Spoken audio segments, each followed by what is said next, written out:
building shelter along the way to protect yourself from the harsh environment. While you might, and frankly wouldn't be blamed, for wondering how the heck jogging around a massive, featureless desert could possibly be fun, Funcom has actually done a great job of filling each region with shipwrecks to plunder, hidden caves and fortresses to blast your way through, and mountain ranges to climb. And while there's plenty of empty space with nothing but unremarkable piles of sand to greet you, these spaces are actually used to great effect as obstacles keeping you from the next area, which must be navigated across quickly lest you find yourself on the business end of a giant sandworm. For example, early on you'll be limited to a very small area that's cut off from the higher level areas that contain better loot and materials you need to craft better equipment. But crossing the massive distance of sand that stands between you on foot is a death sentence, as you'll undoubtedly draw the attention of an angry worm in the process. To get to the other side, you'll have to go through the steps of constructing your first vehicle, a small motorbike, then race across the gap as quickly as you can. This clever use of empty space brilliantly turns what I thought would be a weakness in the setting into a strength, and finding ways to cross a completely barren area with a shy halud hot on your tail actually made up some of my favorite moments.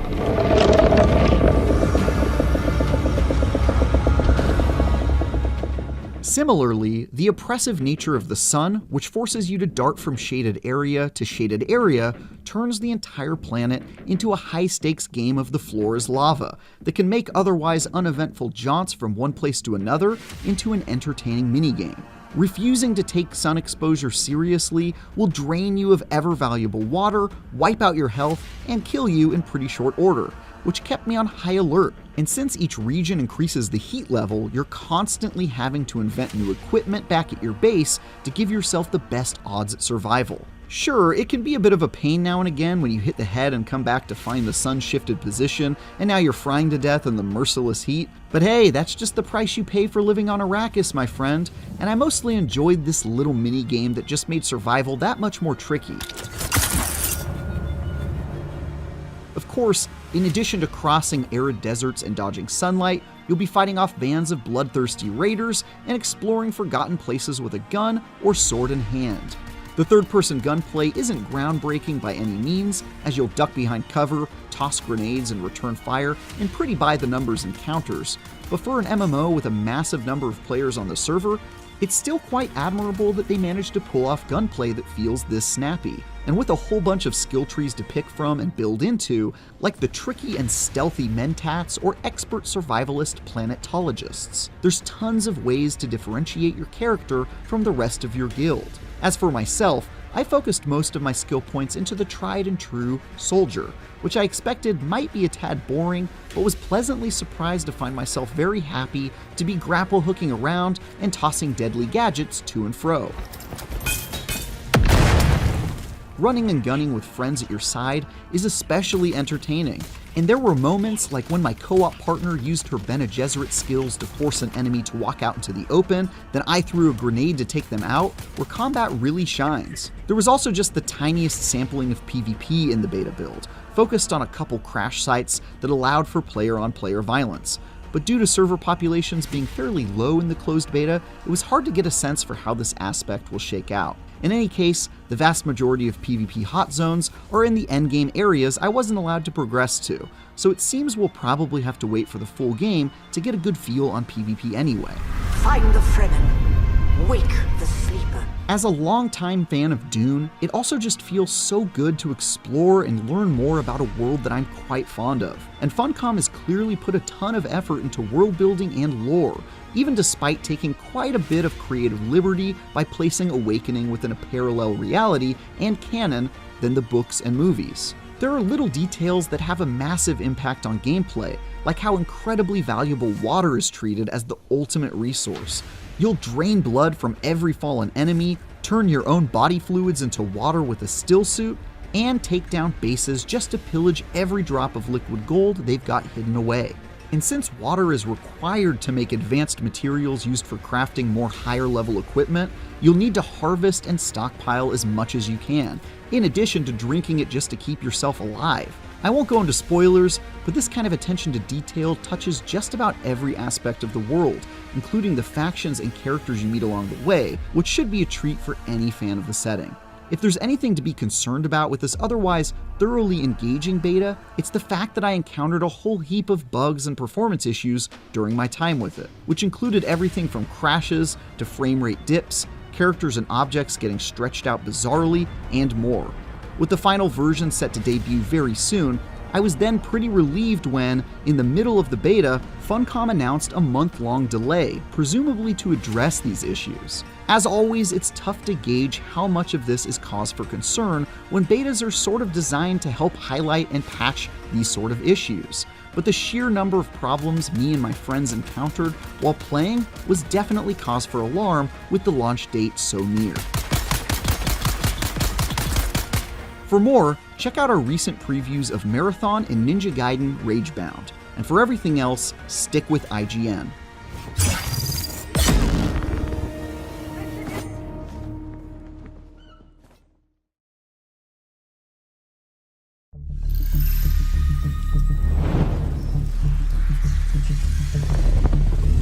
A terrible sandstorm is building. The only hope for survival is to take shelter, and quickly. On Arrakis, exposure to the raw, unbridled elements is death. But walls alone will not save you from the maelstrom. You need power and the engineering of Chone to raise a protective shield against the storm. Without such protection, even the strongest walls will erode and fail in time, as will anything left in the open. Your exposed vehicle is beyond repair, but a lesson is learned. You need better protection against the dangers of Arrakis. It's time to upgrade your base. Base construction and expansion can be done alone or together with others. With Solido projections, building as a group is easy. To further customize your base, you must align yourself with one of the warring great houses, displaying your allegiance through their unique architecture. The Atreides welcome your aid. Swear your fealty to the Atreides and rise to greatness on Arrakis. Your base serves as a reflection of both your influence and your allegiance to a faction. The safety provided by your base allows you to craft powerful new tools, technologies, and vehicles. Here we are crafting a ground car. Once each part of your vehicle is assembled, you can install modules to enhance its specialization further and customize its appearance. By aligning with the Atreides, you have earned the option to craft their faction-specific ground car. Sector weather alert. A large sandstorm is approaching. On the horizon, another sandstorm approaches. But this time, you are prepared. Your base is equipped with powerful shields for protection, and a custom-built garage that will keep all your vehicles safe from the raging storm. The shields are vital, but they come with a cost. With a construction of this size, the Emperor demands a tax to keep your base running. You will construct grand bases, and in Dune Awakening, you will have the option to share them with others if you choose. Building copied. All your creations can be recorded as blueprints. These can be shared with allies, or even bought and sold on the exchange. Anyone holding a blueprint can instantly place a projection of the entire building and construct an exact copy for themselves. Dune Awakening's building system allows for limitless creativity. Build your foundations strong, for your walls must stand against the unfathomable forces of Arrakis. Your Arrakis.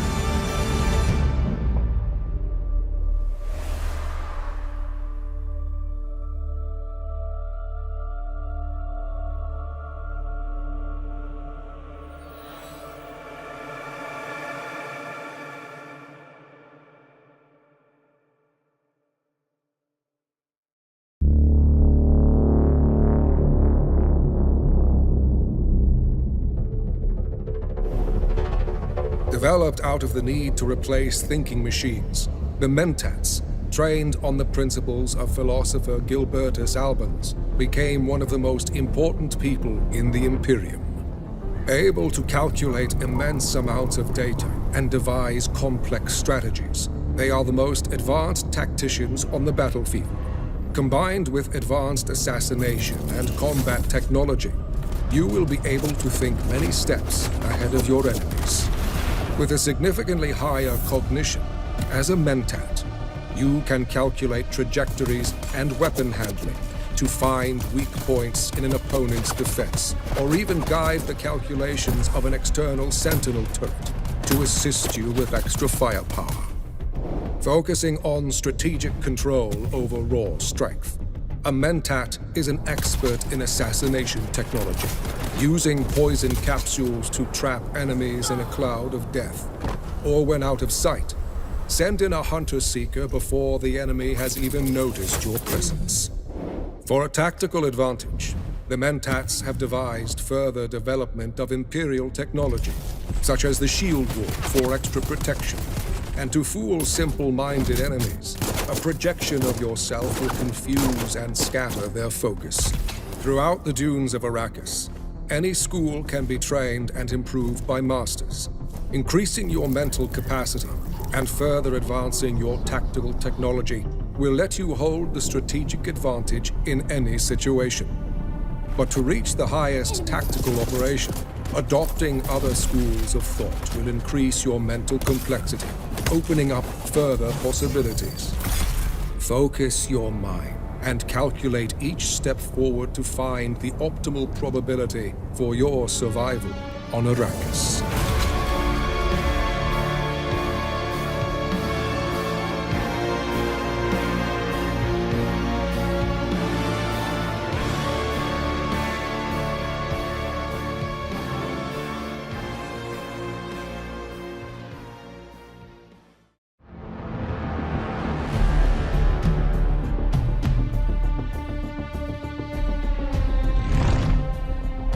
Forged in the crucible of war, House Troopers are the first, last, and often only line of defense in the Imperium.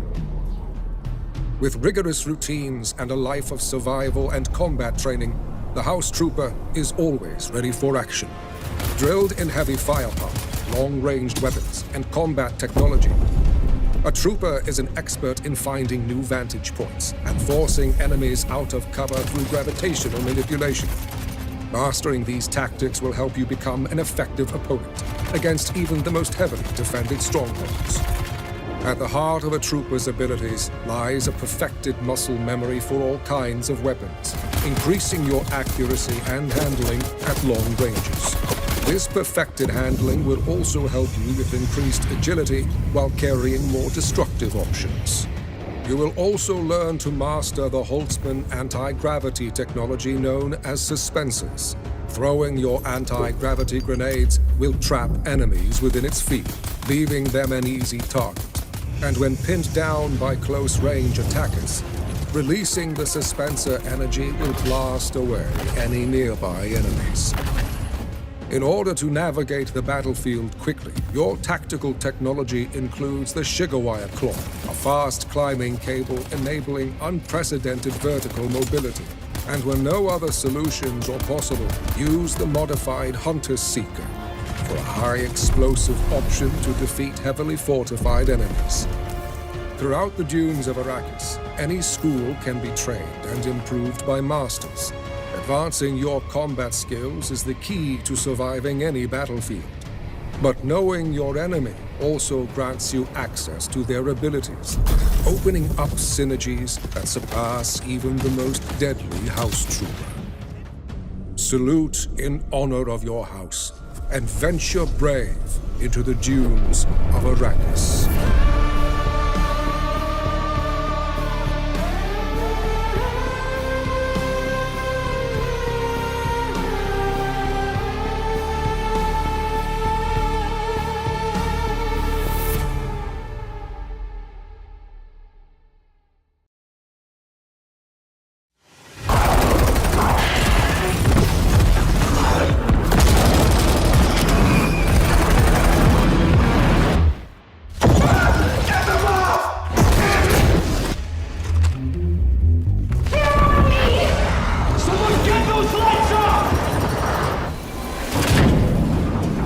We've had reports of rogue sticky notes replicating across this sector. If you don't cut back their numbers, this whole place will be yellow by morning.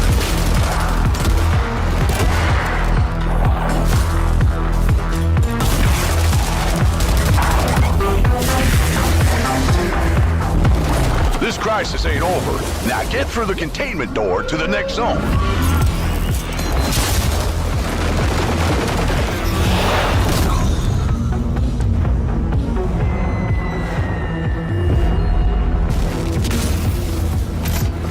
Safe room dead ahead. Might contain something useful, but it'll probably attract a lot of... Oh, you already opened it.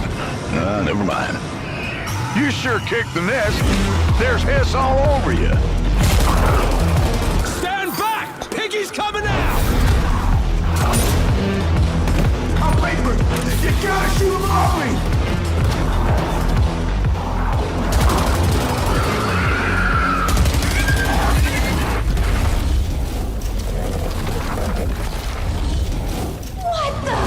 Last containment door's open. Go! Go!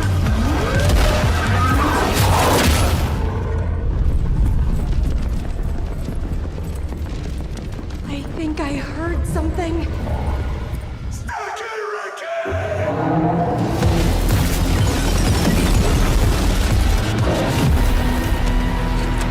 All right, crew. Time to clean house.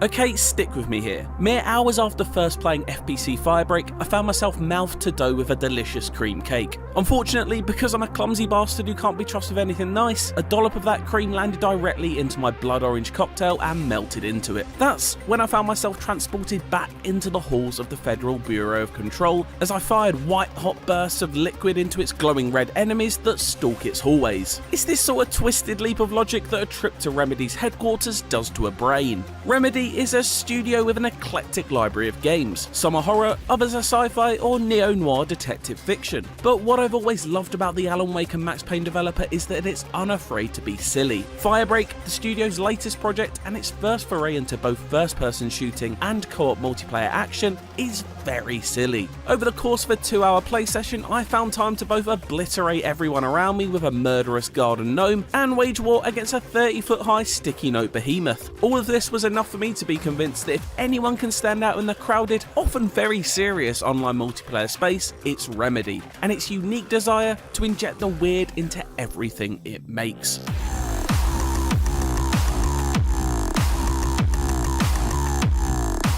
Set 6 years after the events of Control, Firebreak's setting of the oldest house will be familiar to those who played through Jesse Faden's story. Both the broad strokes and little touches remain, whether it be the severity of its brutalist pillars and walls, or the finished folk music spilling out of its bathroom speakers, making for a comforting, if slightly uneasy return. Firebreak tasks squads with re-entering this X-Files-like government building to deal with localised outbreaks of the Hiss, Control's interdimensional threat that embodies living and non-living entities alike. You and up to 2 teammates are essentially this universe's Ghostbusters, just armed with double-barrel shotguns instead of proton packs. The twist though is that here, crossing the streams is heavily encouraged. Let me explain. Outside of your standard arsenal of pistols and rifles, you can pick from 3 different kits. Essentially Firebreak's classes, each kit aids the team in different ways, both offensively and defensively. The Fix kit, for example, allows you to quickly mend machines such as ammo stations and healing showers. FBC employees top up their HP by getting drenched with water. I did say this was all very silly. The Splash kit, meanwhile, arms you with a hydro cannon that can both restore teammates' health bars and douse enemies in water. And finally, the Jump kit comes with a short-range electrokinetic charge impactor that can shock foes and stop them in their tracks. Each kit has its own individual uses, but when combined, they conjure up devastating results. You can likely already imagine what sending a high voltage bolt of electricity into a soaking wet mob might achieve, but here's a look anyway. Teamwork and communication are key in Firebreak then, because although the whole game is playable solo, it's clear that the intention is for 3 players to come together, especially when things really start to get hectic. All of FBC's Firebreak's missions, known as jobs, ultimately use the same structure. Get in, achieve your objectives, and then return to the elevator you entered the level in. My first assignment was simple. My team had to fix 3 faulty heat fans in the building's furnace before swiftly retreating back to the safety of the elevator. But as I said earlier, things get hectic. Up next was Paper Chase, a mission involving the destruction of thousands of scattered sticky notes. And it was an entirely different experience from our breezy fan maintenance job. Only once the target number of notes have been removed from the office floors and walls could we exit the area and claim victory. The evil notes could be destroyed by a simple melee attack, but they were much more efficiently disintegrated with a quick soak and spark, another smart use of Firebreak's elemental kit systems. That kind of multiplayer synergy is supported by solid gunplay, so there's always something you can do without relying on another player. I quickly honed in on the machine gun as my tool of destruction. I enjoyed mowing down glowing red ghouls, which satisfyingly burst into the oily haze synonymous with control.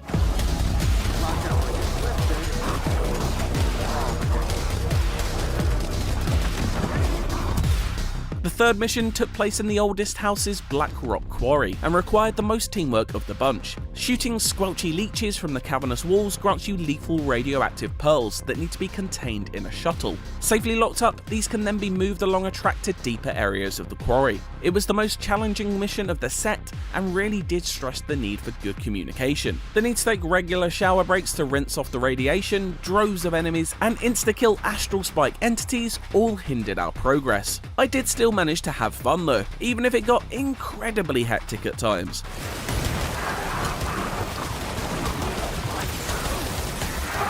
These missions may sound relatively straightforward, but after completing them you unlock clearance levels for each, which add further objectives and result in much lengthier excursions. The maps open up on subsequent revisits, adding extra chambers of activity as well as more complex objectives and foes. Just like in Control, bosses gate your progress through certain areas, effectively causing a lockdown. These range from bullet sponges with drastically larger health bars to more interesting beasts like a giant sticky note monstrosity that slammed my team with its giant yellow fists. I found the latter far more exciting, as taking it down required the elements of communication and teamwork that I enjoy in co-op shooters. These monsters made out of everyday objects are some of my favourite elements of Control, so I'm glad to see some of that weirdness make its way over here. This is further explored through randomly spawning corrupted items, none of which I sadly saw during my playtime, but they remain a tantalising prospect. A rubber duck that can redirect all enemies your way so others can focus on objectives did spawn, but due to its small size none of us found it. An unfortunate instance of readability that the development team assured us they're looking into fixing before launch. Another one of these items detailed to me was a large set of traffic lights, where being caught in its red gaze can result in a heavy amount of damage coming your way. It effectively brings a dash of Squid Game colour to the otherwise grey brutalist surroundings. It's these unreal remedy flourishes that give Firebreak a chance to stand out from the crowd. They're further explored in your loadouts too. Completing missions grants you unlock tokens that can be used to acquire suitably zany new tools. These include ultimate abilities such as the Splash Kit's teapot that burns up any enemy unfortunate enough to collide with its superheated globules. Then there's the Jump Kit's erratic garden gnome, which conjures up a destructive electrical storm that strikes anyone in its zone.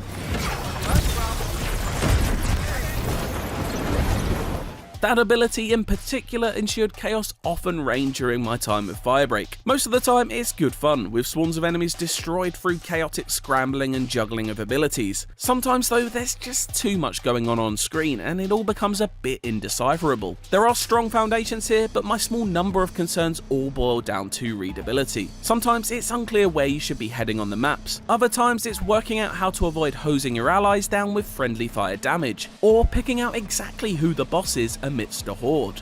There's simply a lot going on here, and with bursts of colour popping off everywhere, it can be a little overwhelming when trying to play tactically and precisely.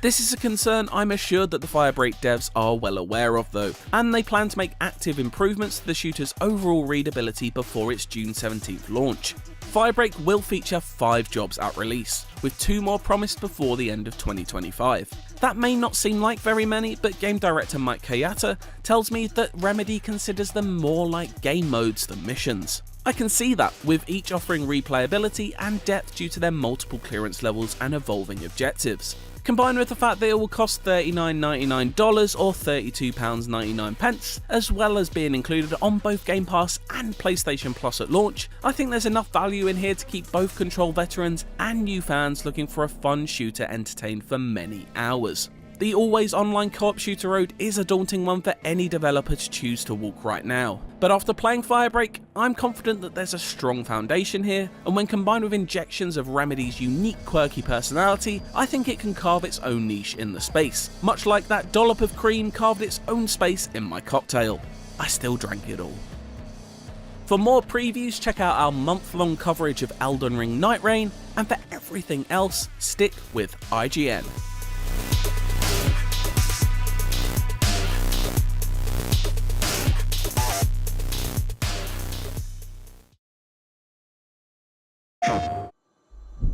Stars. Fields. I have seen the miracles you so claim. Until the towering shadows vanished into the mist. I pray for their grace, but all that came were inferior shades. Why do we have to bear the consequences of such power? Time. War. Mortality. These essences shall not fall into your treacherous hands.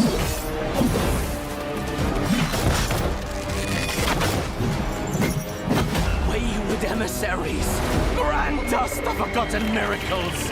Rain fire from above.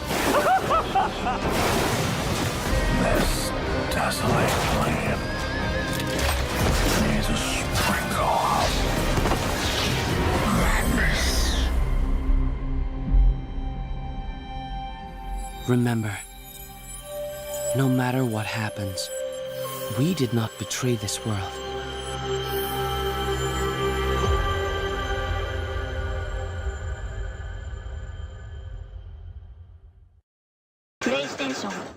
I have 1,000 questions. Why did you come back? I stood in the home I was born in. In that moment, I felt a connection. What happened here? Madness and hatred and lots of it. Impossible. You must continue. We've begun to uncover.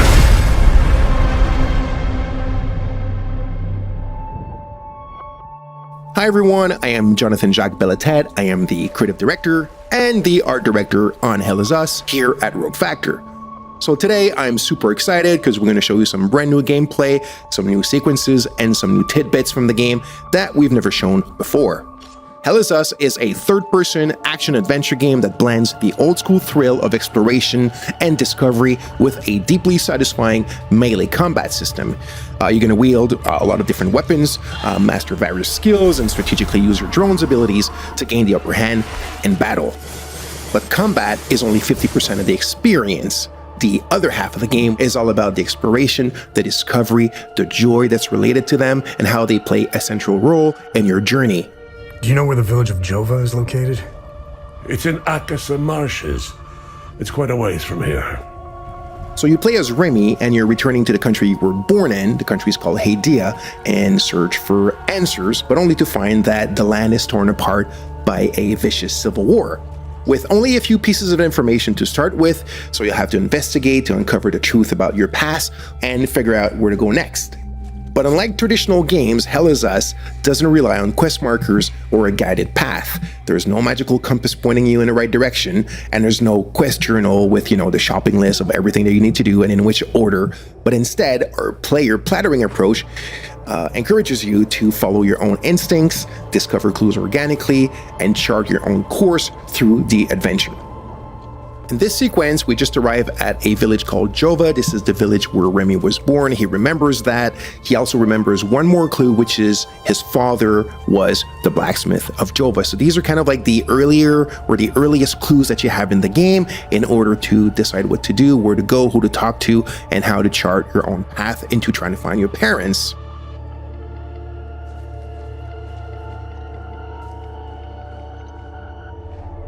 Hey. Who are you? I'm Rebecca. I've been hiding here since the attack on Jova, when the bombs fell from the sky. I was playing in the treehouse with my baby brother. Parents ran out and screamed at us to get down. My baby brother ran to them. That's when the bomb exploded. So, I'm looking for the blacksmith. Do you know where he is? I don't know him very well. I think he doesn't like kids much.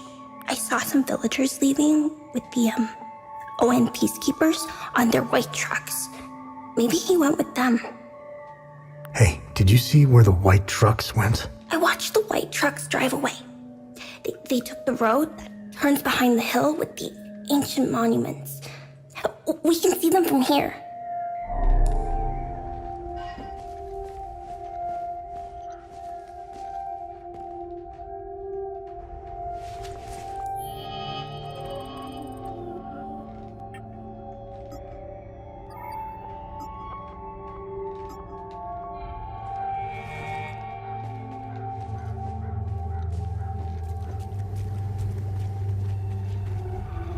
So as you saw, we just learned that the blacksmith probably left with one of the humanitarian convoys from the Organized Nations, which are the peacekeeping forces stationed in the country.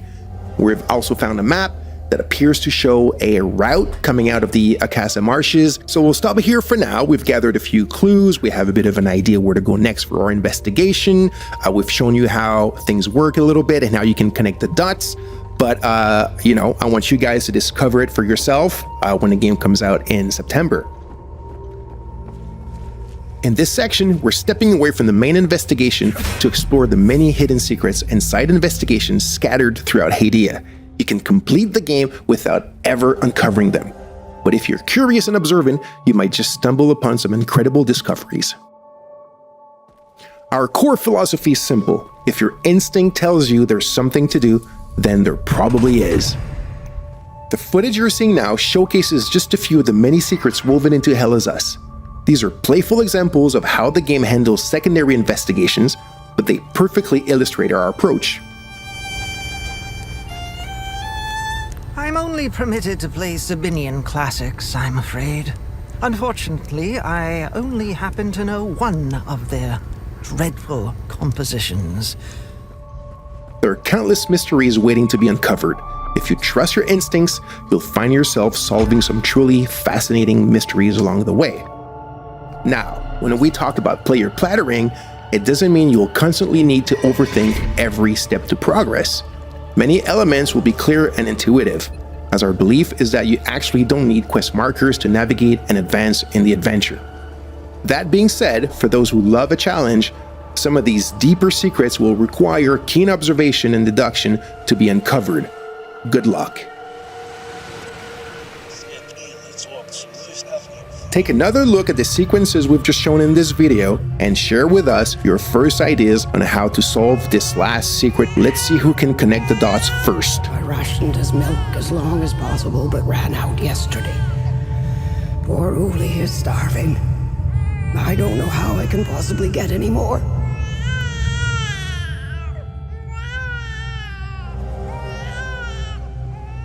Thank you all so much for tuning in. We hope you enjoyed this new look at Hell Is Us. We're so passionate about our game and we've worked so hard on it. The game launches on September 4, 2025 on PlayStation 5, Xbox Series, and PC. See you soon for more exciting news.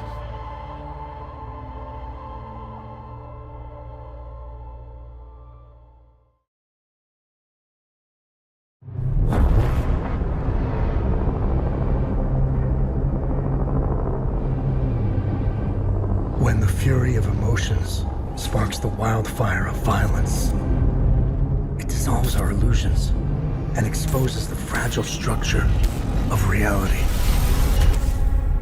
I have 1,000 questions. Why did you come back? I stood in the home I was born in. In that moment, I felt a connection. Epsilon 11, sound off. Where are my men? They're gone. Choose your next move wisely.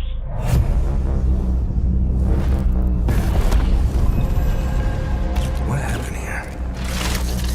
Madness and hatred and lots of it. Impossible. It's you. We must continue. We've begun to uncover.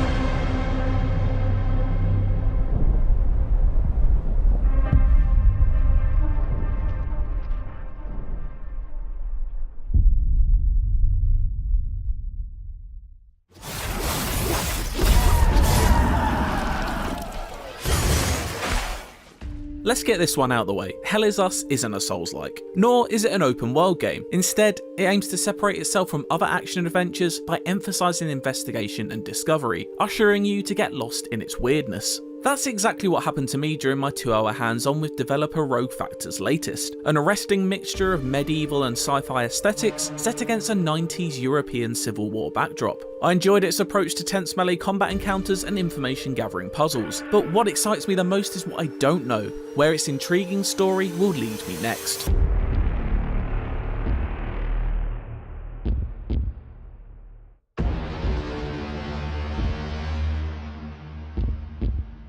Hell Is Us is one of the bleaker games I've played in a while. Upon entering a village surrounded by muddy marshland, I'm greeted by a mass grave, bodies hanging from a tree, and the yearnful strings of a local's violin.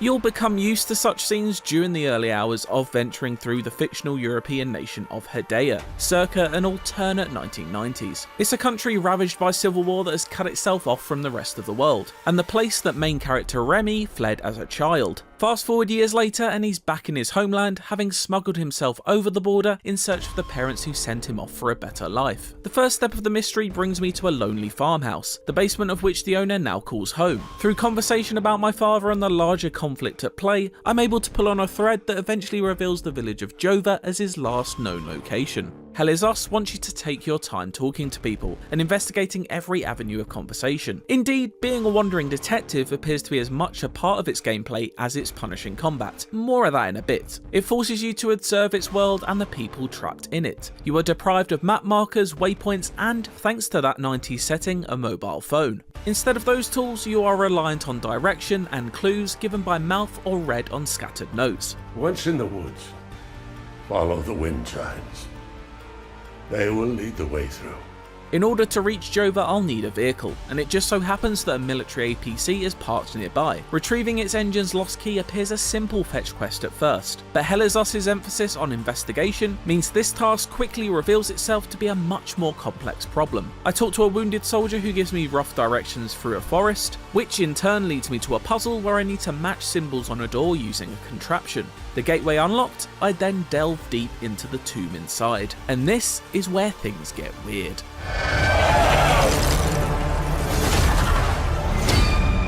During a conversation at Gamescom 2024, creative director Jonathan Jacques Belatet revealed to me the influence that Annihilation plays on Hell Is Us. The team has been inspired not just by the visuals of Alex Garland's striking 2018 film, but also the overall off-kilter tone of Jeff Vandermeer's trilogy of novels it's based on. It can be heard in the unsettling score that soundtracks Hedaya, filled with droning, stuttering electronics and twinkling otherworldliness, but becomes much more evident when you're face to face with enemies. The basic foes take the form of milky white humanoids that move slowly yet menacingly, echoing images from the finale of Garland's movie. Others are much more developed quadrupeds that possess blades for limbs that slice at you if you get too close. I couldn't help but think of the necromorphs that haunt Dead Space corridors when I face them. But the horrors don't end there. In fact, they're hidden around every tight corner and in every open field. This is best exemplified near the end of my demo as I venture far too near a giant shimmering blob of spiking goo and wavy ribbing. It's a hard thing to try and describe in words, and in turn quite unlike anything else I've ever seen. So far it all sounds very sci-fi horror, but that's just one side of Hell Is Us's coin, because the way you deal with these threats is thoroughly medieval fantasy. I quickly discover that standard weapons have no effect on them, but thankfully soon receive a glowing white sword that's much more effective. Alongside a standard mix of dodging and blocking, you can slice at enemies with both standard and charged heavy attacks. At its core, it's a relatively basic melee combat system that I found fairly unforgiving at times, though never unfair, but more wrinkles do reveal themselves over time. Recovery items are scarce, so you'll largely be relying on the smart healing pulse system, which is triggered by hitting the right bumper button when a burst of particles emerge from an enemy after hitting them. It encourages aggression when playing, and kept me on the front foot when searching for a health top-up, just as some of my favourite action-heavy games like Control and Doom Eternal do. This doesn't mean you can go in all blades blazing, however, as the length of your stamina bar is directly linked to the amount of health you have left. This means you can only get a hit or two in when near death, before needing to hang back and rest a moment. Should you find yourself in need of a helping hand, you can call upon your drone companion who, among other abilities, can distract enemies while you sneak up on them for a critical hit. This isn't necessarily a stealth game, but it's nice to know the option is there. Alongside special attacks, these systems all combine to create a tense dance in each combat encounter that's a consistent thrill to navigate through, especially when faced with more complex threats. A prime example of such foes are those connected to glowing, pulsating entities that are colour-coded depending on the type of attack they use. For example, the red ones plough into you, whereas the yellow ones attack from range. Deal enough damage to them and they'll retreat into their fleshier counterparts and make them vulnerable.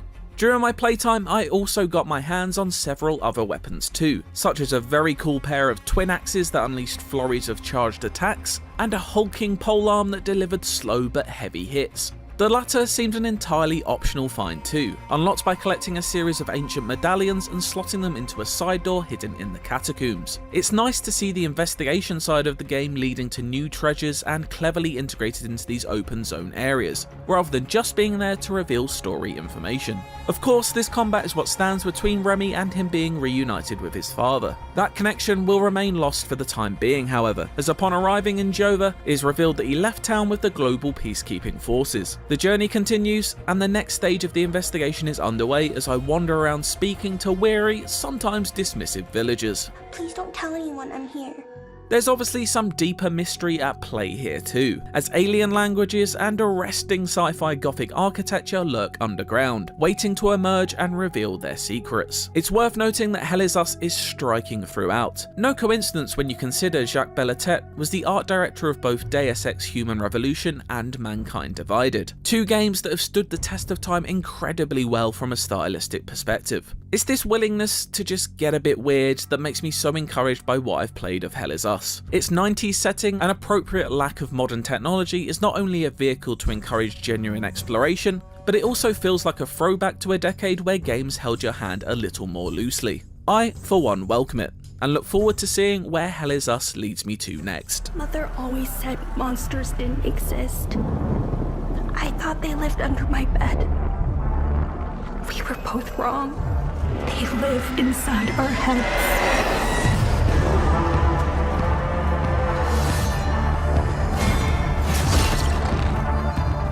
For more Hell Is Us, check out the latest gameplay trailer, and for everything else, stick with IGN.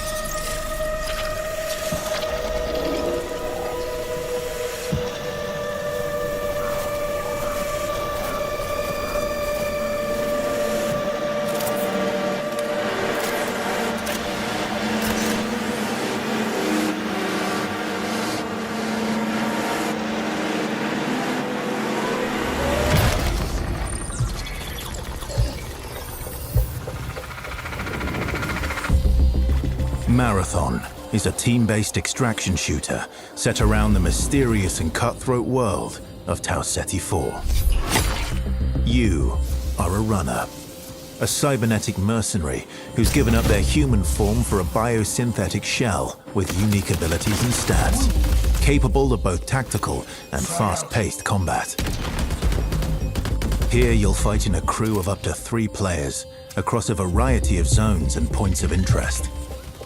You'll face rival runners in zones of up to 18 players, countless security forces, and otherworldly threats. To scavenge the remains of a lost colony for glory and fortune. The environments of Tau Ceti 4 are filled with weapons, materials, and equipment you can scavenge throughout the map. Before deploying, you'll strategically build your loadout and select a runner to ensure you're equipped for the run ahead. Your objective is simple. Get in, gather as much loot as you can, and make it out alive. Die, and all your gear will be up for grabs. Survive, and your loot can be taken into future runs as you grow in power and fill your vault. Death is inevitable, but it's never the end. Think quickly on your feet and outplay your opponents. And in your next run, you and your teammates will be the ones coming out on top. And even if you're down on your luck, factions can sponsor you with a fresh loadout, so you can get right back into the fight. Bungie brings its best-in-class first-person multiplayer action to the forefront. Dynamic and tactile gunplay, runners with unique playstyles, and customizable builds create highly dynamic and strategic team fights.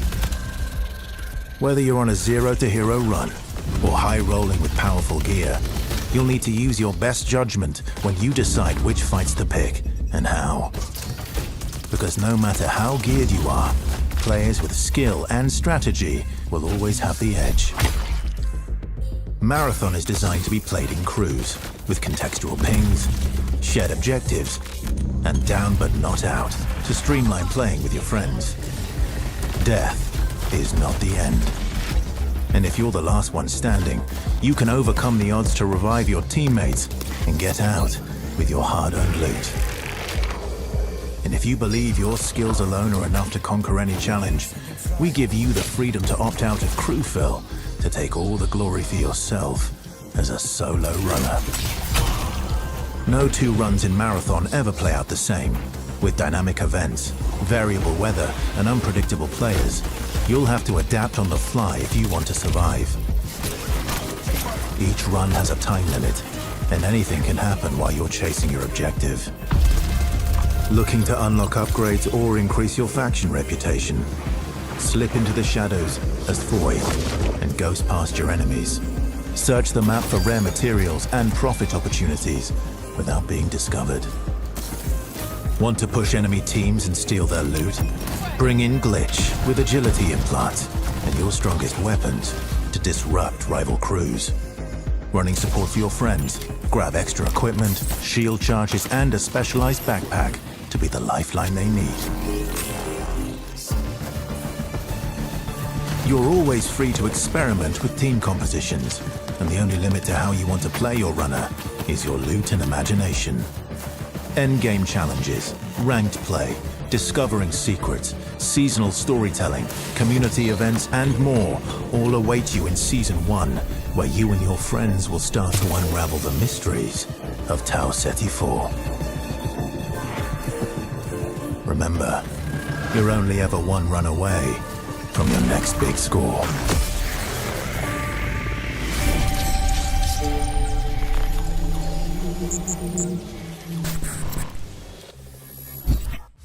If Escape from Tarkov is the PUBG of the extraction shooter, boldly striking out into a new genre despite humble origins, then Bungie's upcoming shooter Marathon is the big budget refinement that could become the emerging category's Fortnite. Coming from a studio with a pedigree for first-person shooters that's virtually unmatched, and which wields the resources to take a good idea and reimagine it in a disturbing, beautifully detailed sci-fi universe, it's easy to see how Bungie just might pull it off. But with a concept that's so inherently geared towards the hardcore PvP crowd and such a clear departure from what they've done in the past, it's certainly not without risks, even if they do manage to capture the usual FPS magic they're known for. Even so, after spending the better part of 2 days sliding and gunning my way through Tau Ceti's relentless ruins, I was hooked, and can't wait to group up with my most try-hard friends and ruin people's day.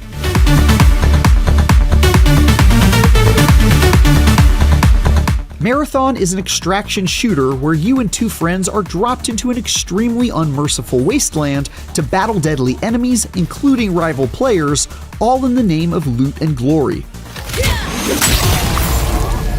If you've played Escape from Tarkov, then you'll be familiar with this PvPvE framing, which forces you to ante up any loot you bring along with you, as it's permanently lost if you fail to exfiltrate before time runs out or your team is killed. Those distressingly high stakes immediately got my blood pumping and made each match feel like the most important one so far. After fighting tooth and nail against surprisingly challenging AI enemies and ruthless fellow runners to get a high-level rifle that could down most enemies in 2 hits, I wasn't about to let my guard down for even a moment and risk losing it all to some unworthy foe. If, like me, you bemoaned the quiet, undignified death of PvP's relevance in Destiny 2, then you might share my eagerness to see Bungie focused squarely on a competitive experience here. And everything I played so far indicates they've still more than got what it takes to pull it off. Weapons and movement feel crisp, fluid, and incredibly satisfying in that rarefied way that few studios can achieve. And the added element of hero shooter-like abilities, like one that lets you blast enemies with kinetic energy, sending them flying away, gives that extra kick you need to feel like a supernaturally powered badass. Marathon almost immediately feels fantastic to play, and as soon as I took out a robot who took a pot shot at me from the window of a nearby building and tried out his weapon for myself on a nearby enemy, it was love at first snipe. This gets even better once you start to familiarize yourself with the class-based runners available to you, 4 of which I got to play extensively out of the 6 that will be available at launch. Glitch is all about mobility and controlling positioning, and has abilities that help her move fast, jump to areas others can't reach, and push enemies away with a blast of kinetic energy. Locus is a tanky soldier who can pull up a shield to block incoming fire and launch a flurry of homing missiles at enemies, while Blackbird is all about intel and using her gadgets to ping any enemies within an area for the whole team, and sending out little robotic drones to seek and destroy nearby enemies. Seeker deployed.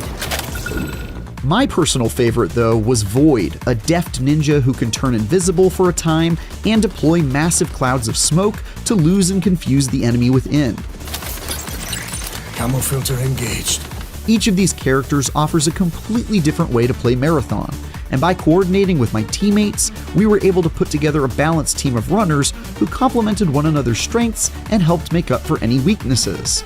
That came in handy as we explored dark and forgotten places throughout Marathon's maps, which were filled with deadly creatures like a species of giant ticks who ran at me frantically, and surprisingly accurate robots who were much, much better at surrounding and overwhelming players than the vast majority of AI enemies found in other games. Fighting these foes was no joke, but the loot was well worth it. Whether it was finding a backpack that allowed for more storage space, a weapon that gave me better odds against a rival crew, or just some consumable healing items I could rely on in a pinch. Some of the extremely rare and powerful items, of which my team only found a handful during our matches, changed things up quite significantly, like a backpack that turned the user invisible whenever they interacted with a container while wearing it. Extremely useful in a game where you're being hunted by everyone else on the map. Marathon's tensest moments, though, happen when you encounter enemy crews and inevitably clash in a bid to claim one another's loot. Maybe we'd spot a crew in the distance and stealthily follow them, waiting for the right moment to stage an ambush. Or sometimes we'd hear other players in the distance fighting off security forces and decide to go catch them when their guard was down, scooping up whatever goodies they were about to claim. And of course, sometimes we found ourselves on the receiving end of that ruthless equation, and had to scramble as one of us was downed by sudden gunfire from a rival team. These moments are when the PvP magic really shines and leaves you with stories to tell your friends, like the time my group got entangled in a 9-player free-for-all and came out unscathed thanks to some well-timed smoke grenades. Or another time where both of my teammates were killed, but we came back to win it thanks to a clutch revive the other team didn't see coming. Just like the most epic, heart-pounding moments of a battle royale match, Marathon provided me with tons of memorable moments of elation after a narrow victory and the occasional sour taste of defeat. Once we'd gotten our spoils or completed an objective or two, it was time to haul ass to the exfiltration beacon and stand near it long enough to be pulled out of the firefight and return safely back to our base in outer space with our bloody bounty. But lighting that beacon also lets everyone else on the map know you're trying to make off with your goods via a giant blue light that shoots up into the sky for a prolonged period of time. This makes your last moments in the area pretty intense, or if you're like me, offers some exciting opportunities to kill a group right as they're preparing to leave and benefit from all their hard work. The downside of Marathon's To the Victors Go the Spoils reward system is that, in a pretty short amount of time, those with skill will enter fresh matches with gear that easily outmatches less skilled players, making them even less likely to be able to pull off a victory. Bungie's gone out of its way to try and make it so a poorly geared squad still stands a chance against those with better loot if they play well, and you can always simply employ the strategy of avoiding other players until you've got a few extractions and some at least decent loot under your belt. But even so, it seems like it could get pretty demoralizing in short order if you run into a bout of bad luck and start to feel like you'll never catch a break. I was lucky enough to win the vast majority of my matches, and after the initial hump of stockpiling some basic equipment in my vault and unlocking a few permanent upgrades to make the going easier, I felt like even if I fell in battle and lost all my best stuff, at least I'd have some adequate backup gear to recover with. But that won't be the case for everyone, and I wonder how big the chunk of players will be who simply run into a brick wall in their first few hours, log off, and never return. At least in Escape from Tarkov, you've got your Kappa case to hold your most valuable items and protect them from being lost on the battlefield. Marathon has none of those safety measures, instead opting for a system where you're given a sort of pity loadout called a sponsored package, which sets you up with some basic gear after you've been quite literally bled dry. This definitely helps ice the wound of a string of bad luck, but might not exactly be the most comforting consolation prize.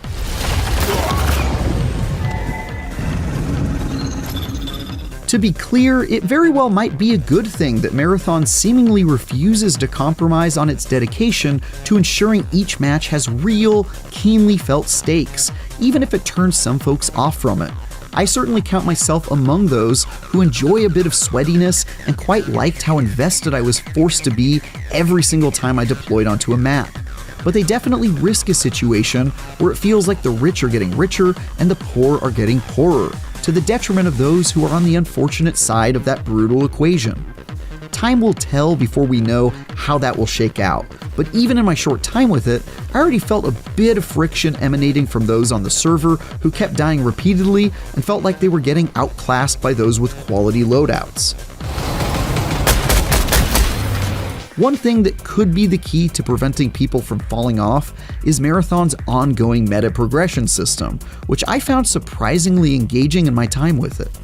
Even though your loot is probably destined to be stripped off your still warm corpse and stuffed into some rude opponent's backpack, you can at least comfort yourself in the various perk trees and ongoing quests you'll find in the menus between rounds of play. You might not have made it back alive from your most recent escapade, but maybe you were able to loot some chests from a specific part of the map or complete some other objective in your quest log before you went cold. In that case, you can at least still make your way through the faction quest lines and upgrade systems, which unlock new bits of story and improve your reputation with each of the 3 groups who have taken a marked interest in your progress. Doing so grants you perks that make the going a bit easier, like those that let you buy slightly better gear from the vendor in case you find all your existing loot confiscated by the enemy.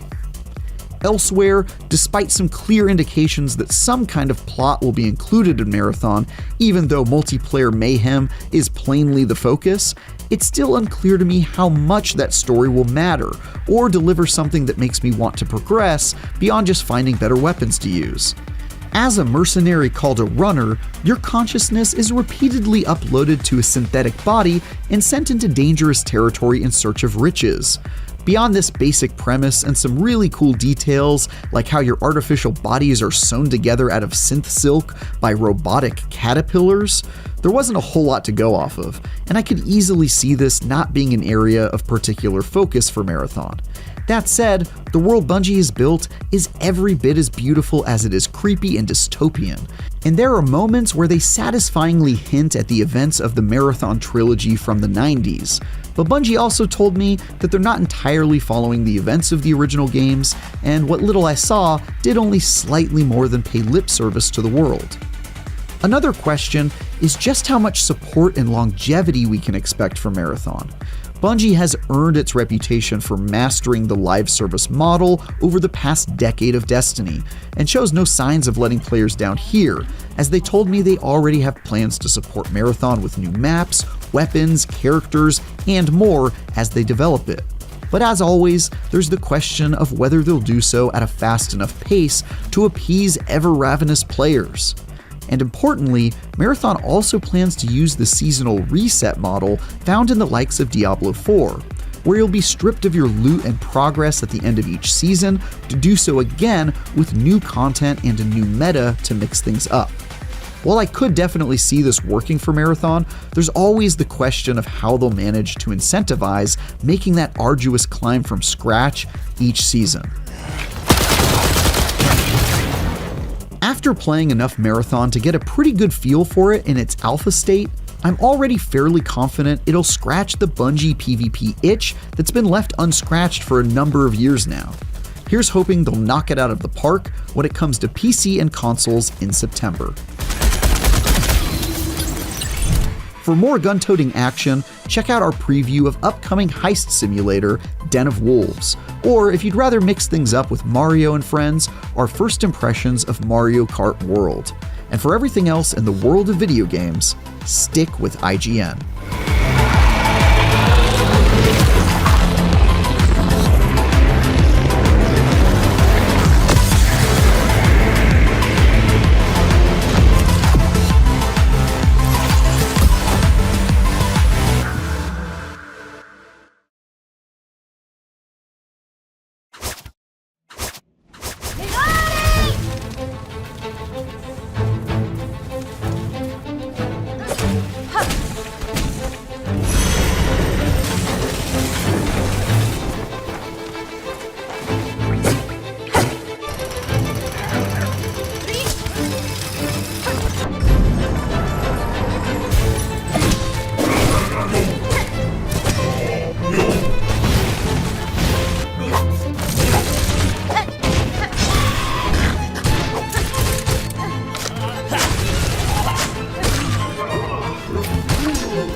Play it day one with Game Pass.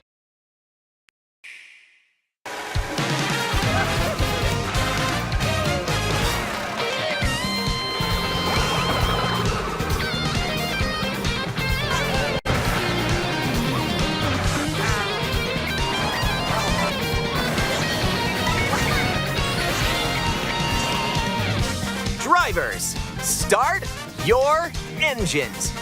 Welcome to the Mario Kart World game, available exclusively on the Nintendo Switch 2 system. What kind of races await you? In Mario Kart World, you'll aim for first place in each Grand Prix. But why stop there?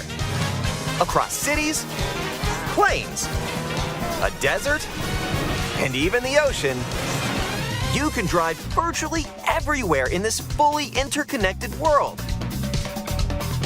Races are held on courses scattered throughout various regions that span this world, and you can freely drive between them.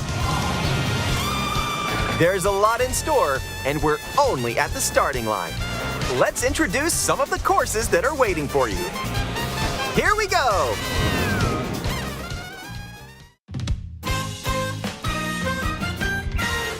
Courses are found throughout the world, inspired by their surrounding region. Let's take a look at some of the new courses to explore. Ride the ridges and roads on Mario Brothers Circuit. And cruise the curves around the canyon. You can't miss it. See the sights and structures of Crown City. You can even soar in style down Main Street. Drift along the rapid waterways of Salty Speedway and make a splash around the city's canals. Stay cool in the snowy trails of Starview Peak. Just don't slip off while soaking up the scenery. Have a spirited showing at the ghostly movie theater Boo Cinema. It's a whole new kind of drive-in theater.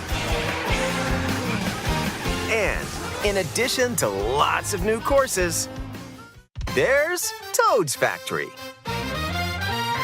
Peach Beach, Wario Shipyard, and more. Nostalgic courses from past titles are also here, but now they're reimagined and spread throughout the world, where races can happen during the day or at night.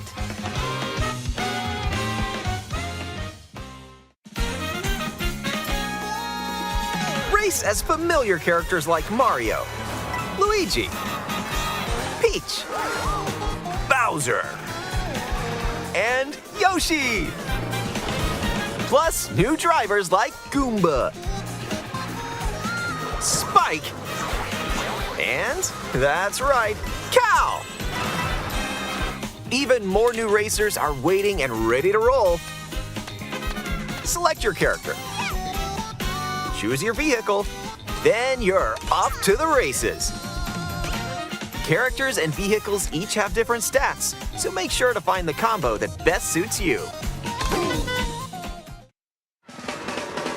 There are two main styles of race revving up in this world: Grand Prix and Knockout Tour. In both modes, up to 24 drivers can participate, the most in series history. Your rivals aren't the only hazards you'll need to avoid on the road. Look out for cars that shoot bullet bills, attacks from Hammer Brothers, and other obstacles along the way. Try to steer clear. And now, get ready for Grand Prix with Mushroom Cup, Flower Cup, Star Cup, and more. Grand Prix races are held all around the game's world. You'll race through 4 different courses in each cup and aim for the top spot. In Mushroom Cup, you'll start off racing around Mario Brothers Circuit, while the second race will take you from Mario Brothers Circuit to Crown City. For the first time, you'll need to drive yourself to the next course in Grand Prix, so don't sleep at the wheel. And if you conquer all Grand Prix Cups, rumor has it that a certain colorful course will appear. Next up is a new mode, Knockout Tour. From Golden Rally to Ice Rally and more. These extended races take you from one end of the world to the other. Get ready for a sprint. But you've got to place if you want to stay in the race. Speed towards checkpoints throughout the world. If you don't make the cut, you're out of the running. Buckle up. The competition gets more intense as you close in on the checkpoints. You've got to drive to survive in Knockout Tour. So keep your eyes on the prize and aim for first place.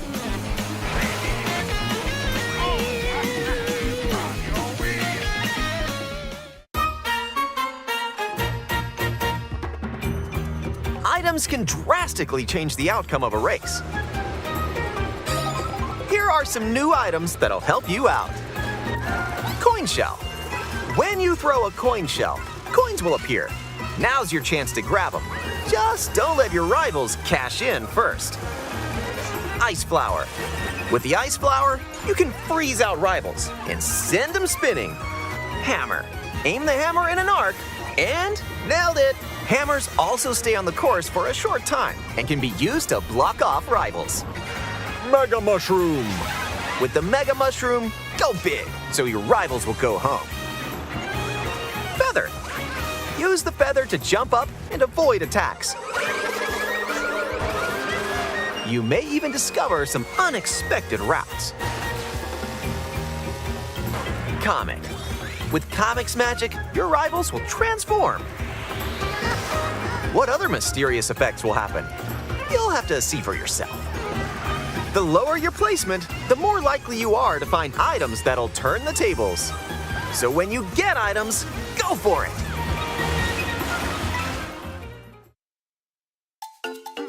And if you're new to the Mario Kart series, there are added support features to help you along the way.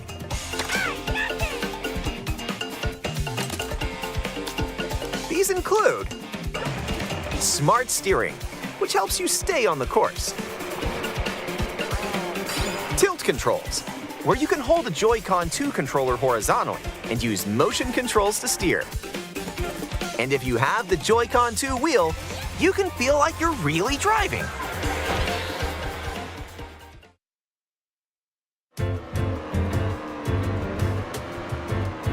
Ooh, how about a quick break? A snack sounds good right about now.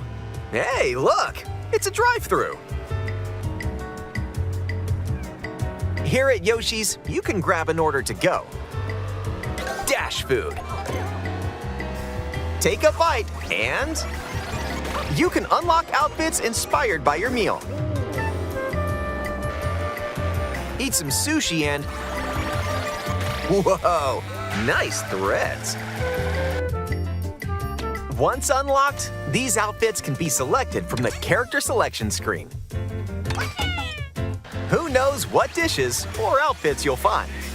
Make a pit stop and check out these drive-thrus all around the world. That was a nice detour. Now let's get back to the action.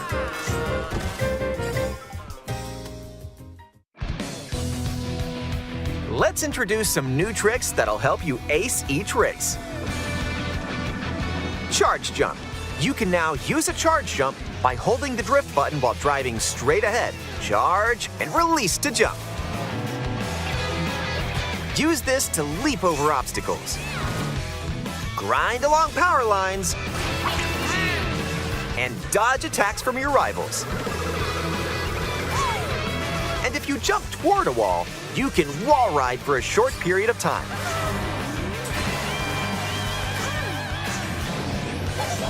Chain some tricks together, and you may even reach places like this. Ah, so close. Almost there.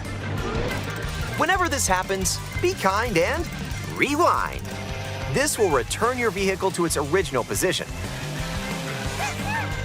Nice, made it. This can come in handy when mapping out how to best approach a course. Keep in mind, though, your rivals will still move normally when you rewind, so don't lose your lead. Want to take a spin in even more races? In time trials, it's you against the clock. Here you can race without any other competitors. And if you go online, you can download and compete against ghost data from racers around the world.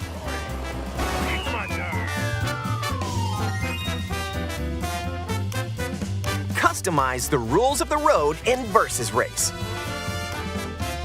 You can use the classic rule set of running 3 laps within the same course, or you can choose to drive the distance from one course to another. You can even take the road less traveled and choose routes that aren't in Grand Prix or Knockout Tour. Up to 24 drivers can now compete in 2, 3, or even 4 teams. Group up and get ready to put the pedal to the metal.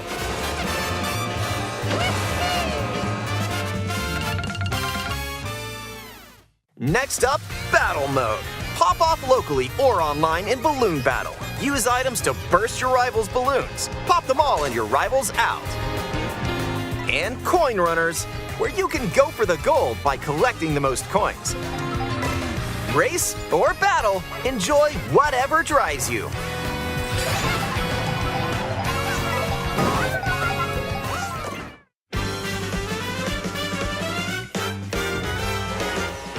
When you're not racing, you can enjoy free roam and go wherever your heart takes you. No roads? No problem. Ride the rivers. See the seas. Drive the desert. Or jump off from way up here. You can go wherever you like, even to the edges of the world. Hey, there's a P-switch over there.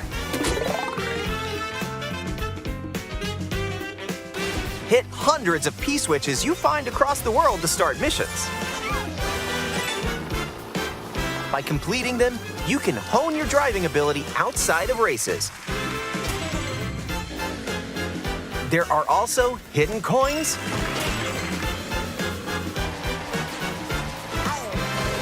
hidden panels, and more. So take the scenic route and explore. Also, during free roam, you can take photos whenever you like. Strike a pose. Look at the camera. Choose a frame to decorate and nice. That one's a winner.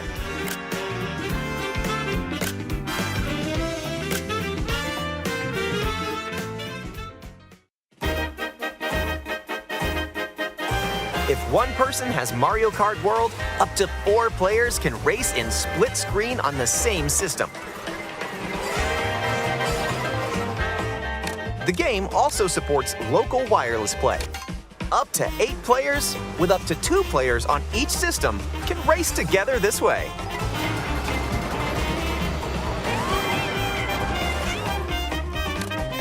And up to 24 players from around the world can join a race or battle in online play.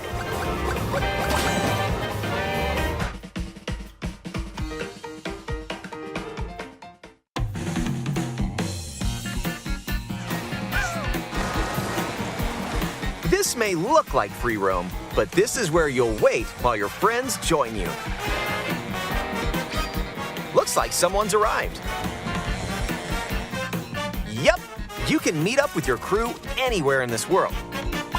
By checking the map, you can quickly see where your friends are and travel to their location.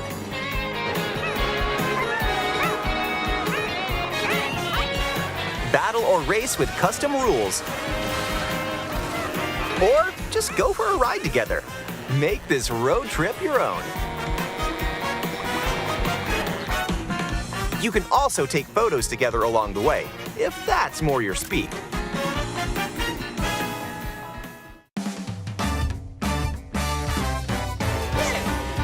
With Game Chat, Enjoy an expanded experience by talking online with friends. Use the built-in microphone to voice chat while driving together. Yeah, let's go. Let's go. Let's go. Check this out. Nice. Are you kidding me? Or take a back seat and watch each other's game screens. If you have a Nintendo Switch 2 camera, you can enjoy seeing your friends' reactions while playing together. Who's close by? Wait, who just passed me? You'll be able to tell in an instant. Aim a shell and bullseye. And when playing together in person on the same system, a single camera can detect up to 4 people's faces. Enjoy the view and get ready to face off with your friends.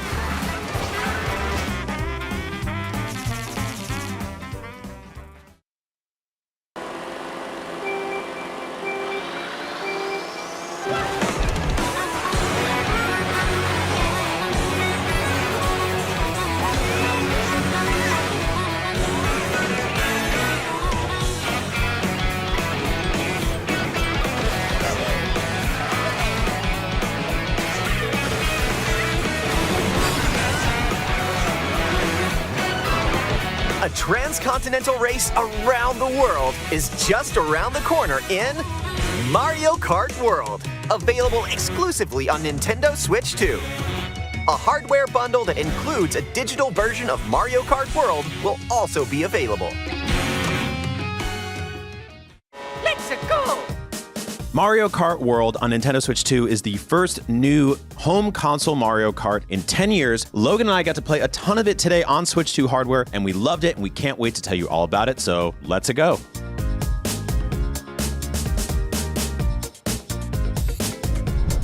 Okay, so Mario Kart World's big new thing is the massive interconnected open world. It's really cool, it's really beautiful, and we both loved it. Tell me about it, Logan. Yeah, it's so different than anything that Mario Kart has done before. You're not just on a track and doing 3 laps anymore, and it's even bigger than something like Mount Wario from Mario Kart 8 where you're doing 3 different segments. You start at one course, and you are driving in different segments to the next course. If track A is Moo Moo Meadows and track B is Shy Guy Bazaar, you start in this rolling start at Moo Moo Meadows, and then you are driving on the world map on these interconnected highways to get to Shy Guy Bazaar, and then the race ends with 1 full lap at Shy Guy Bazaar. So it is entirely different, it's really interesting, and it was tough to kind of wrap our head around at first because it is so different than anything they've done before, but it's really ambitious, really fun, and really cool. Really like the sort of Forza Horizon style open world driving game approach. We got to poke around a lot in this world. It's huge, and there's hidden secrets, collectibles everywhere. You can drive a boat now as your cart into the sea, and there was just like this big huge cloud blowing wind at me, maybe telling me to back off. I found this other area where there's just a bunch of coins tucked behind this little ridge. There's grind rails and stuff that you can interact with, or you can just hang out and take pictures with friends or whatever you want to do. The thing I'm wondering is sort of like, what's the hook? What's the loop of like finding these coins? Do we get to spend them in a shop, unlock carts or characters or costumes? Like there's so much you can do with that. Yeah, it is a lot like Forza Horizon. In some ways, it's not a fully open world, right? There are these tracks that you're heading to the next place on. But I think that Nintendo fans will remember Diddy Kong Racing, and that had this hub world that you drove around back on N64, and there were balloons to find and things like that. And when we were in a lobby waiting for our race to start and just kind of free roaming, I saw this glowing gold Peach coin that I couldn't get to, and we don't really know what that is. Maybe it unlocks costumes or different outfits or some unlockable for Peach. Yeah, I think there's gonna be stuff to do in the free roaming open world, and something else I liked about it is that was the lobby now. That is the loading screen. You're not staring at your me standing on just planet Earth anymore like Mario Kart 8. You are driving around practicing. There's a rewind button. Like if you want to go back, just like Forza, you can just rewind and you could go like all the way back to the very beginning of where you started. So it's going to be more fun when you're waiting for lobbies to fill with 24 people now, not 12 people now, that you'll have something to do.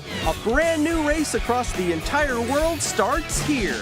I want to talk a bit about characters in this game. There are tons of them. We went through the entire character select screen. So there's not only all the classic Nintendo characters or Mario characters specifically, but also alternate costume versions of them. And that plays sort of interestingly because you can also find power-ups in the race, largely centered around food. You can get food, and that food changes and alters your looks and your costume, which potentially gives you different sort of mechanics that you can use in the game. On the character select screen, there's all the characters, Mario, Luigi, Luigi, Donkey Kong, all the rest. And then there were alternate versions of them. There was like Cowboy Mario and like Athletic Donkey Kong or something like that. And they had different costumes. We don't really know if they impacted their stats. We're not entirely sure yet. You could pick one of these different costumes, but then you find one of these special power-ups, and it almost looks like a Wonder Flower effect from Super Mario Bros. Wonder when this food is taking over your character, and then you pop out in a different costume. My favorite new character that I got to play as a bunch today, I kept picking, was Cow from Moo Moo Meadows from N64 Mario Kart. One thing we did notice was that there are a bunch of characters that you can't choose that do appear in the races next to you, like Monty Mole or the Piantas from Super Mario Sunshine or the Conch Doors from Super Mario 3D World. So Logan, you think we'll be able to unlock all those guys eventually? Yeah, I have to think so. Maybe that's one of the incentives to the open world and the others. So I want to talk about some of the new items we got to experience today, because a lot of the classic ones are back, but some new ones are really fun. One of them are just hammers from the Hammer Brothers. You just throw hammers at people like you're a psycho in Home Depot. I thought those were great. There's also a punchable coin block that you can launch above your head. You hit it a bunch of times, you get a bunch of coins. But there's also altered versions of classic items, such as the lightning bolt, which you noticed. Yeah, the lightning bolt is way different in World. Instead of, Mario Kart 8, if you're in first place and you get zapped, you're probably shrunk for 30 seconds maybe. In World, it seemed like everybody was zapped and came back to full size pretty quickly. So just a balancing thing. I think they had to make a lot of core changes just to the Mario Kart DNA because of 24 racers. That changes a lot of stuff, and I think items is one place where that happened. And we also saw you no longer have to hold the item button to drag a shell behind your butt anymore. Like if you're in first place, you want to protect yourself with a banana or a green shell from oncoming red shells or whatever else is coming your way, you would have to hold that button. The rep that was there said, oh no, it just drags automatically now. And it's not just shells and defensive items. Everything drags behind you. I did ram into one with a single mushroom and it gave me a boost. Yeah, presumably you can just slam into CPUs with whatever's behind them and something will trigger, which is really cool. We also got to play on a bunch of different courses today. What were some of your favorites? Yeah, what's really cool is that there were definite remixes of classic Mario Kart courses in here, and even some turns and segments that were ripped straight from old Mario Kart games, but just remixed a little bit. Like Dino Dino Jungle from Double Dash is here, but it's different. The music plays, it's a remix of that track, and you go through the same turns with the geysers that boil over and launch you into the air. There's retro tracks, but not in the sense that, hey, we plucked this from Mario Kart DS and we remade it here. It's we took this theme, this idea, this motif, and kind of just remixed it a little bit to fit this entirely new formula. They were all really, really good. Introducing Knockout Tour.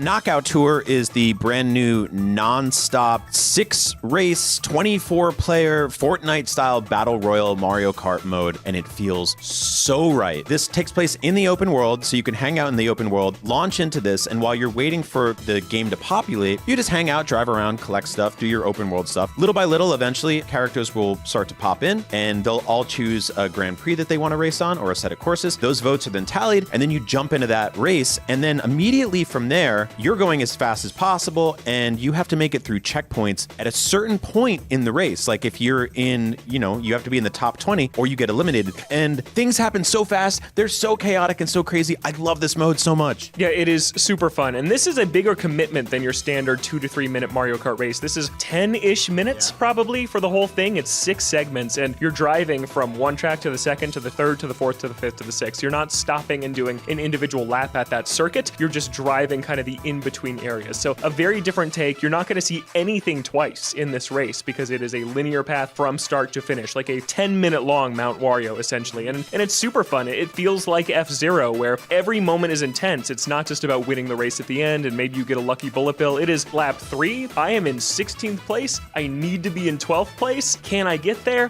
You're trying to pass people, and there's 12 people behind you trying to pass you. And you, Brian, had a really unlucky one the first time we tried this. You went to like 3rd to 22nd, which is something you can say now in Mario Kart World. It's crazy. Adding 24 characters to the track just makes it so chaotic. It happened so fast, I was just jaw-dropped, stunned, and all I could do was laugh. This is going to lead to some of the funniest moments in Mario Kart history, and I cannot wait for it.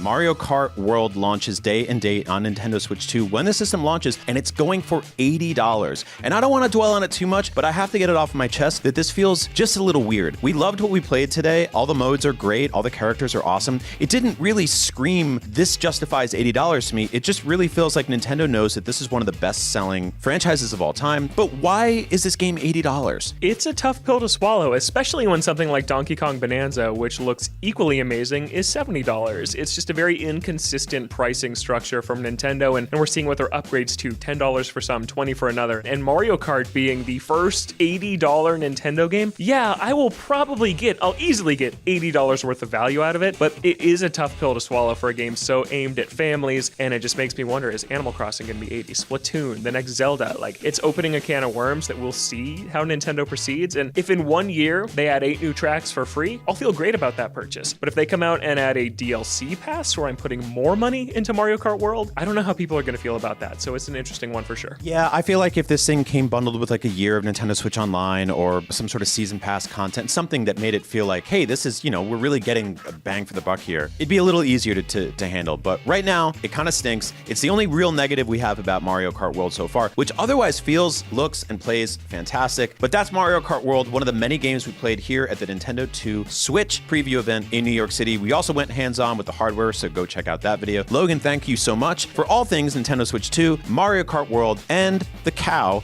eating other cows. Stick with IGN.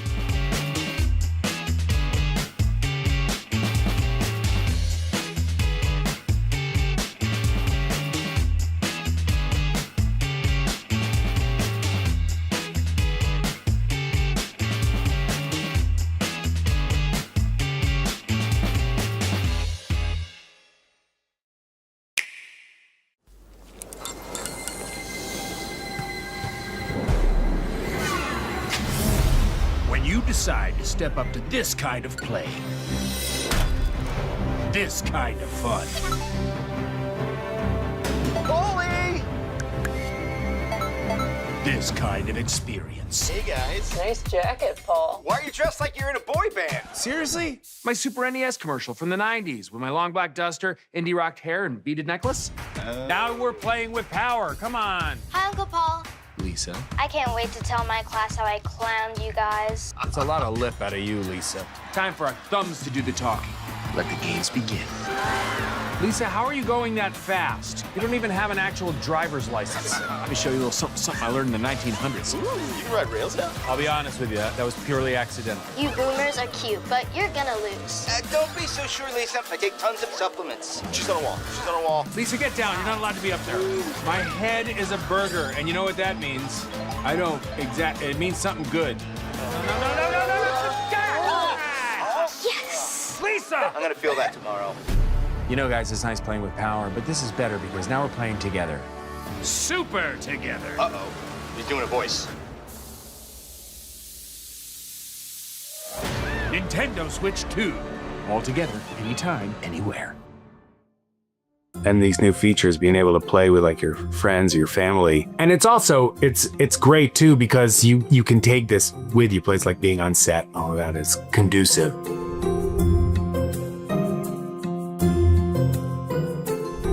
In 1991, Nintendo teamed up with Paul Rudd to create one of the most iconic video game commercials of all time, and because the world can be a great place sometimes, they're doing it again for 2025 and Nintendo Switch 2. Here to tell me all about it is Paul Rudd. Hey, Paul.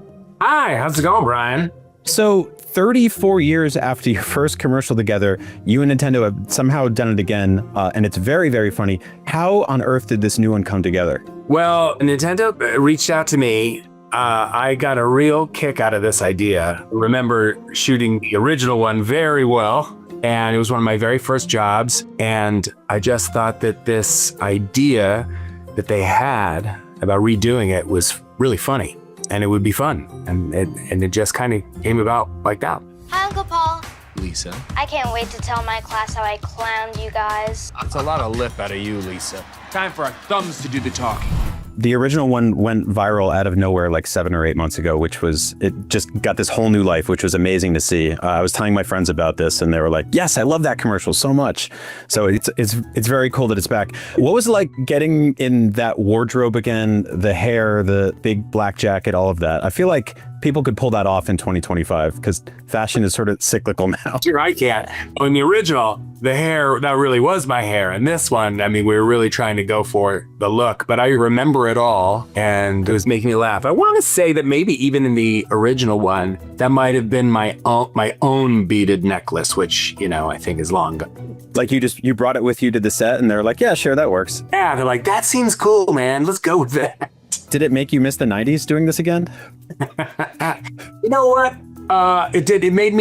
I think it made me nostalgic in all of the right ways. Like I said, I remember playing that. I remember shooting that commercial, and so it is nostalgic, but then they're playing this new, the Nintendo Switch 2, and then all of these kinds of updates to the games and the Mario Kart World, and now seeing like my buddies down below on it. Like, it did have this feel of nostalgia, but it kind of with all leaning toward the future, and it was kind of fun to see both of those things hit at the same time. That's awesome.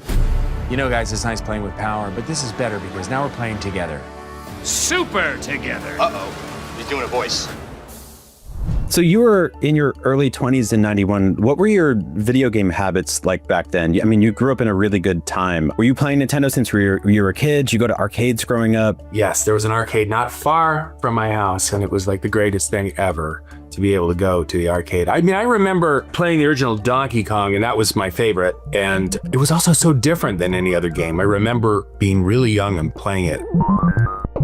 So it was always very exciting if I was able to go to an arcade and my parents dropped me off and I'd have $5 and I could play as many games as possible. Was that your earliest Nintendo memory? Like, weirdly, playing Donkey Kong in a pizza parlor in Jersey City, New Jersey was like my first Nintendo memory, and it just set me on a path of loving their stuff forever. Was that it for you? It was Donkey Kong for sure. Because I was of the generation, I really saw so many developments and so many of these games and how the technology really started to change. I mean, I remember vividly Donkey Kong being so unique and so much fun and mind-blowing. And that was the game for me. That was the one that I loved the most. Yeah, it felt like it sort of had a story. Well, it was a story about like somebody getting kidnapped, but it was still a story, which was great. What's your favorite thing about Super Mario? Like, he's just this wonderful character. I think he's just been there forever. For me, it's like I'm Italian and kind of chubby, so I've always been like, that's my dude right there. It's a character that's now just kind of, I feel like, worked its way into just the culture. It's like, Mario's always been there for us, So you make movies constantly, which means you travel like a ton for work. The Switch and Switch 2 are basically perfect for that. Yeah. What are your kind of modern video game habits now? Do you get some time with the Switch here and there? No, I'm really excited for the Switch 2, Nintendo Switch 2, for that reason. And it's also pretty great in that I do travel with this job and these new features, being able to play with like your friends or your family. Remember when I would be away and I get to FaceTime with my kids? Like now it'll be this, which is even more fun. And it's also, it's great too, because you can take this with you. It's like being on set. All of that it's conducive. We have a massive gaming audience at IGN, pretty much the biggest. And they're all really excited for Switch 2.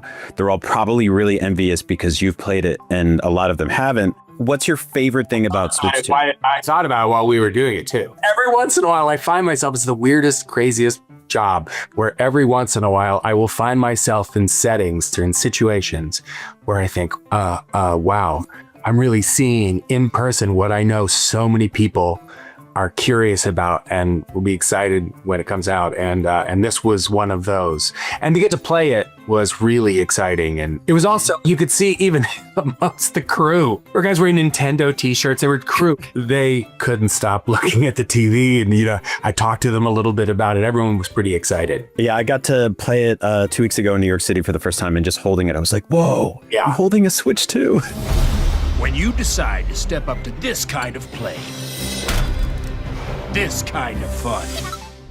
You mentioned playing Mario Kart with your kids. I wanted to ask you sort of your general strategy on that. I'm a dad, and I tend to go easy when I play Mario Kart with my kid. Is that good? Should you do that? Do you hold back, or do you just go, hey, you know what? This is a learning moment here. I think all parents are faced with this kind of decision, whether it's, if you're outside playing sports or whatever it is, like what do you let up? I think my kids are so much better at all of this stuff than I am. And so no, I would never take it easy. Personally, I would try my hardest and still get kind of whooped, most likely. Do you have a favorite character so far in Mario Kart? We would be filming the commercial, and then as they had to set up a new shot or something, I would still have it. So I would just start playing it. And then I'd get so into it and they say, okay, we're ready. Let's go to do the next shot. And I had to put it down to play for the commercial. And it was like, I need 5 more minutes. And I was like trying to play. I'd play with all of the different characters. And, you know, it was a fine line where reality and art did seem to kind of merge. Did you say at the end of this, like, do I have to give this back? I was really hoping when it was all done, say, here you go. Here you go, a few months early. Yeah, they didn't. That would have been, you wouldn't want to have carried that around. People would have been like, I need that. Like everybody else, I'll be getting it right when it comes out. Yeah. Lisa, how are you going that fast? You don't even have an actual driver's license. Let me show you a little something I learned in the 1900s. There were 34 years between your first 2 Nintendo console ads. Do you think you'll return for a third one in 2059? That's a question for some of the other people that are probably on this Zoom with us. I think you should do it. Do it with like gray hair and, you know, turn on the fan with a cane and all that. Hey, I kept the coat. Bring back the beads. Well, Paul, thank you so much. Go check out Paul's brand new Switch 2 ad. It's out right now, and get the Nintendo Switch 2 when it comes out. And for all things video games and beaded necklaces and very long coats and little fans and smoke machines in your apartment, stick with IGN. Nice jacket, Paul. Why are you dressed like you're in a boy band? Seriously? My Super NES commercial from the 90s with my long black duster, indie rocked hair, and beaded necklace? Now we're playing with power. Come on.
The Oboro clan, the legendary ninja clan, led by Joe Musashi, long defended the world from evil, until that fateful day.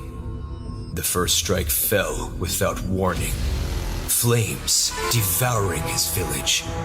In the shadows of the forest, they revealed themselves. E&E Corp.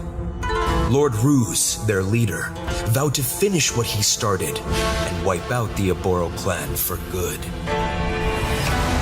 Joe fought, but what awaits him is far worse than he imagined.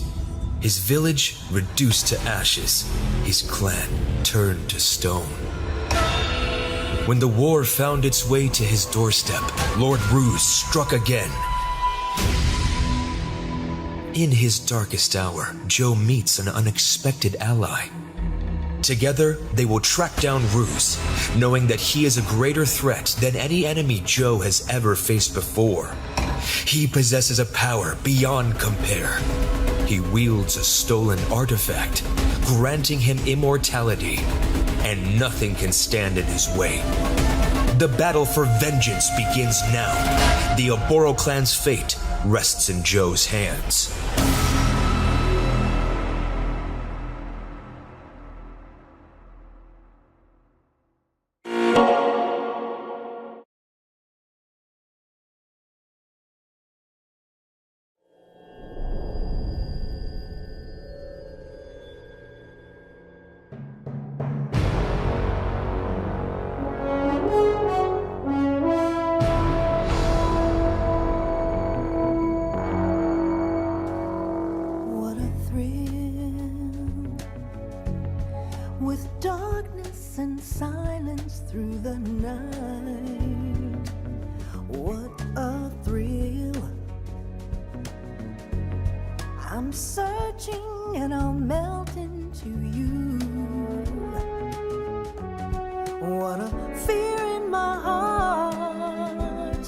but you're so supreme.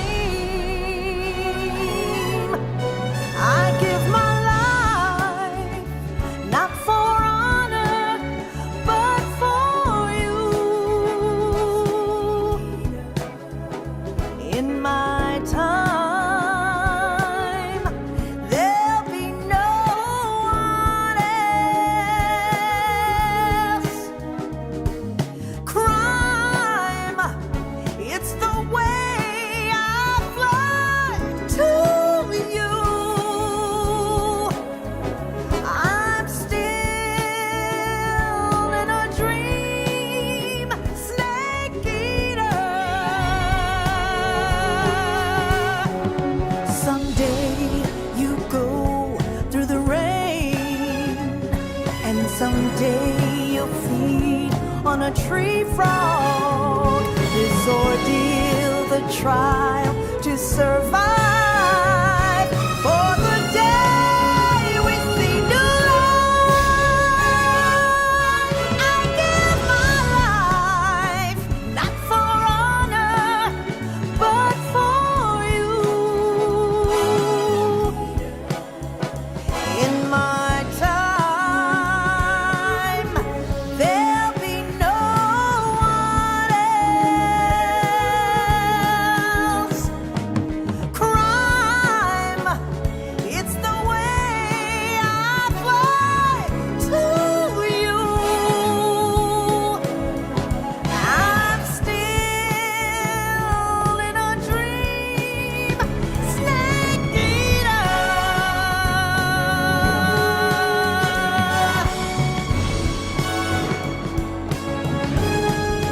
I'm still in a dream, snake eater.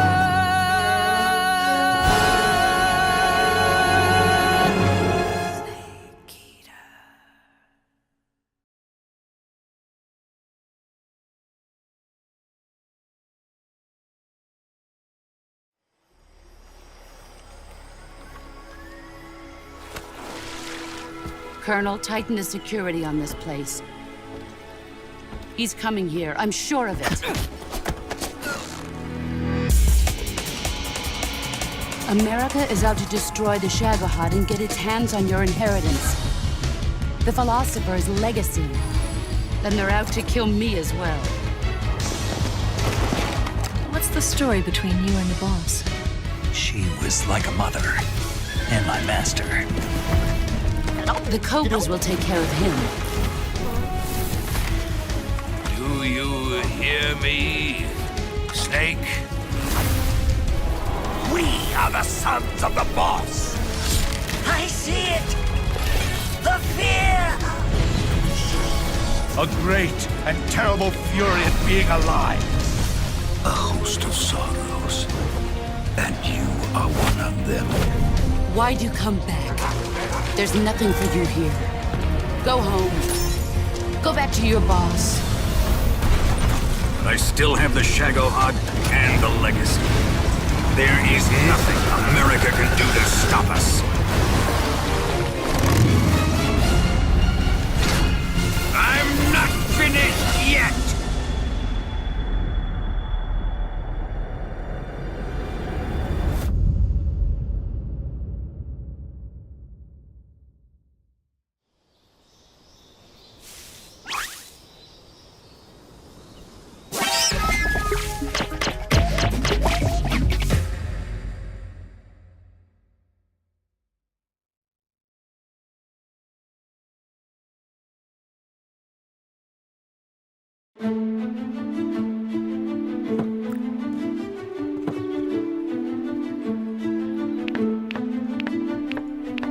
If your favorite part of The Hobbit and The Lord of the Rings books or movies is the time spent in the Shire, the lush, verdant, and hilly home of the habitually hungry halflings who live in holes, albeit well-decorated ones, known as hobbits, then I've got good news for you. Tales of the Shire might make you very happy, regardless of whether or not you already play and enjoy the cozy genre. I played an all too brief 20 minutes or so, split across 2 save files. one from the beginning of the game after the character creation, and another from around halfway through. My takeaway after that time was exactly what I was hoping for heading into the hands-on. That Tales of the Shire is shaping up to be a relaxing, no pressure, no drama escape into the Hobbit hillside, where your biggest worry is getting a new recipe just right so you can make a new friend in town.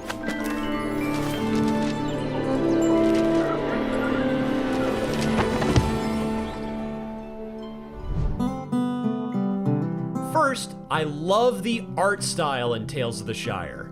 It's bright, sunny, and overall just pleasant, as it should be.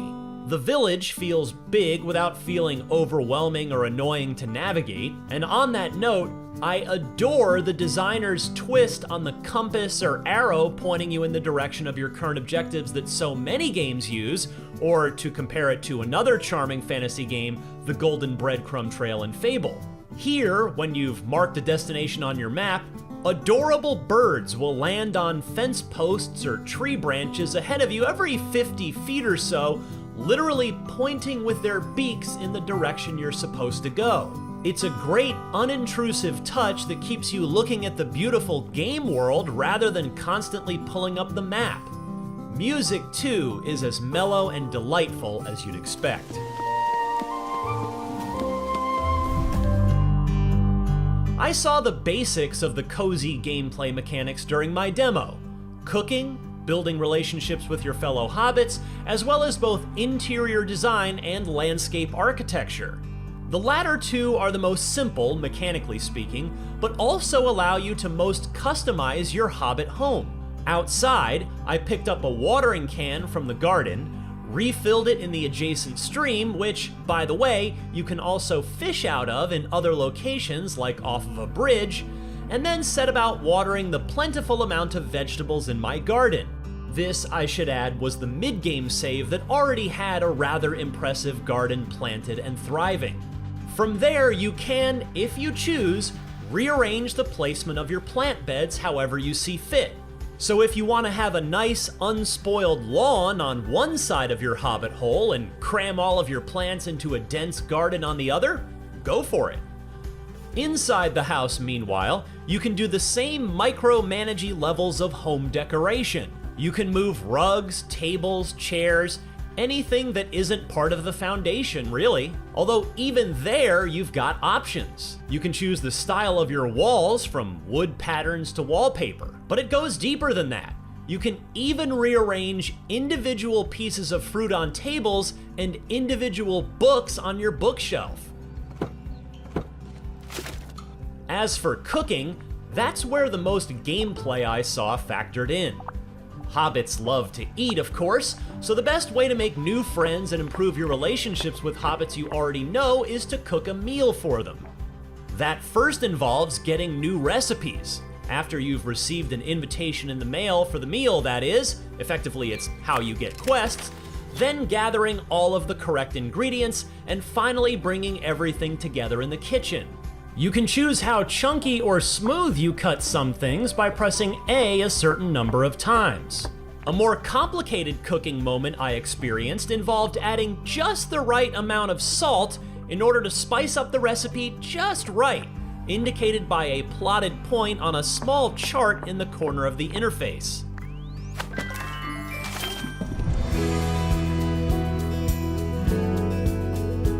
All in all, Tales of the Shire was exactly what I was hoping it would be. A zero-stakes, relaxing time spent in the Shire. This game is set after The Hobbit, but before The Lord of the Rings, so the scouring of the Shire is still far, far away. But hopefully, Tales' release is much closer in 2024. For more on Tales of the Shire, check out the original announcement trailer, and for everything else in the world of video games, cook up a second breakfast with IGN.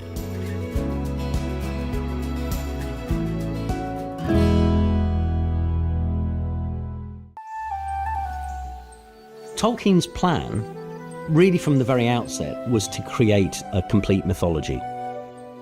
But he said, I'm going to leave areas that are only sketched in, like blank spaces on the map. And I want other minds and hands wielding art and paint and drama to come in and take over the story. The heart of the game is love, fellowship, the love of the Shire, the love of community, the love of good food, good tilled earth, and the desire to protect and enjoy nature. You're coming into Biowar as a new hobbit and trying to find your place within that group, but also you're exploring what it means to be part of a beautiful landscape and making that your new home. We're making a little pocket where that kind of life is preserved and anyone can come and experience that. It's the kind of life that makes Middle-earth worth saving.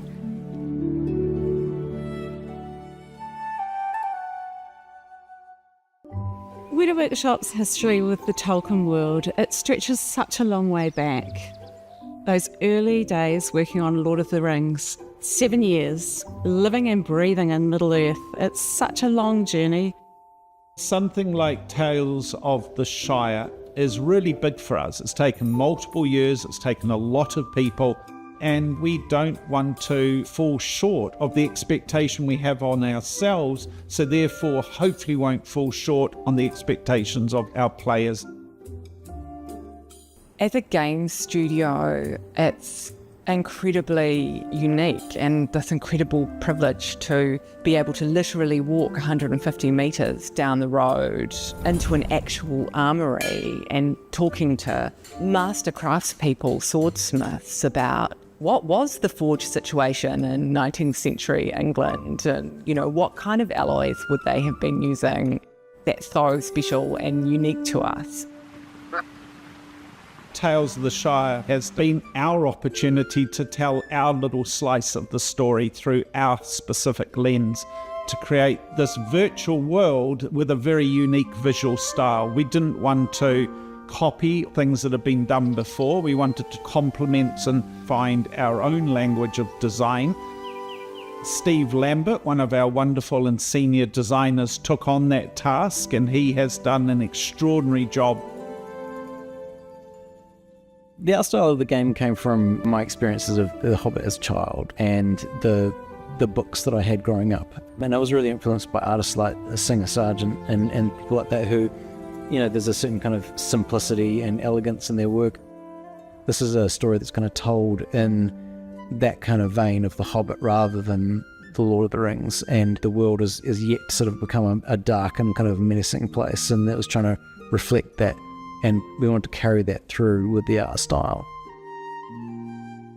It's quite a challenge with how much is out there in the world now, with the impression that it's made in the zeitgeist of what Middle-earth and that kind of world looks like and feels like.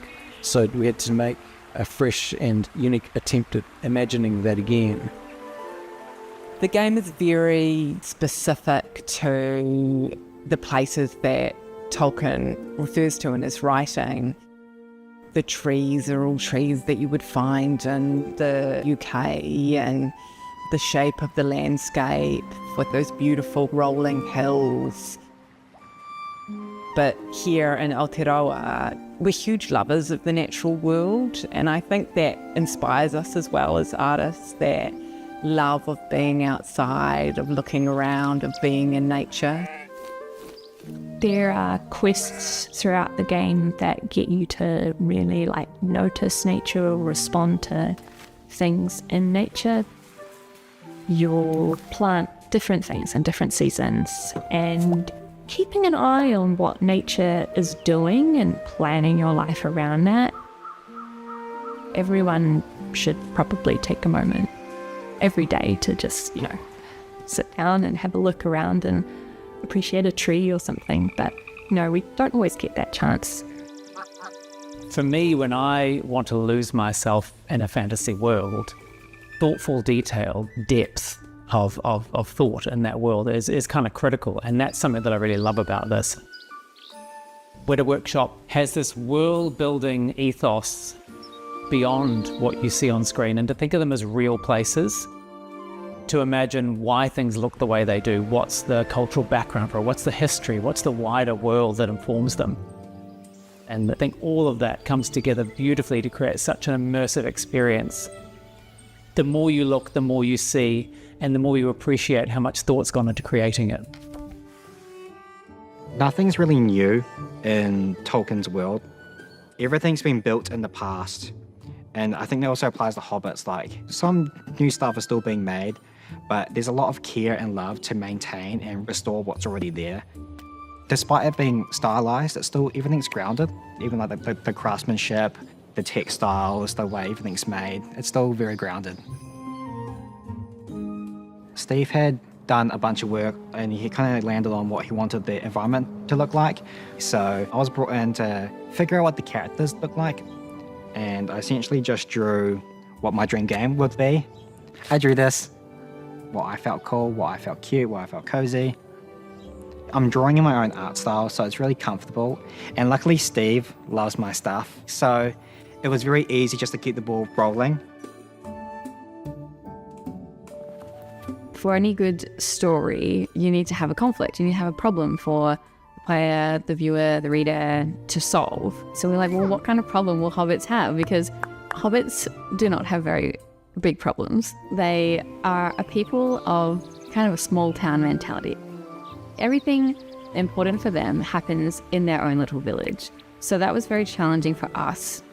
We didn't want this game to be about the actual big problems in Lord of the Rings. We wanted to set that to the side and be like, okay, well, let's actually spend time in Bywater. What would we be doing there?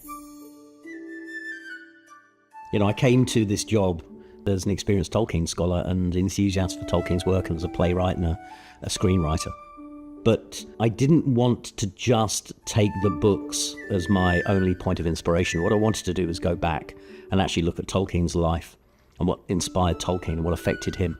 And it's things like the urbanization of the landscape of his childhood and his love of trees. It was looking at the effect that the First World War had on him, about what happened to his country after that time and how some of its values, the really positive things that were important to him, seemed to be being lost. And he wanted to preserve them or to champion them again. So I was taking all those ideas and then using that as my point of inspiration. Tales of the Shire is set in Bywater, not in Hobbiton, but Bywater is effectively part of Hobbiton. And I struggled for a bit to work out what to call it because, you know, I need to write things down. And is it a village? So it's not really a village, it's kind of just part of Hobbiton, right?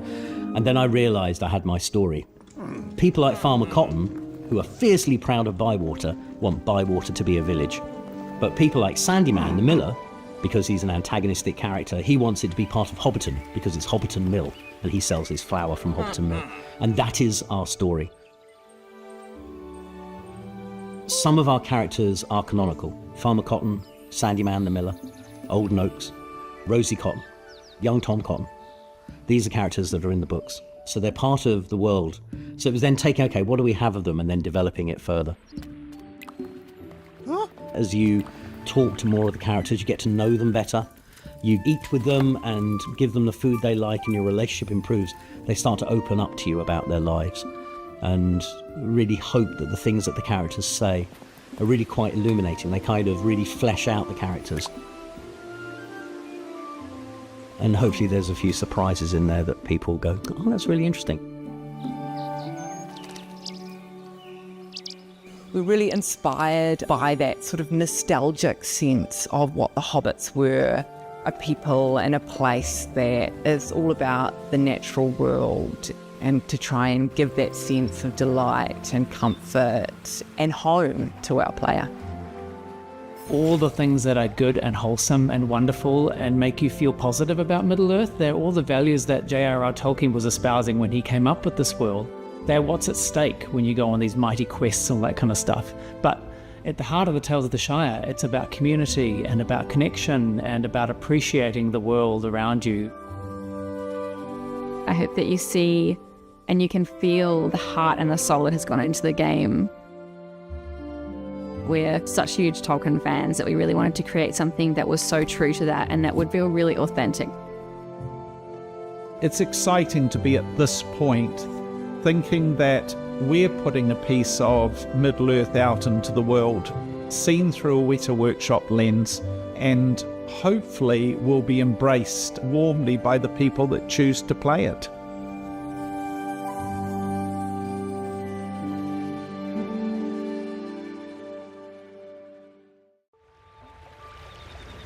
There are many tales of Middle-earth. Tales of courage and brave deeds in dark times. But that is not our story.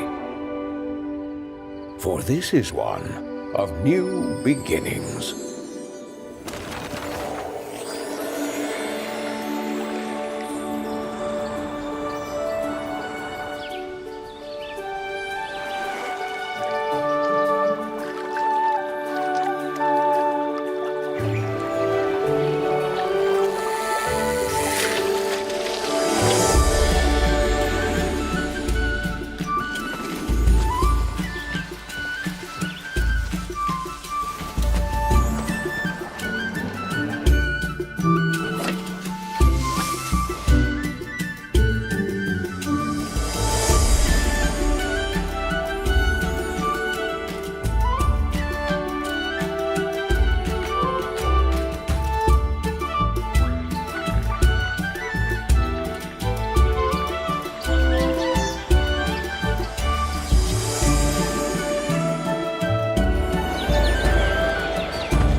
These are our tales of the Shire.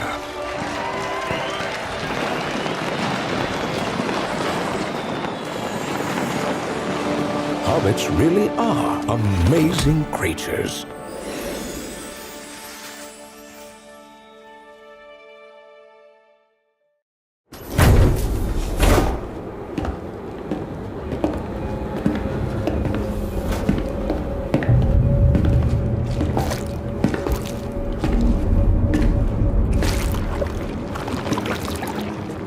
This is the headquarters of our humble operation, the bridge of the DHV Magellan.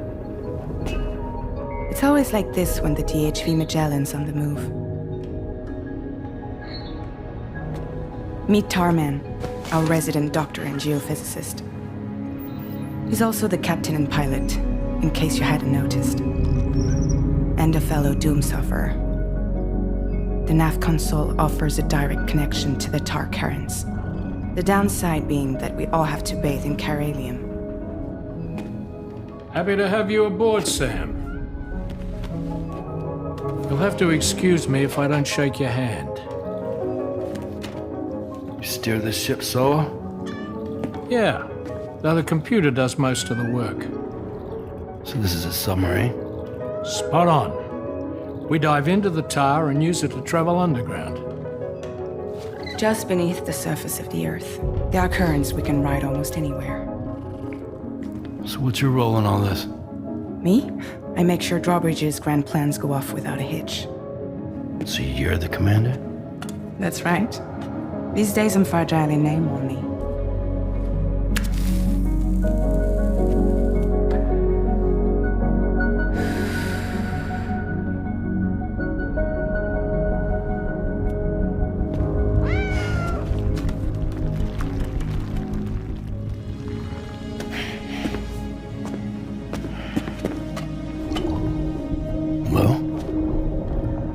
So Lou is the child's name.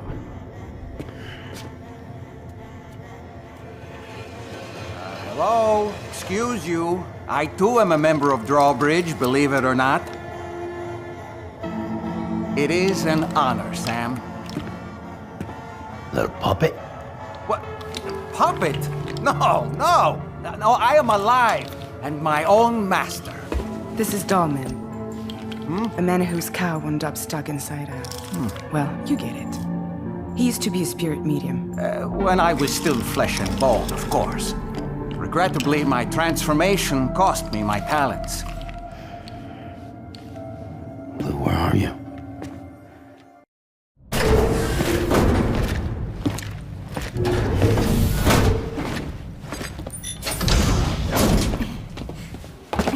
Thank you.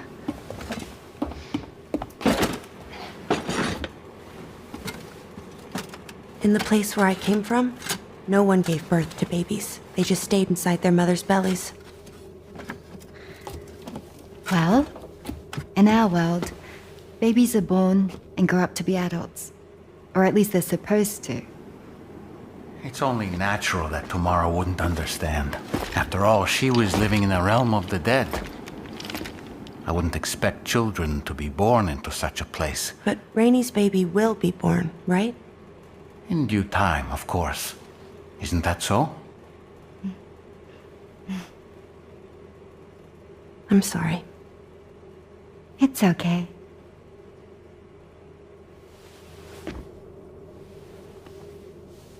Raindrops are falling on my head.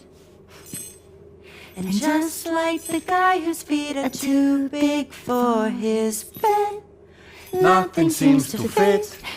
Those raindrops are falling on my head. They keep falling. So I just did me some talking to the sun. Oh, that was terrible. I thought it was pretty good, actually. So you'll be a mother who gives birth to her baby. Mm-hmm. And I just can't wait.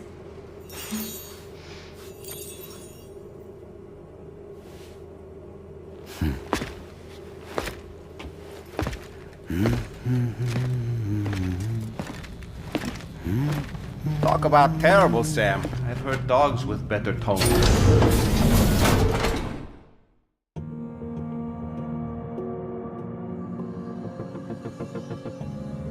Nearly 6 years after the release of director Hideo Kojima's Death Stranding, we finally played the sequel, Death Stranding 2, on the beach.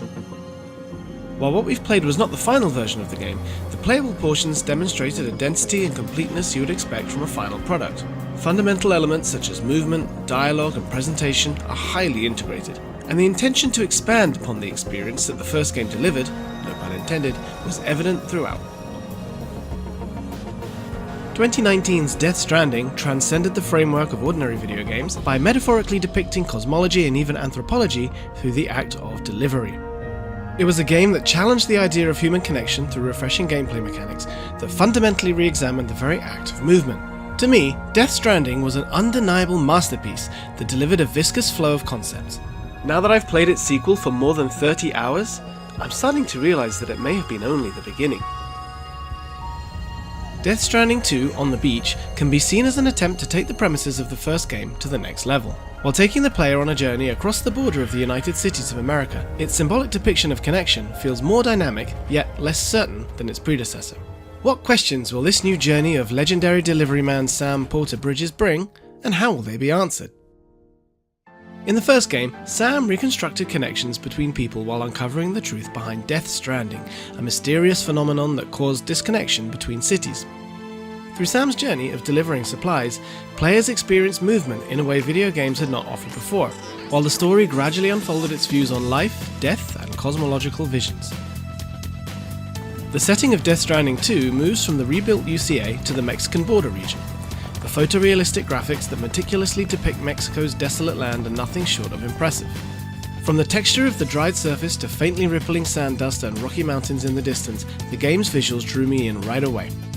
Photorealistic modelling and subtle facial expressions of characters have also largely improved from the first game, and the art style creates an aesthetic that transcends mere realism, forming a powerful foundation supporting the game's surrealistic worldview and story.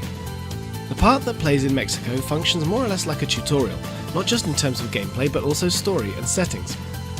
While the first game overwhelmed players with numerous terms and settings in its early hours, Death Stranding 2 is conscious of being accessible even without prior knowledge.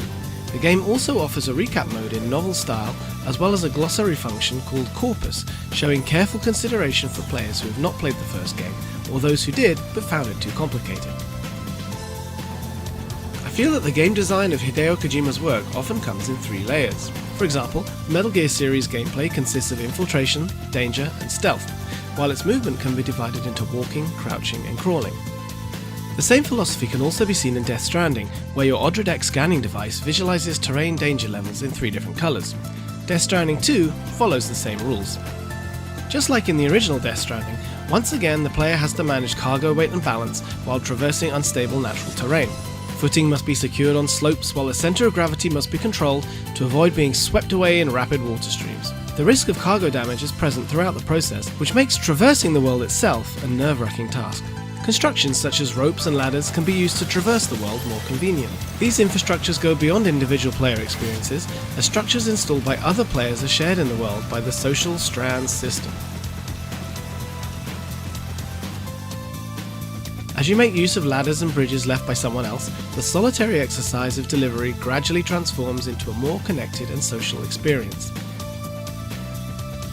In addition to highways, Death Stranding 2 allows the player to construct monorails too, which makes traversing its world a lot smoother. Highways and monorails require a lot of materials, forcing the player to utilize the game's mines to gather them. As a result, establishing trade routes has become more central to gameplay than it was in the first game. While traversing the world itself has become more convenient,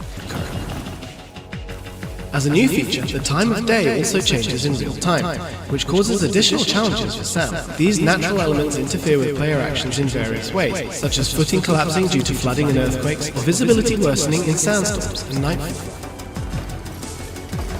The sequel also boasts more room for customization. The Porter grade indicates Sam's current proficiency in a more direct way, while skill points can be used to enhance stats and obtain new abilities. You can specialize in either delivery, movement, or combat skills. This shows that once again, Kojima is utilizing 3 layers of gameplay in which the player can tackle the game's missions and obstacles. While delivery, movement, and combat skills can all be customized, combat plays a greater role in Death Stranding 2. In the first game, combat was limited and functioned merely as a way to secure supplies or to make your way through bases. Death Stranding Director's Cut already added infiltration missions into mule bases, but Death Stranding 2 builds more varied stages and systemized combat in the open world, seemingly as an extension to that. New human enemy forces such as bandits and armed survivalists appear, and their bases are designed as stages with simple 3-dimensional structures. BTs, or creatures that appear due to the Death Stranding phenomenon, also have new types. Larger BTs with stronger attacks make the combat more challenging than it was in the first game. Combat has become more tactical as well. By throwing a speaking doll, called Dollman, you can observe the insides of bases from above to grasp enemy placement and movement lines. While close combat remains important, remote stealth attacks with the blood boomerang, precision shooting with sniper rifles, and utilizing assault rifles and grenade launchers give the player a multitude of new options. It's even possible to put down Sam's backpack, allowing for more agile and nimble movement by completely separating him from his cargo. Weight management directly connects to mobility, which greatly enhances tactical flexibility. Whether to engage in direct combat, choose stealth, or avoid combat altogether, freedom of approach has increased when compared to the first game. You can even refund or use skill points, welcoming trial and error to find the playstyle that suits you best. As partially revealed in trailers, after a series of dramatic events, Sam will cooperate with Drawbridge, a civilian company established by Fragile.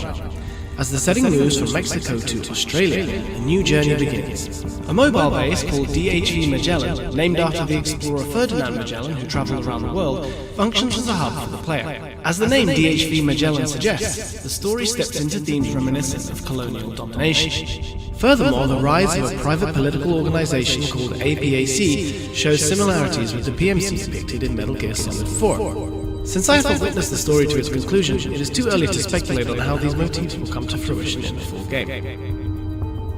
In Death Stranding, people were isolated and only porters traversed the dangerous outside world, which many noted seemed to foresee the COVID-19 pandemic. In Death Stranding 2, the APAC seems to resonate with recent movements of America's Doge. With such eerie points of convergence with reality, I can't help but feel that there is a significance worth noting in contemporary times regarding how connections will be redefined in Death Stranding 2. Of particular note is the presence of actor Luca Marinelli, who plays a mysterious man. Both Marinelli's acting ability and the presentation of scenes he appears in leave a strong impression. The mystery of who this man is and why he stands in Sam's way will have players speculating for sure. Marinelli and his character are just as captivating as Mads Mikkelsen's Cliff was in the first game. One concern I had during my 30 hours with the game was that I realized that the trailers contain content that delves quite deeply into the main story, to the extent that a lot of what happened throughout the game I was already somewhat aware of. Could it be that too much has been given away in the trailers? Or is there a big surprise awaiting players when Death Stranding 2's full picture is revealed?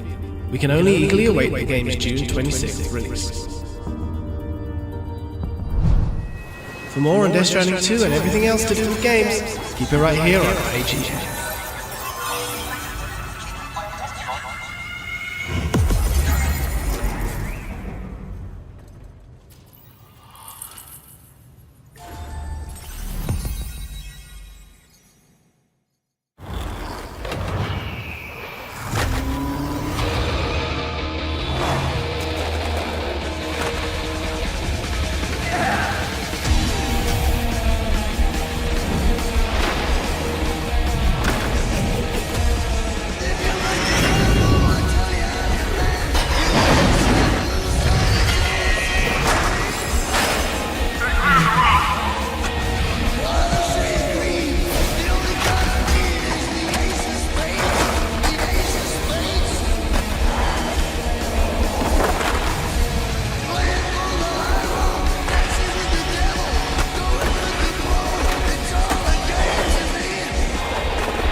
Attention passengers, space landing the tile is strictly prohibited.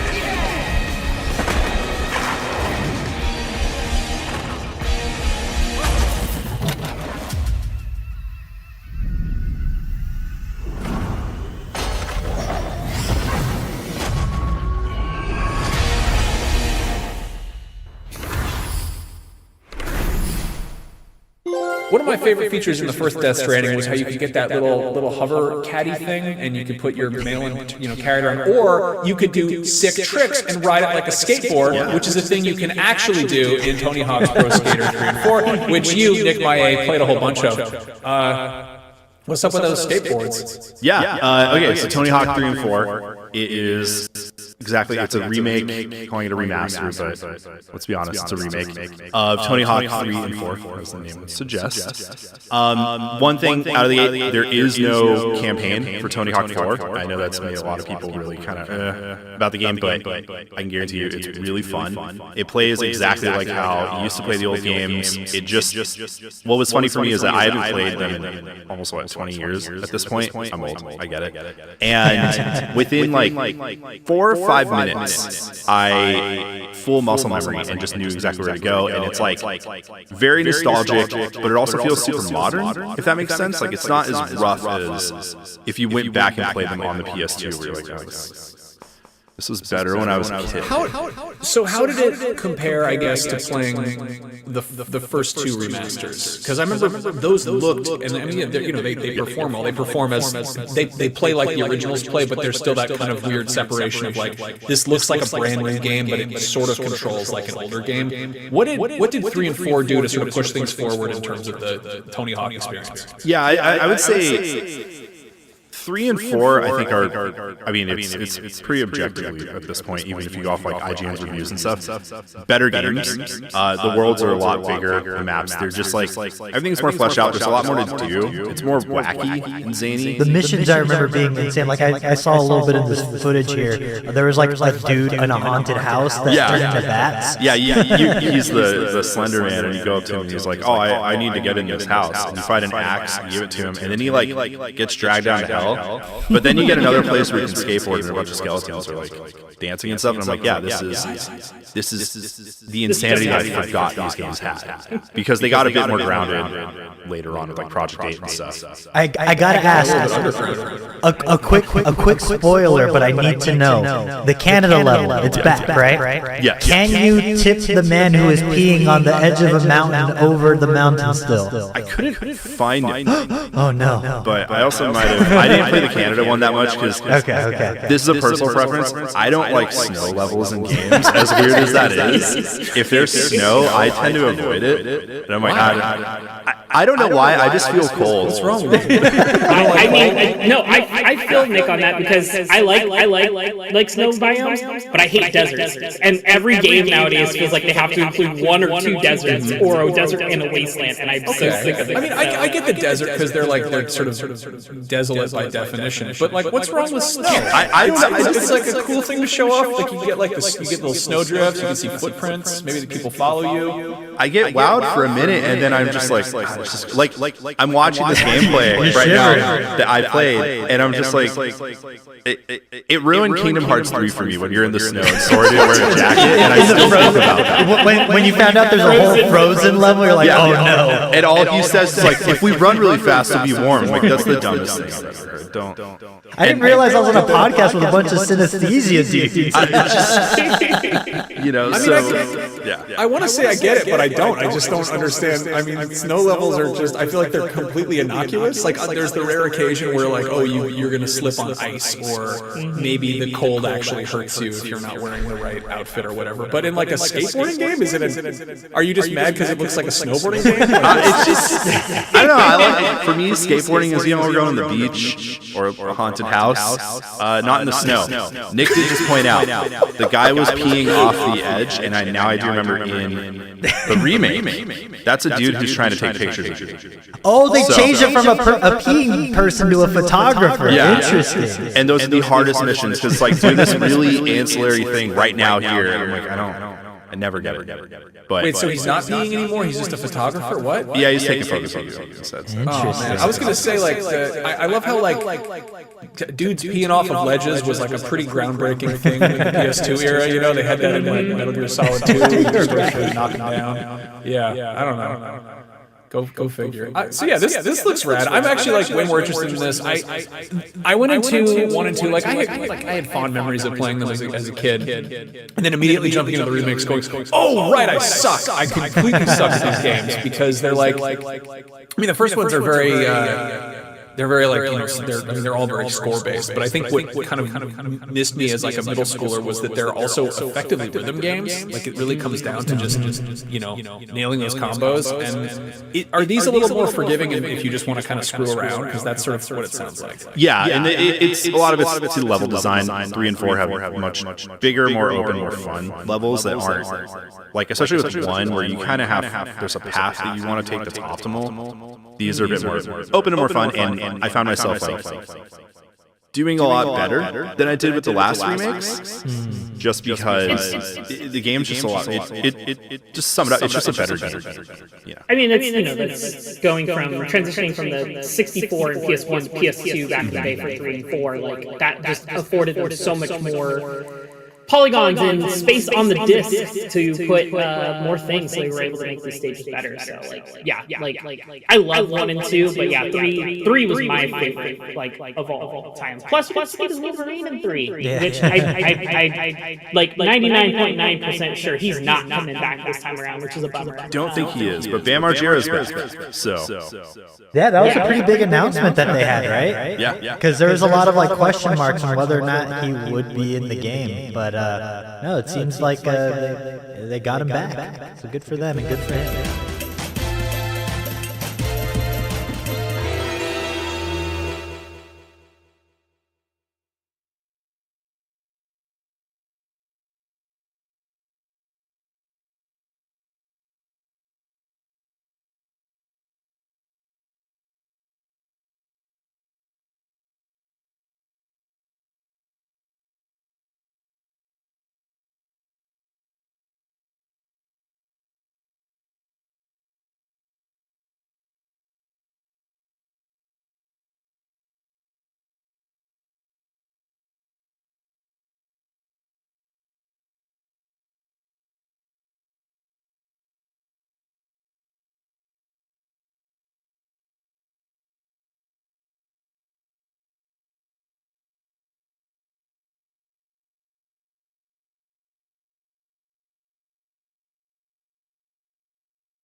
games and Hitman 3 and World of Assassination are excellent. But people feel all kinds of ways about James Bond's new look. Here, it's a very younger, it's a baby Bond. Yeah, he's very baby. Yeah. He's too baby, I think. Too baby. Okay. So one of the appeals for me for James Bond is that he's someone who's already at the top of the game, right? Like he's got the 007 for a reason. And to have the origin story for James Bond feels a little strange. Like, I don't necessarily need to know where he came from. I just want him to go in and do his thing. And so it feels a bit of a strange place, but as you just said, like, it's hard not to trust IO Interactive with what they do with the Hitman games. So I'm interested to see what gameplay is like, but I don't really like James Bond's design. Like, his look does not scream iconic James Bond to me, which I know is hard when you're not doing like a person. They're like, this is our James Bond. I'm like, okay, he's not really, he just looks so generic. Yeah. Just like another guy with brown hair. And I'm like, oh, all right. But Ryan, how are you feeling about First Light? I want my baby Bond, but no, I don't. I'm with you.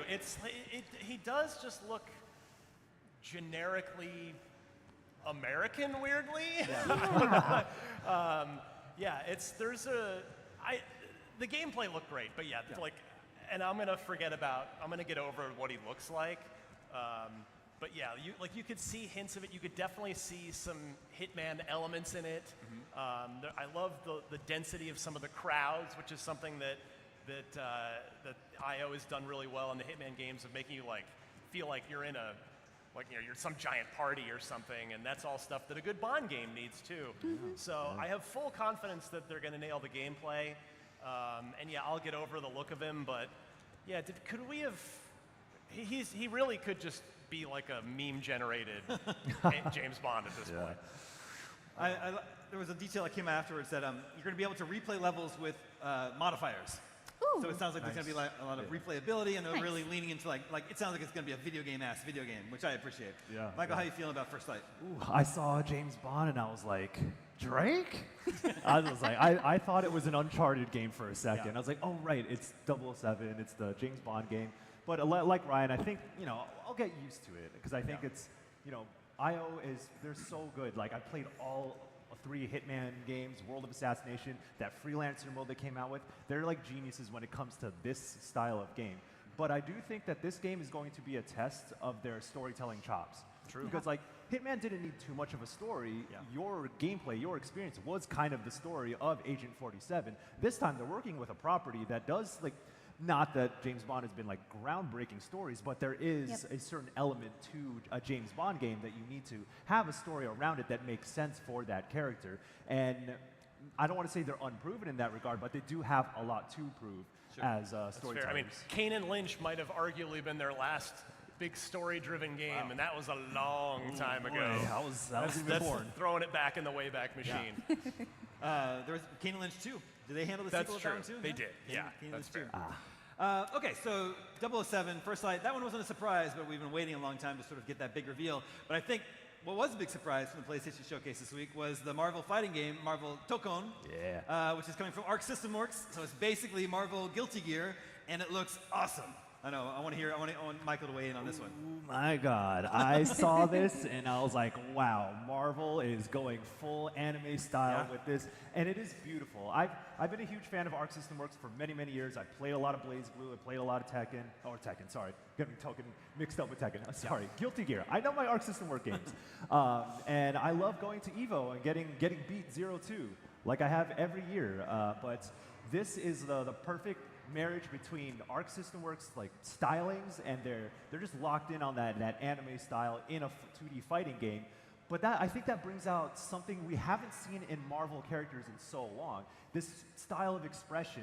I see all of these Marvel characters who we've seen in so many movies and so many other games, but they do look different. They have a certain attitude and charisma to them, even if it's just a fighting game. And mechanically speaking, I haven't gotten to play it, of course, but I know how Arc System Works builds their games, and they're 4v4.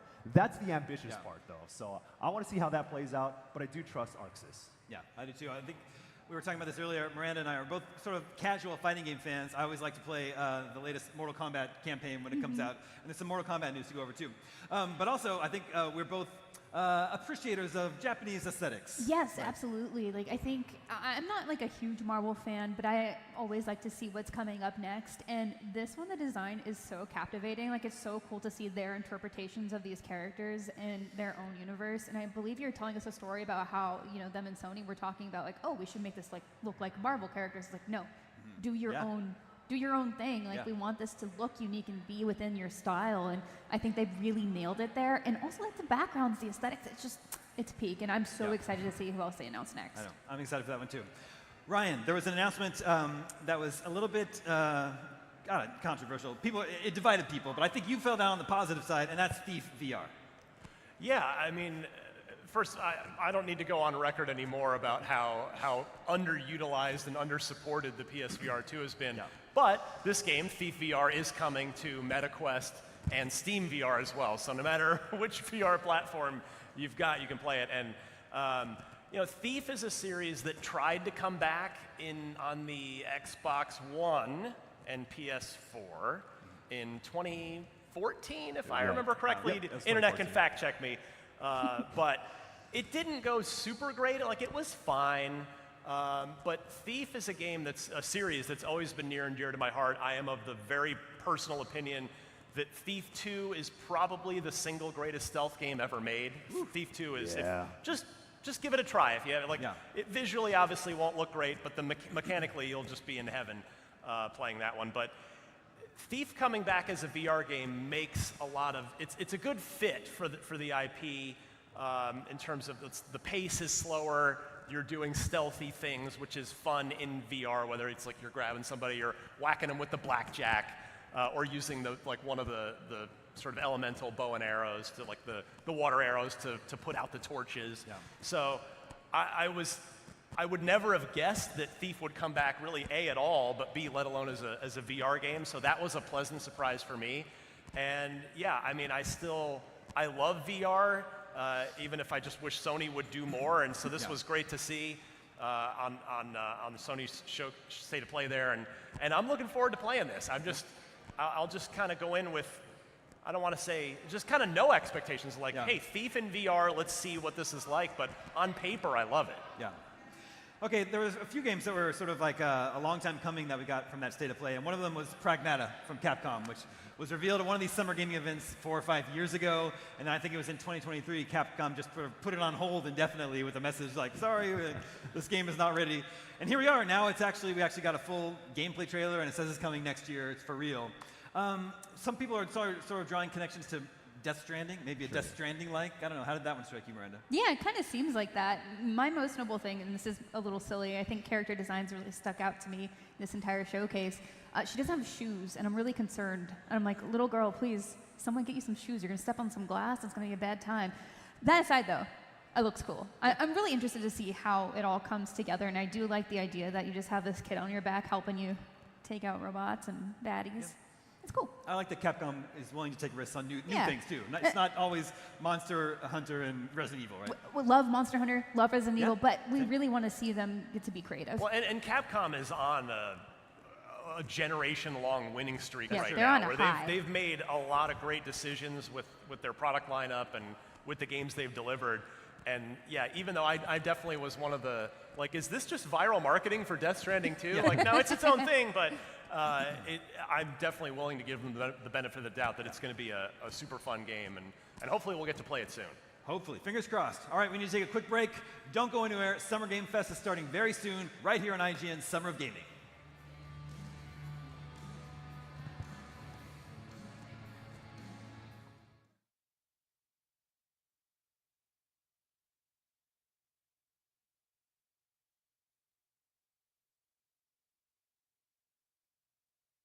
IGN Summer of Gaming is presented by PlayStation Days of Play.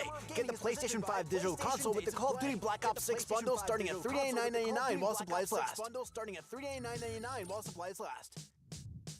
What's up, everybody? Welcome back to IGN Summer of Gaming. I'm Damon Hatfield, joined by Brian Altano. Hey, it's nice to be here. Kim Horcher. Hey, everyone. And Max Scoville. Howdy. And we are here today to talk about all things Nintendo Switch 2 and Mario Kart World. And Brian, I know you've gotten your hands on it. Yes, Mario Kart I World and love Brian, the I know Nintendo you've Switch gotten your 2. hands on it. Mario Kart World is so much fun, and I cannot wait to play more. I'm counting down the days. Kim, have you heard about the cow? I'm counting down I've heard it. Kim, Its have you name heard is about just the cow. There's a cow? There's a cow. You can be a cow. You can play Mario Kart as a cow. It's And the amazing. cow's name is Cow? Its name is Cow. Yeah, I got it to you. I've been playing it all morning. Honestly, it's a blast. It's so much fun. Playing it all morning. Honestly, it's a blast. It's so much fun. Nintendo Switch 2. Been playing what? There's a Nintendo Switch 2 system in the office right now while we're sitting here just talking about it. Two of them, actually, in my office as we speak. Can't wait to get back to them, but let's get right into it. Kim, let's start with you. What are you most excited for? Kim, Okay, first of all, I just can't believe we're finally getting a new generation of Nintendo Switch hardware. Everything I've seen about Mario Kart World, new and returning characters, new modes, I just can't wait to play it. Yeah, I agree. I love Mario Kart. I'm dying to learn about all of the different modes in Mario Kart World. Yes! Later, suckers. Well, Brian, Mario Kart World has all the awesome game modes you know and love, like Grand Prix, Versus Race, Time Trials, and so much more. But that's just the tip of the iceberg. One of the coolest new things for me is Free Roam mode, which really lets you experience how vast this new interconnected world is.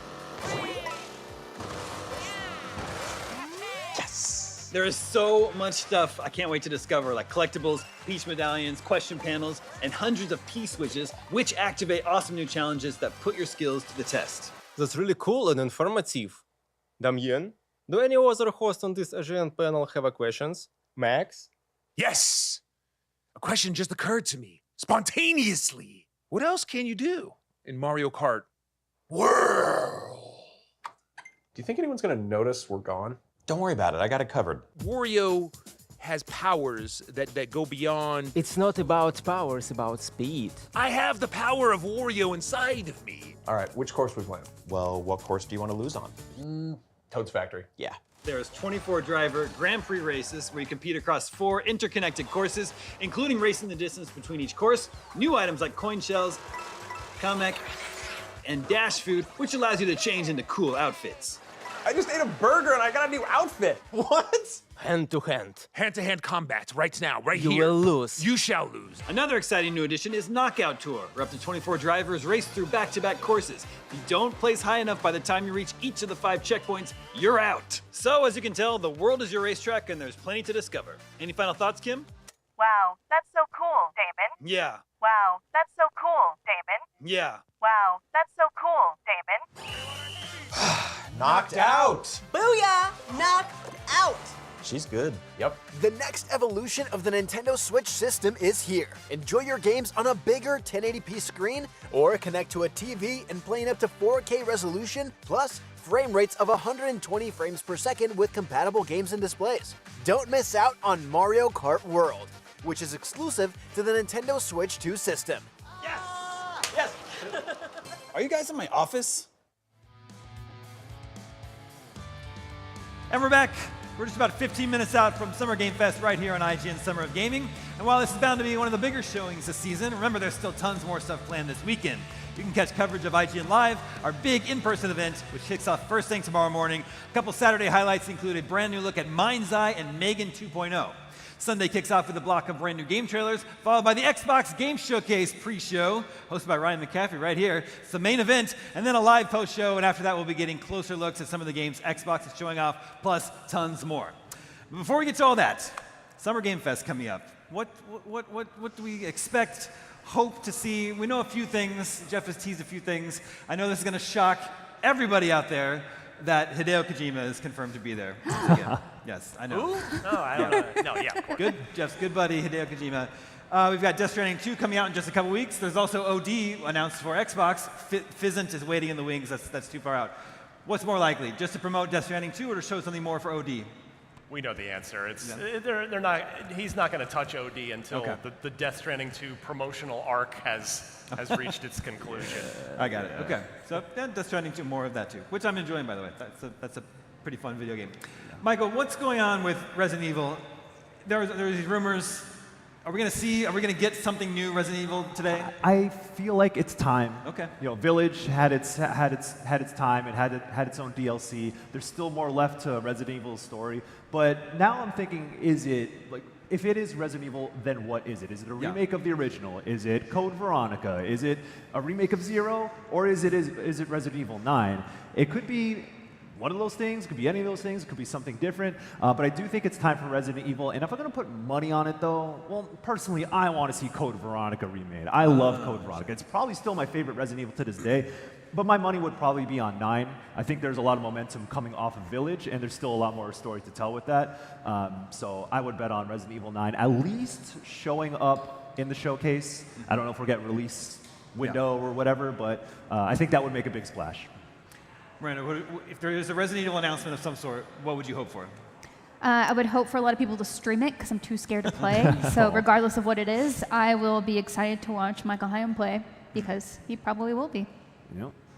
Any other sort of predictions or things you hope to see today? Yes. A big one that I think I'm not alone in is hoping that we see something from, wait for it, Hollow Knight Silk Song. Okay, so we did get to see that it still exists. That's like, it's like we're coming up for air at the latest Nintendo Direct. So we have seen this tiny snippet of it, but it's been 6 years since that was announced. So I think because they've been kind of showing it at various showcases and they have said 2025, this would be a really great opportunity for them to reach a lot of eyes and say, okay, here's our release date. Allegedly, this is going to be playable in September in an Australian museum, I think, or something like that. So it's like, is it coming out before then? Then at the museum, is at the release party, like what's happening here? So I think this is a really good opportunity for them to really showcase that and finally give us that release date, and hopefully they stick to it. Michael, is this something you've been waiting for? Oh my God, I think I'm more intrigued by the people around me who love Hollow Knight. There's like this cult following for Hollow Knight. Hollow Knight is a great game, don't get me wrong, but the fervor in which some people love Hollow Knight and have been waiting for Silk Song for so long, being teased at a Switch showcase, being teased at an Xbox showcase, saying it's going to come out in a certain year and then never coming out. There's just a story around the existence of Silk Song, and some very good friends. I want them to be happy.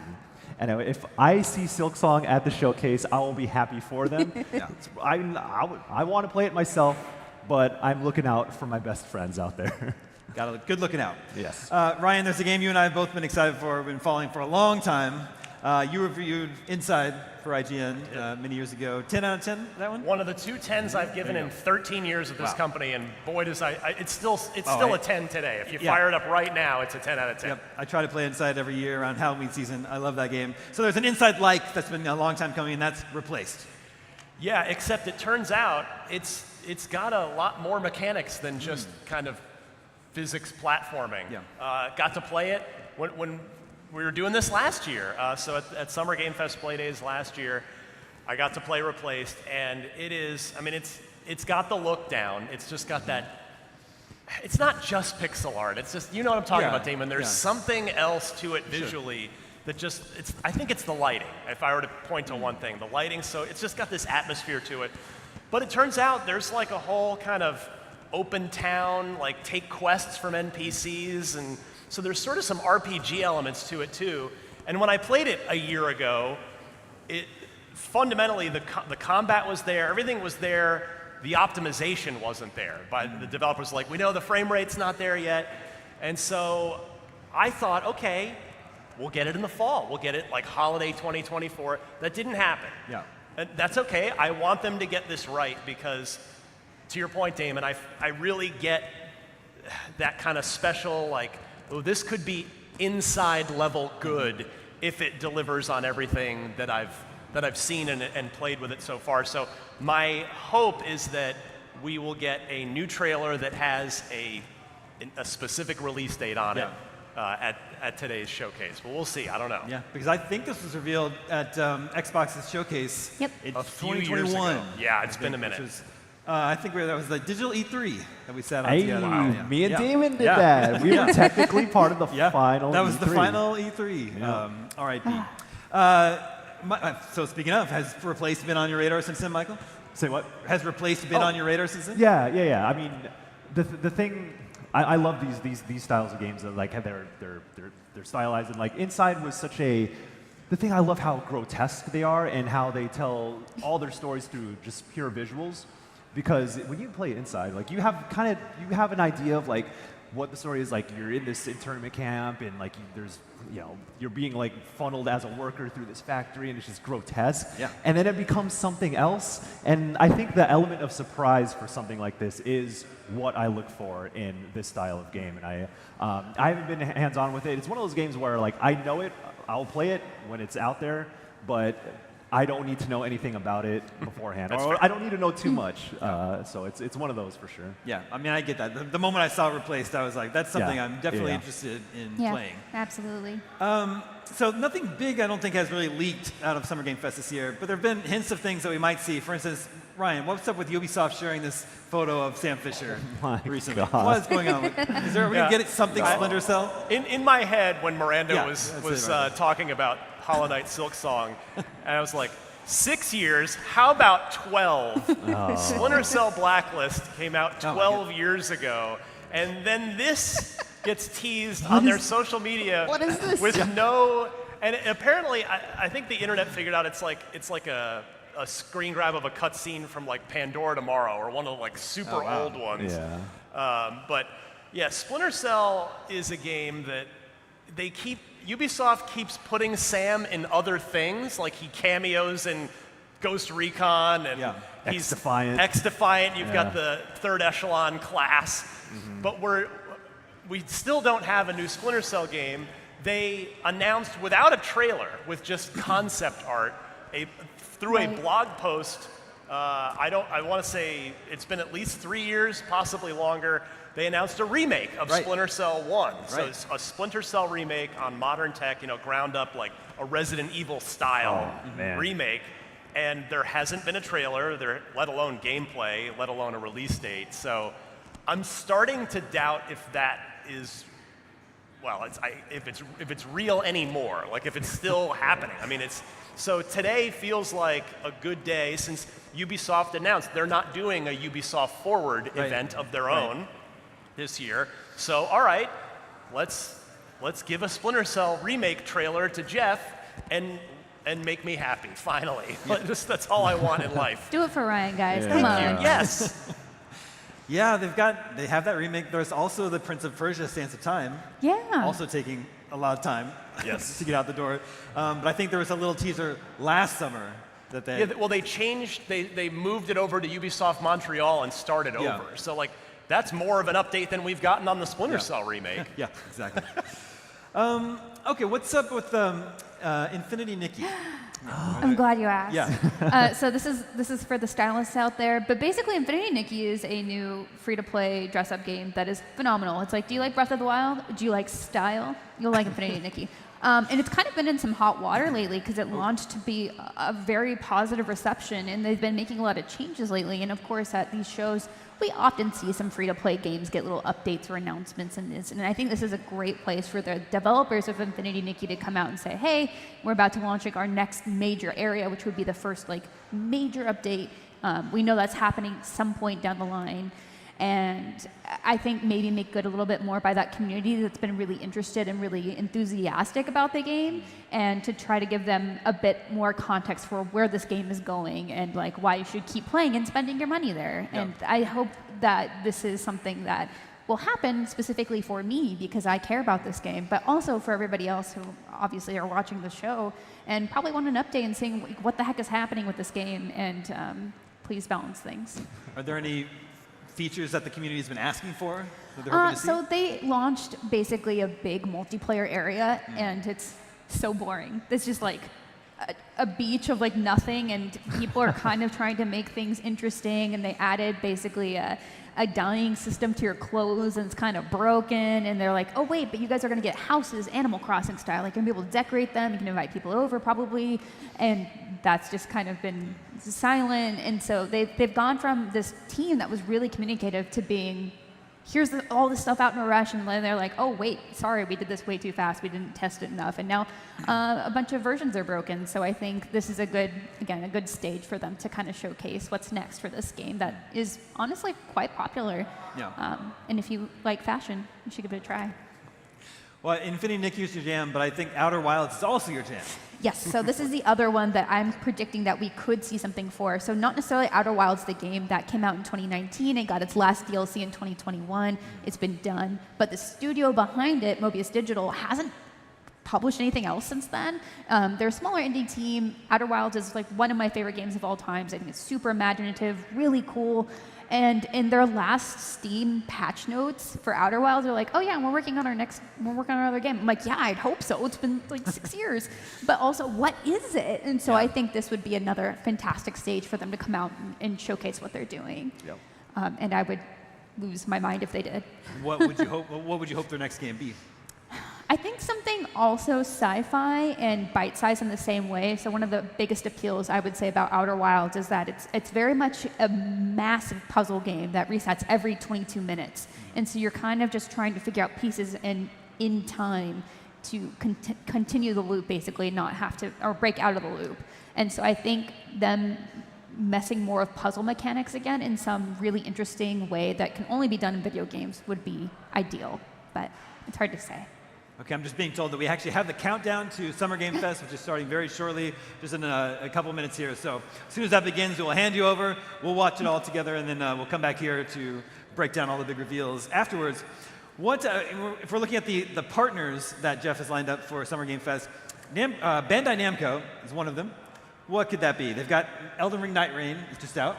Big hit. Oh, what are you thinking? I have not shut up about Scarlet Nexus 2. I have no inkling whatsoever. I have no idea. This is just me conjuring this. I'm speaking this into the universe. You are the only other person I've ever heard mention Scarlet Nexus. Scarlet Nexus is super underrated, and that game came out in 2021. I have been talking to many folks. Please tell me if there's a Scarlet Nexus 2. Please tell me. I'm so thirsty for it.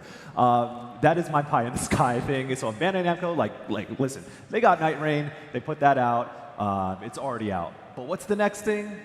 I need more anime action. You know, Platinum Games, there's a big void there to fill. Scarlet Nexus 2 can be that game. I have no idea if it's going to be there, but I hope it is.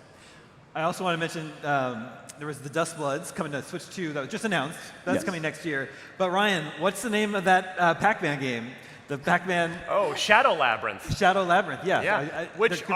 We got to play it at PAX East not too long ago, and it totally works. Yeah. It's so weird to me. I can't believe that works. On paper, you're like, this is the worst idea I've ever heard for anything. But nope, turns out it's a really good Metroidvania, and it totally makes sense when you sit down and play it. So, yeah, I mean, kudos to Bandai Namco for taking a wild creative swing and hitting it out of the park, seemingly, or at least from the demo we played. It's at least a base hit. We'll see if it's extra bases. Yeah. Obviously, we're less than 1 minute away. Mafia: The Old Country is a game that's confirmed to be there. That's coming out later this summer. Ryan, any thoughts on that one? I know you're a GTA guy. This one is an open world game. Well, I'm a Mafia guy. I've loved the whole series. 3 was the one that didn't quite grab me the same way that the first 2 did. So, yeah, I'd love to see some actual gameplay. We know it's going to have a good Mafia story to it. Yeah. All right, I have to wrap you up there. It looks like Summer Game Fest is starting now. We'll be quiet, but stick around after for our live post-show breakdown, all part of IGN Summer of Gaming.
scale live in-game events. And tomorrow, Fortnite is set to do it again across console, PC, and phones. The Death Star's super laser is charged and ready to decimate the Battle Royale island.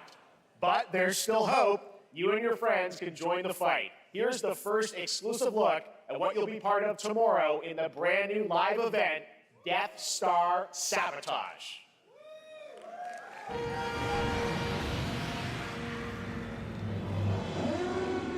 That feels nice.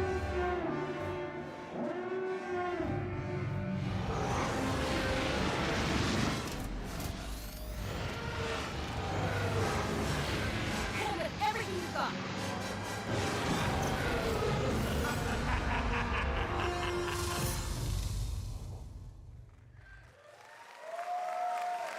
Think I saw Jonesy. All right. Right now, it is an honor to welcome to Summer Game Fest a legendary game creator who is set to release his latest project in just a few short weeks. With each of his games, he pushes the gaming medium in bold new directions, and we are honored to have him with us for the first time at Summer Game Fest in person. Please, everyone, join me in welcoming the great Mr. Hideo Kojima!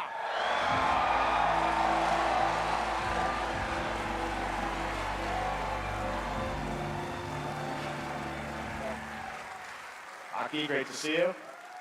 Mr. Kojima, here we are. The world tour begins at Summer Game Fest.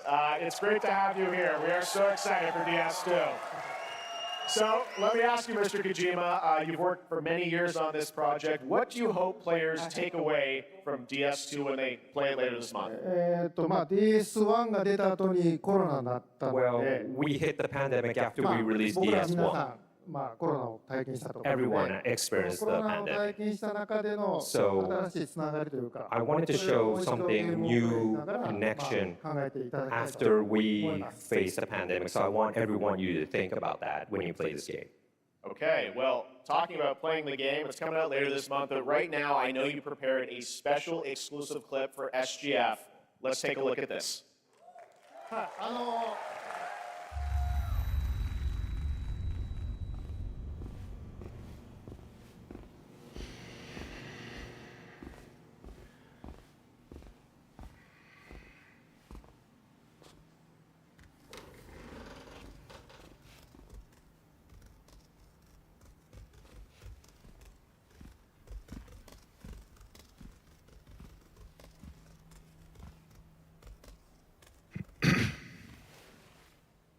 'Welcome.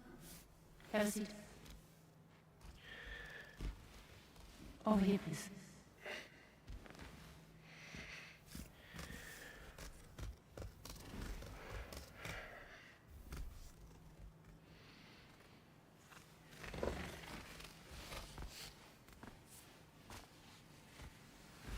No smoking, please.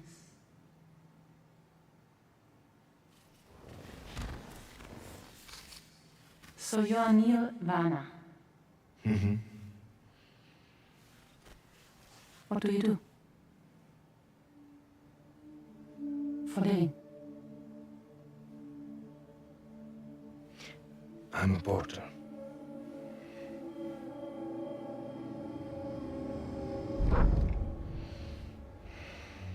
So thank you. We're good for the day. Thanks. Neil.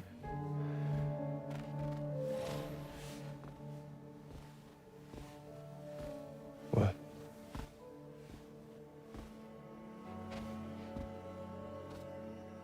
So you made it then? Sorry. You really don't remember me.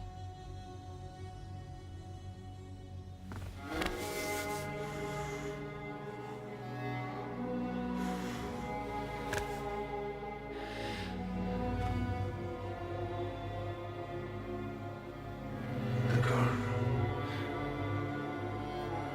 You're alive.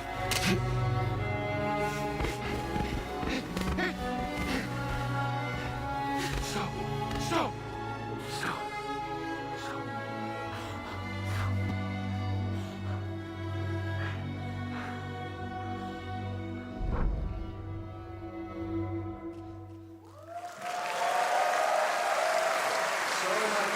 Mystery.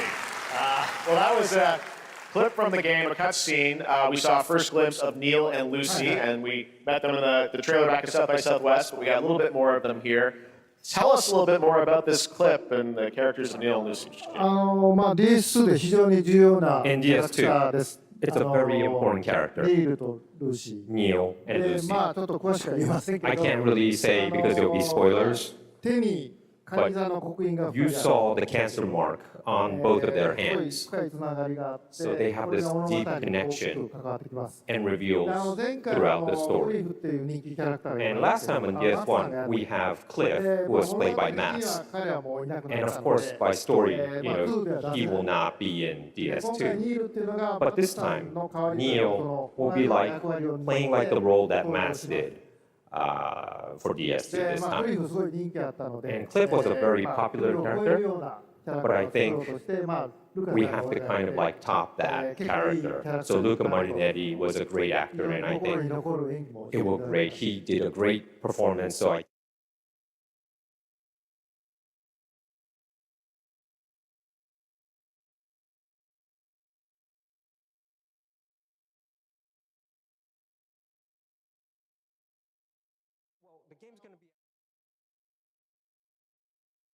Tune into the DS2 live game premiere, where Hideo will be joined by many members of the cast. We'll be sharing a new demo of the game, live gameplay demo, alongside Elle Fanning and Troy Baker, and I'll be there hosting it. And let's just say this is not the last that you've seen of Neil this weekend, and we'll leave it at that. Yes, I'll show you the gameplay scene of Neil. So hope you enjoy. Will join us Sunday too. Excellent. All right. Thank you so much. Hideo Kojima, everyone. Great to see you, Mr. Kojima. Thank you. All right. And now I'd like to introduce my co-host for Summer Game Fest. She's along for the party, a veteran games journalist on GameSpot and the co-host of the Friends Per Second podcast. Please join me in welcoming the incredible Lucy James.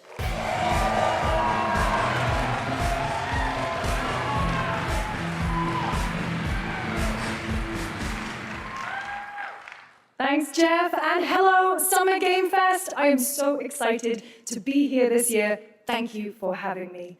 Now, we are honored to reveal an exciting new project from Raw Power Games, a new team headquartered in Copenhagen, Denmark. Here you can engage in intense combat, fight for land, glory, and legacy, and lead massive armies into epic scale battles, as narrated by actor Tom Hardy. Thou shalt not kill. So the priests tell us. So the Lord commands. But ambitious men do not listen. I sought no war. But war found me.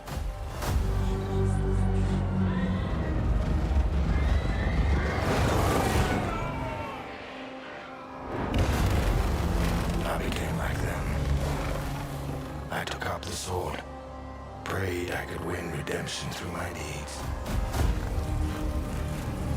But some paths, once taken, have only one ending.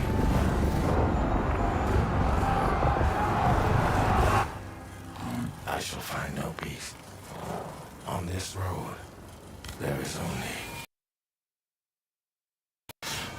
death.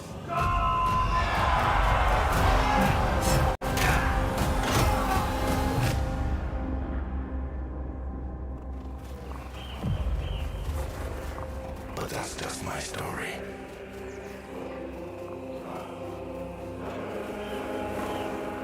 Go write your own.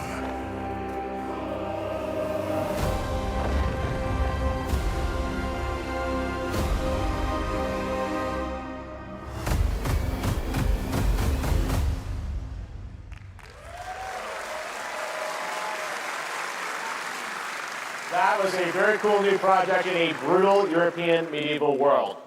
Now it's time to hang on to the edge of tomorrow. Sonic Racing Crossworlds is a thrilling new entry in the legacy of racing action games within the Sonic franchise. Crossworlds brings other worlds and familiar faces to Sonic Racing, including surprise guest characters being revealed here at SGF for the first time.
Coming in September, but that is not all.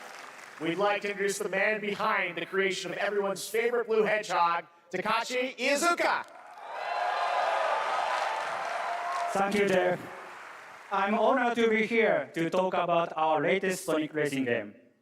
Sonic Racing Cross World is the next generation of the Sonic Racing series, developed by Sonic Team and the Sega Arcade Racing Team. You can feel brand new experience from the new future travel ring, which you can warp in the race. Also, unlike another kart racing game, this game will have online cross-platform matchmaking. So, you can race against all of your friends across all of the platform. Lastly, I have one more thing I'd like to show everyone here today. Take a look inside of the travel ring.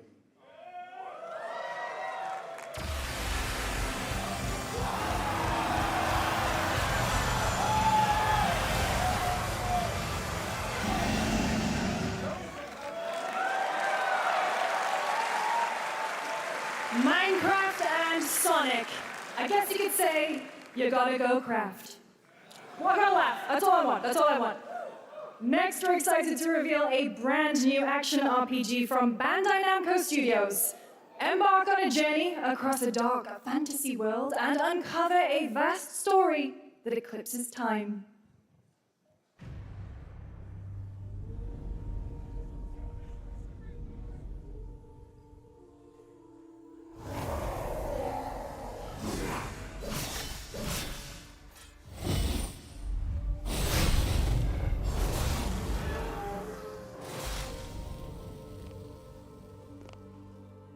Time.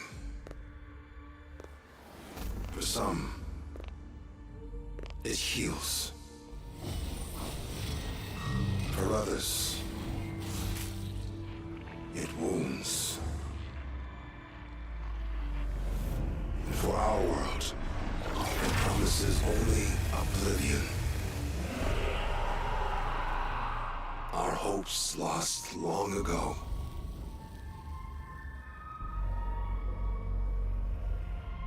But you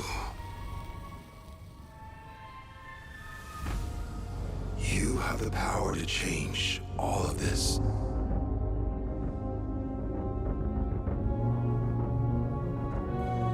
If time were a weapon to wield,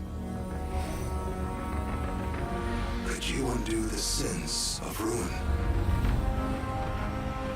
In this time,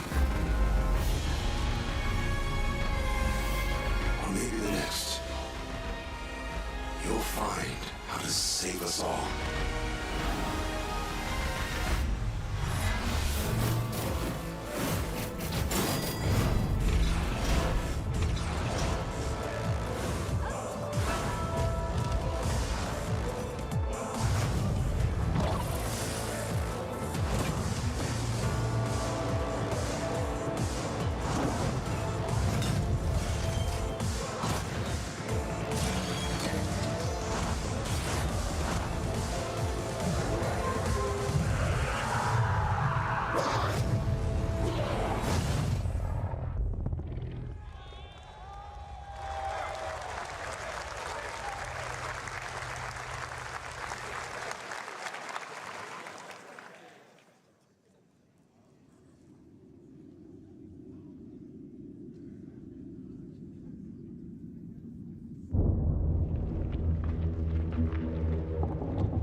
That was a very moody, cool new game. That was End of Abyss, the debut title from Malmo, Sweden-based Section 9 Interactive, an atmospheric action-adventure game coming in 2026 to the Epic Games Store and consoles. Next, we'll step into the black and white world of rubber hose animation with Mouse PI for Hire, developed by first-time developer Fumi Games and published by PlaySide, releasing later this year. Here's a quick new look at the game and the reveal of a familiar voice. There's something rotten at the heart of Mouseburg. Crooks beware. Detective Pepper's in the house. There are those who would bend the city to their will. Dumb wise guys and fake cheese wheels. And those who do anything to save it.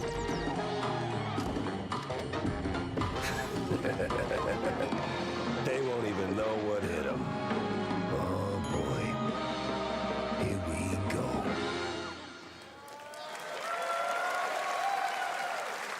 Another role for Troy Baker. All right, that's not all from PlaySide. Now comes the announcement of another ambitious project from this independent Australian developer. We've been talking to them for a while about this project, which builds on their recent launches of Kill Knight and Age of Darkness. But this takes things to a whole new level. It's a premium, real-time strategy game built for PC based on one of the most iconic fantasy franchises in the world. Any guesses? Let's take a look.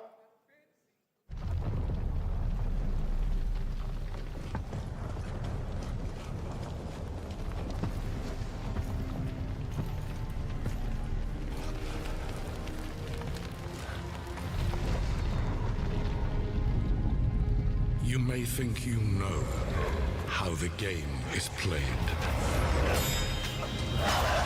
But this is not the game you know.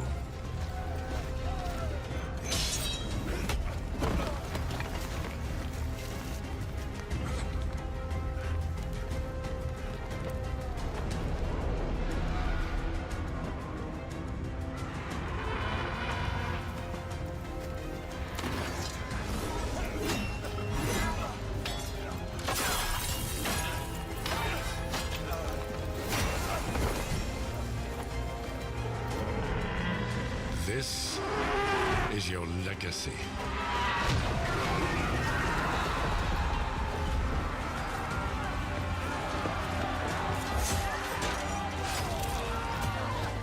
You decide who wins and who dies.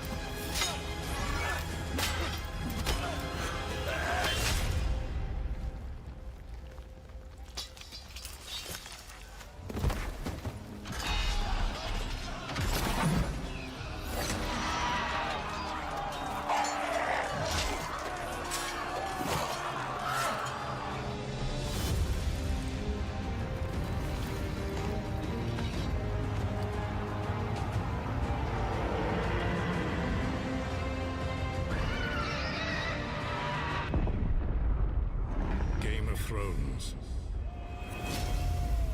War for Westeros.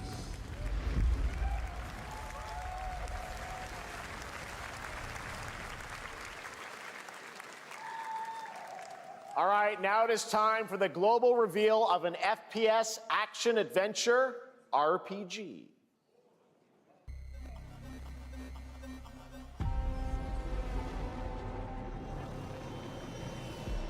The great Silkovsky once said, one could count 1,000,000 billion suns in the known universe.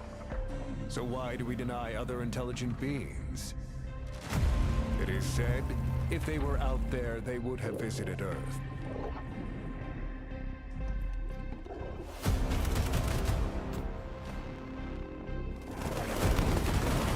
My answer is, maybe they will visit us. But time has not come yet for this. The dawn of a new era. The era of Atomic Heart 2.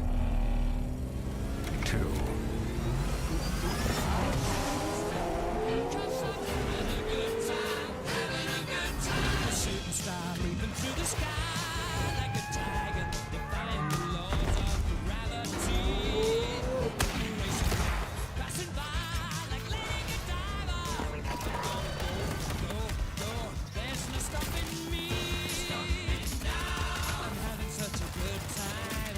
I'm having a ball. If you wanna have a good time, just give me a call.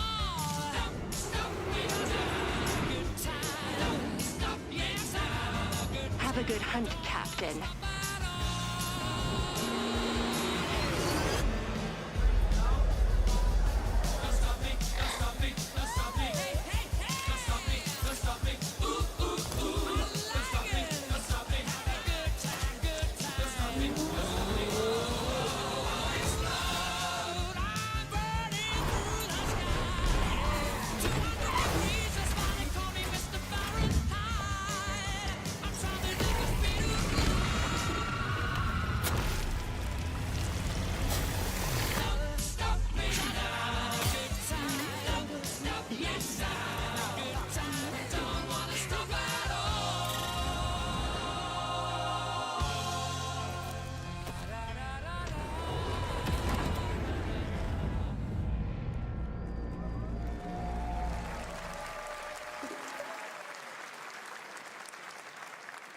That's right, Atomic Heart 2 is in active development at Munfish on Unreal Engine 5, a spiritual successor to the first game with a retro-futuristic world on a global scale, and this time there's a greater emphasis on RPG elements and player freedom.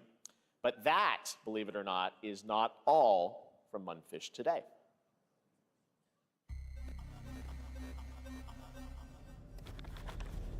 Is it recording?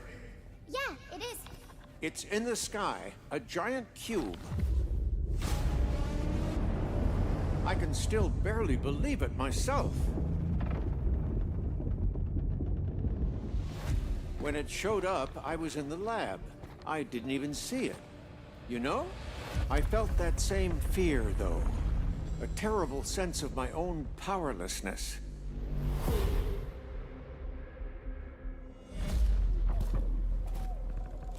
How did the whole of humanity miss it? And did we actually miss it? What if the cube didn't appear, but revealed itself? What if it was always there, and we've only just started to see it?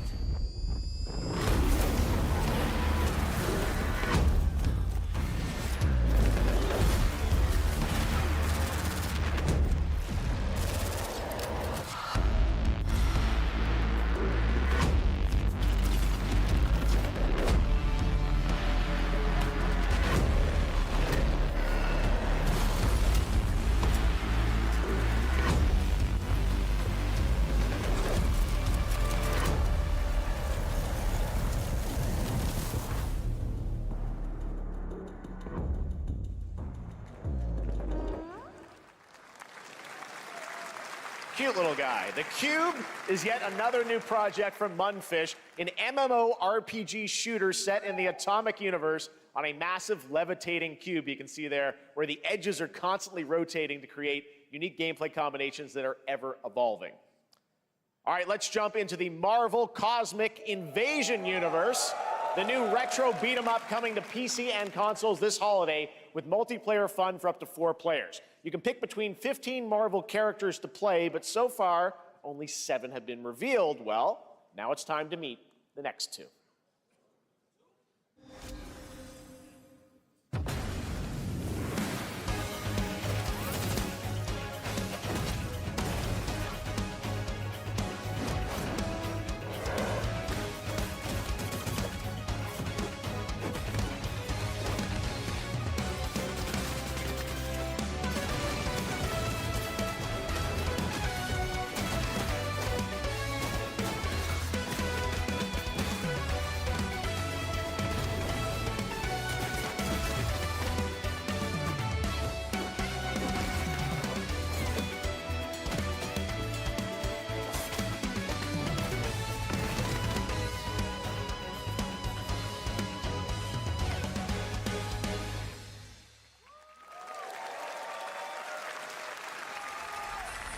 this isn't hell.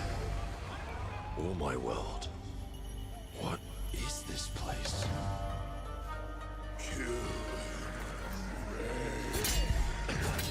Also, you don't have a chance.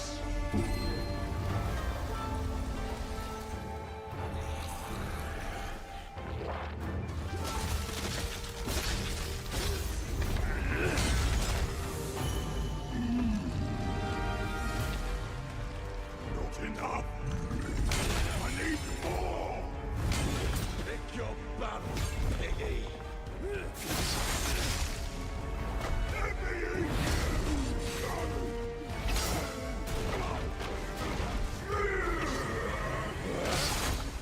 Musashi! We both want the same thing, Musashi. But there's only room for one at the top. And it won't be a coward who runs from jewels. Words never did work between us, did they? Sasaki Ganyu.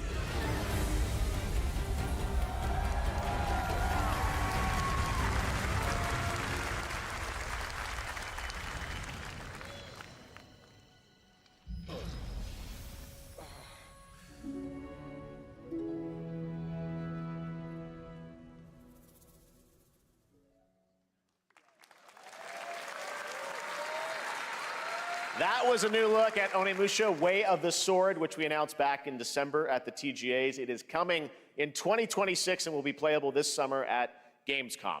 Now let's completely switch gears. You guys all know I love my puppets, and this next project is one I've been tracking for a few years, as a team at Sans String Studios is using Unreal Engine 5 to create an insane digital puppeteering pipeline. It's actually a thing. What you're about to see is running completely in real time in Unreal, and I cannot wait to play it. Here is an unexpected new game announcement that combines comedic storytelling and arcade fighting action. Check this out.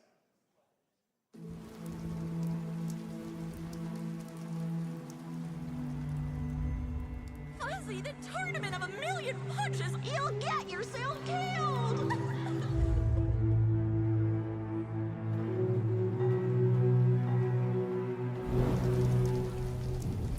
All right, you little sack of fuzzy shit. Show me what you got. What? If you're gonna be champ, we gotta transform. Why are you even here? Don't waste my time.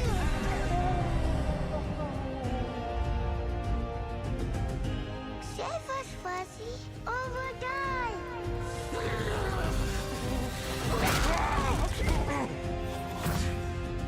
Attaboy. Attaboy.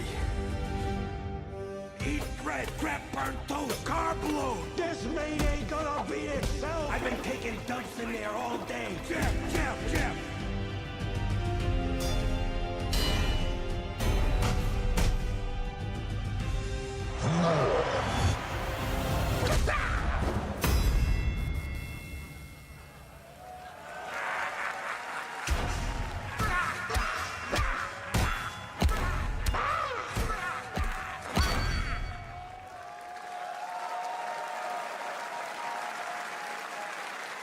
Super fun. Got to wish list that, right? All right, well, next it's time to see the announcement of a brand new game, In Deception We Trust.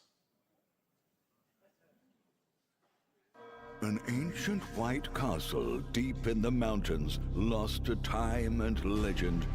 Only the chosen find their way here. Gathered from every corner of the earth, divided yet bound. Wolves and lambs. Engaged in a perilous dance of wits, a game where truth is but a shadow. Enough theatrics, I'll get to the point. Killer Inn is a murder mystery action game. The killers lurk elusively in plain sight. Kill someone and a clue will remain. Hair, fingerprints, blood, clothes. The lambs scramble to find clues, one step closer to unmasking the culprits. Who is guilty will eventually come to light. Wolves win by killing every lamb. Lambs win by rooting out every wolf. Such simple rules. But there's so much more to this game of murderous mystery. Complete quests to level up, buy items with the gold you earn, loot chests for weapons and armor, steal items, blow up opponents, poison others, place traps, discover one of your own is a wolf. Is killing not to your taste? Then you'd better escape the castle. Now the paths to victory are clear. You would do well to remember, deceit and deduction are your strongest weapons in this game of life or death. Your invitation awaits. That was Killer Inn, a 24-player multiplayer game from Square Enix where you compete in a game of life or death using social deduction skills to win. All right, it's hard to believe this next game was first announced at TGA in 2021. And though it's been a while, their recent tech tests prove that some things are definitely worth the wait. I'm of course talking about Arc Raiders. This is one of the most anticipated games of the year, and we're excited to share a new trailer which will tell you more about the mysteries surrounding the world of Speranza and the long-awaited launch date coming later this year. From Embark Studios, here's the world premiere of the release date trailer for Arc Raiders.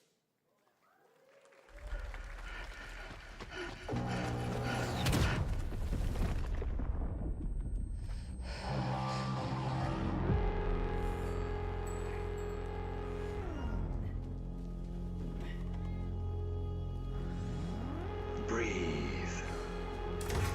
Let your body settle into a slower rhythm.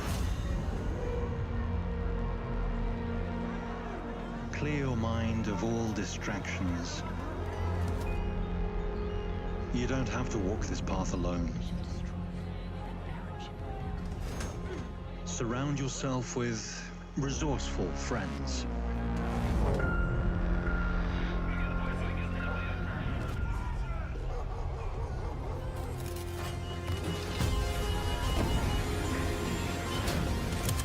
Here, you are in control.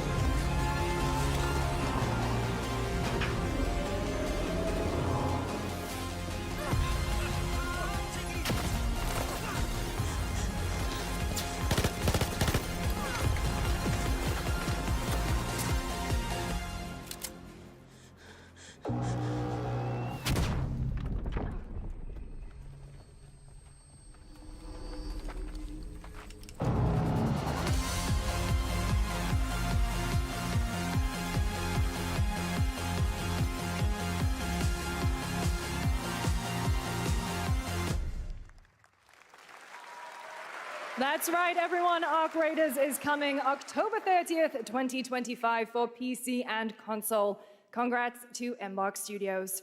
All right, Dune fans, now you can finally step onto the world of Arrakis yourself. Dune Awakening combines the survival and MMO genres with a thrilling cinematic story. It arrives on PC in just a few days on June 10th, but you can play it right now in Steam Advanced Access. Here is a brand new look.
my world fall to ash, consumed by the void.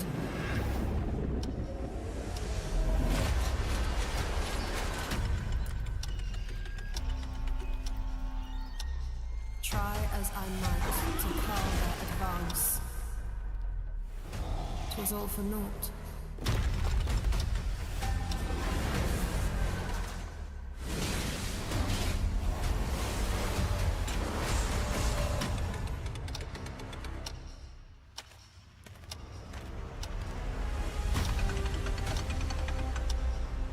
Some say time stops for no one. Neither man nor god, living nor dead.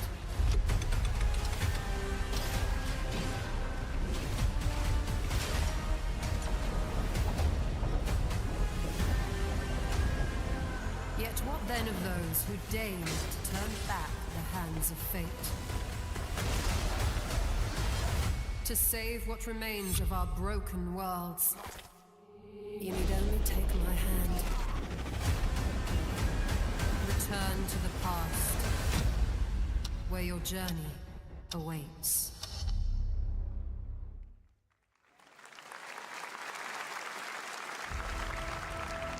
Every hero's tale begins with a trial. But the true lead of the story has yet to emerge.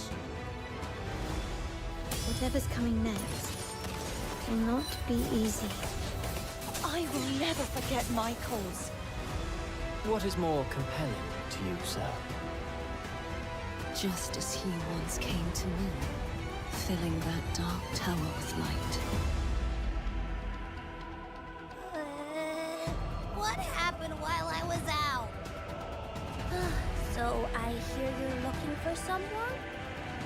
The victors show no mercy to the defeated. People here despise weakness, worship strength, and crave glory. I never doubted that you would end up here. I'm merely curious.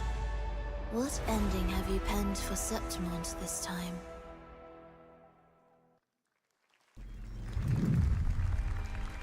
A rat in the vessel. Such a tiny nuisance. I know all your secrets.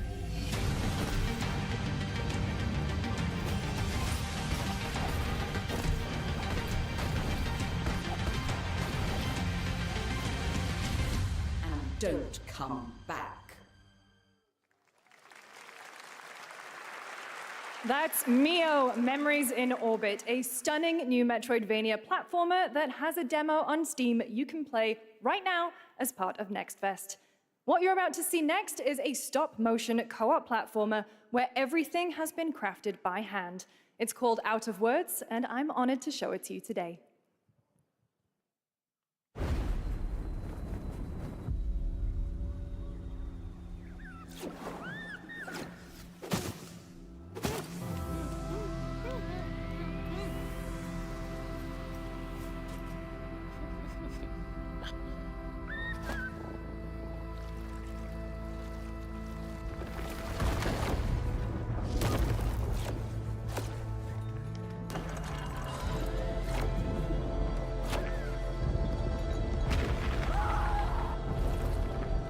Don't you see? We can't. Come on, follow me!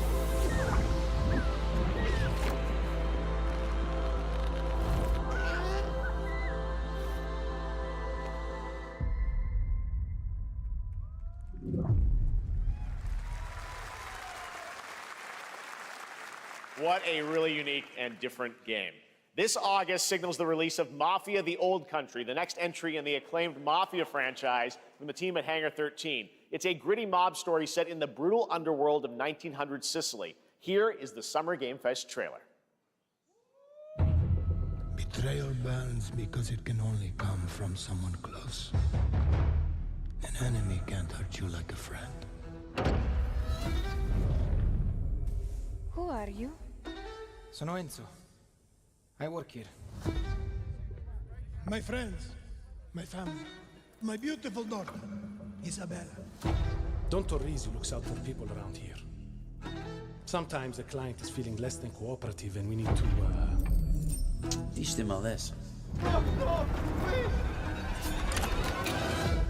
Remind them of their obligations. This is between us and Spadaro. Where I come from, commitment means everything. If this is how he wants it, this is how it'll be. The Dons noticed you, Enzo. This is an opportunity. Do you wish to commit to this family? Enzo! We can't let them get away! When Isabella became involved, it became our business.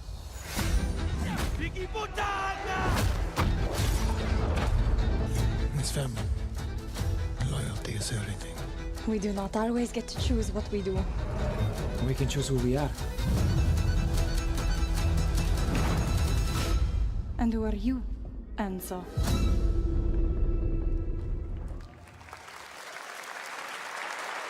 And if you thought that guy was a stud, just wait till you see this next game. LEGO Voyagers captures the creative, hands-on spirit of classic LEGO play and will also support a Friends Pass, just like Split Fiction. Here's the first ever look.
Hello, Summer Game Fest! I'm Carolyn Lawrence, voice actor for a few familiar faces you might have grown up with on Nickelodeon. Some with squirrel suits, thank you. Some with science smarts, and some with serious attitude. Nickelodeon has always been about wild worlds and weirder characters. And while I'm mostly sworn to secrecy today, I'm thrilled to have a hand in revealing something that brings a lot of those characters together like never before. I hope you enjoy the first look at Nicktoons and the Dice of Destiny. Yee-haw!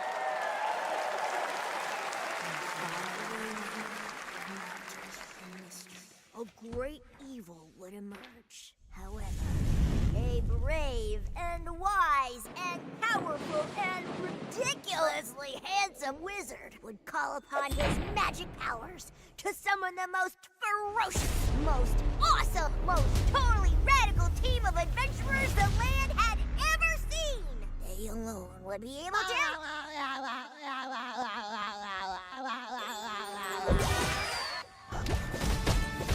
Imagination! Go big, go burn!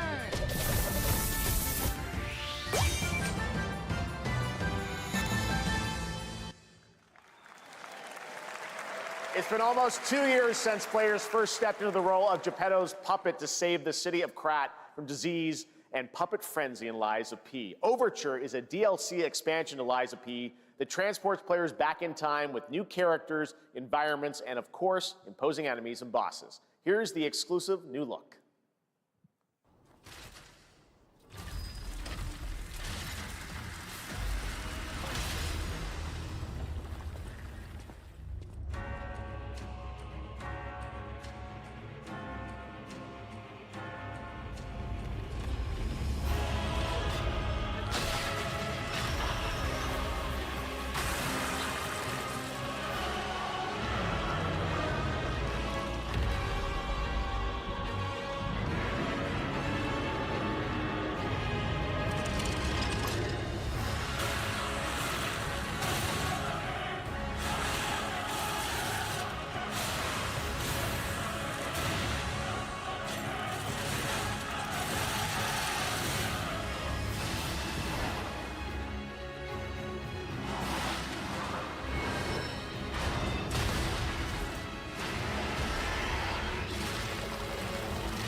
Yes, that's right. Overture is available today across all platforms to play, so enjoy it this weekend. All right, next up, the small video game publisher Serenity Forge, based in Boulder, Colorado, shared this game with me a few months back with a DM that said, Doki Doki Literature Club meets Silent Hill. That piqued my interest. I think you might get a kick out of this announcement, too.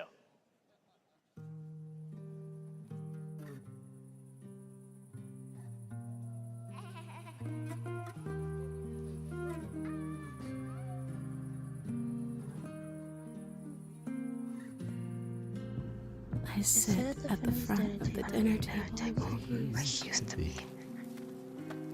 5 plates full. Plates of food. Plates of tomatoes.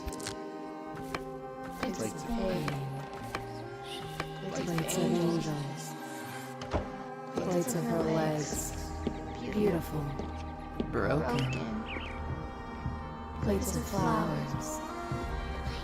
Plates and plates. The garden is lush and green, and everything's focused. Dinner's ready.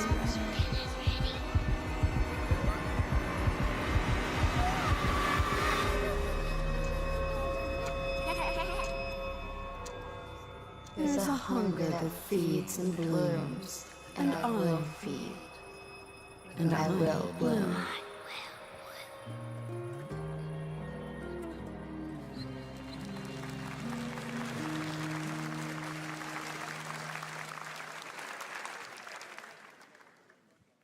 I wouldn't recommend eating those tomatoes. All right, NCSoft is expanding its Blade and Soul universe. Let's take a look at the rich lore and dynamic action in Blade and Soul Neo, just out on Steam, and Blade and Soul Heroes coming soon.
5.6 is available today.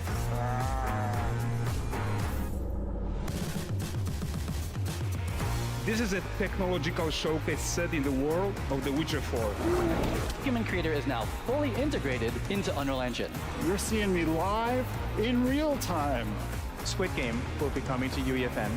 It started with an epic mega grant, and it's now a serious contender for Game of the Year. That Mongilsta Dive will be exclusively on the Epic Game Store.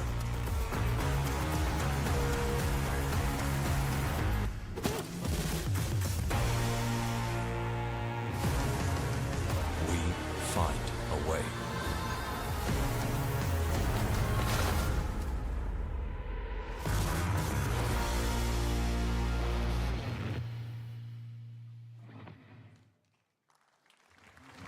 We altered the course of nature, unleashed genetic power across continents. Now it is up to us to nurture what we have set free, to find hope within this chaos.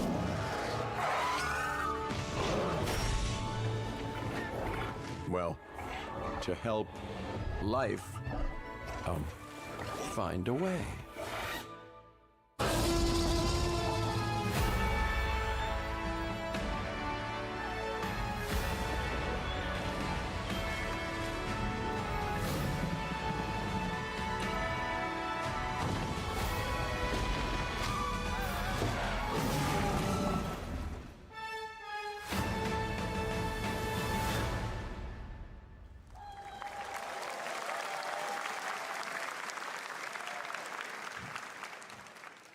Hi, I'm Celia from Yacht Club Games.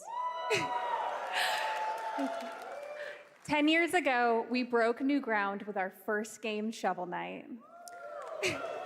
Today, I'm thrilled to share a world premiere look at our next IP, Mina the Hollower. Mina continues our traditions of refining retro gameplay for a new generation. It's a bone-chilling adventure that it blends intense combat, free roaming exploration, and precise platforming. As Mina, a whip-wielding hollower, you'll burrow through danger and unravel the mysteries of a cursed island. A decade ago, we unearthed a groundbreaking legend. This year, we're bringing our next bona fide classic.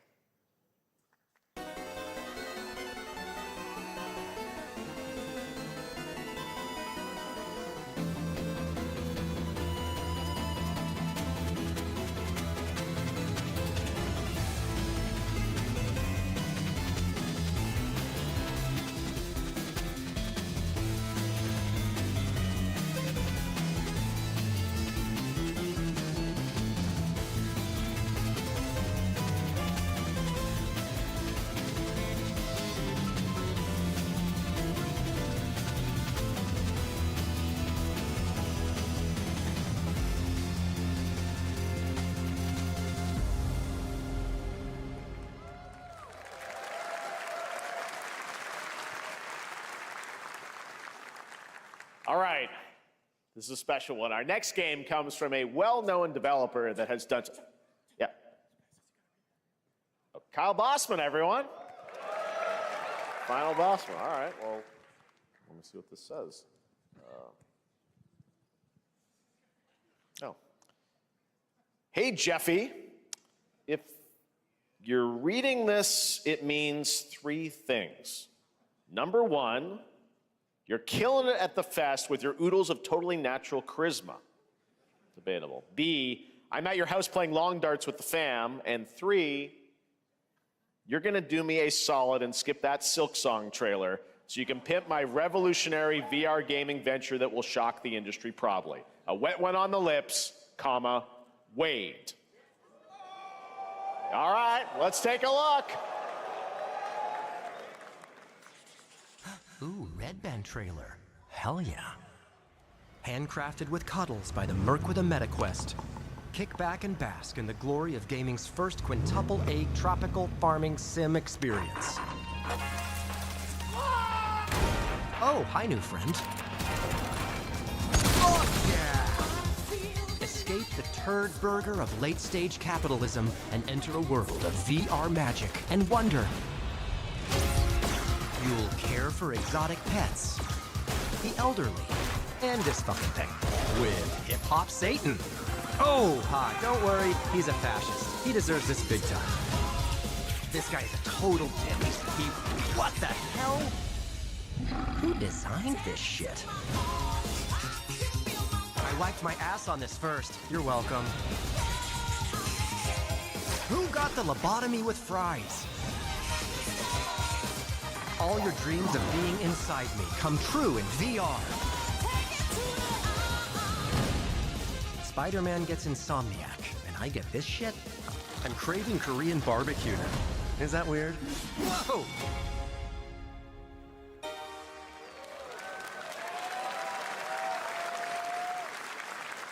With Neil Patrick Harris as Deadpool. All right.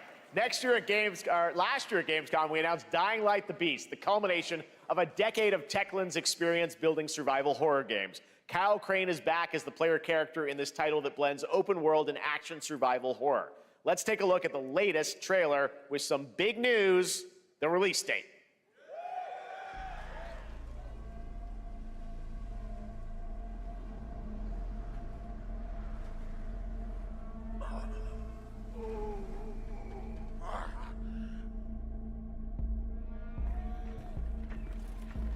What can you tell me about the Baron? He's a narcissistic sociopath. He's experimenting on humans like they're lab rats.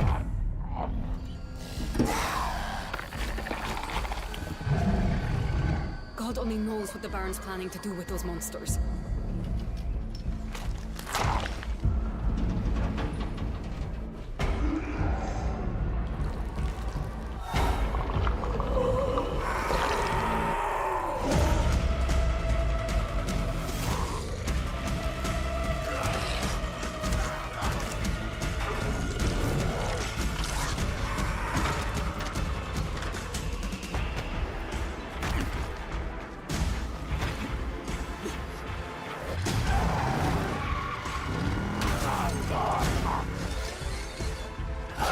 I don't care how high his walls are or how big his army is.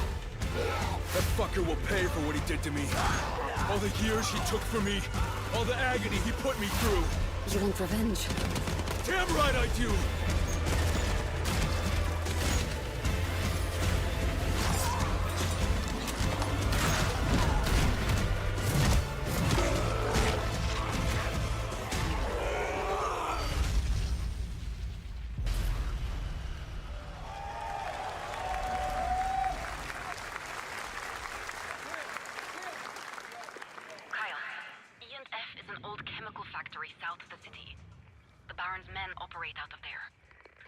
Then I'll go there and fucking kill him.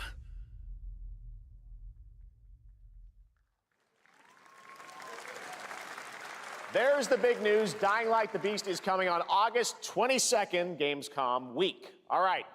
This next game draws inspiration from classic coming-of-age films to capture the highs and lows of adolescence, the bonds of friendship, and the nostalgia of growing up. Mixtape comes from Beethoven and Dinosaur, and Annapurna Interactive. And this is your exclusive new look at this game that plays like a love letter to teenage memories. What are we doing? Hanging out, getting buzzed. I've got to get out of this place.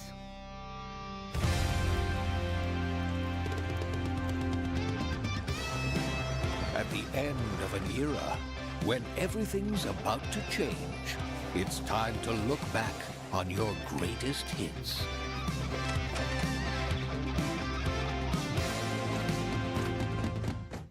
Mom, who is it? One moment. It's the pigs, darling. Shit! This year, experience a retrospective like no other. Beethoven and Dinosaur invites you to relive the teenage riot, to spend one last night together before school's out forever. And with a soundtrack this good, it's gonna be one hell of a night. And The Cure. I love The Cure.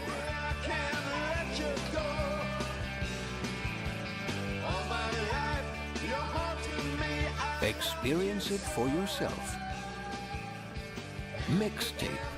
Nothing but the hits.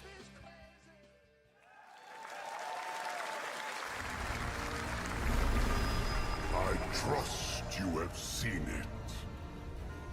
A beautiful world where harmony reigns. Will you struggle until your last fleeting moment? Your destinies are sealed. There is no escaping them. That is why we must end you. Right here and now. On your guard. This is gorgeous. Take this. And just getting started. Let's put it into action. The surge of power. Savor each moment. Now, get ready. Everyone, are you with me? We will live on in this world. No matter what hardships await. We fight for a future filled with hope.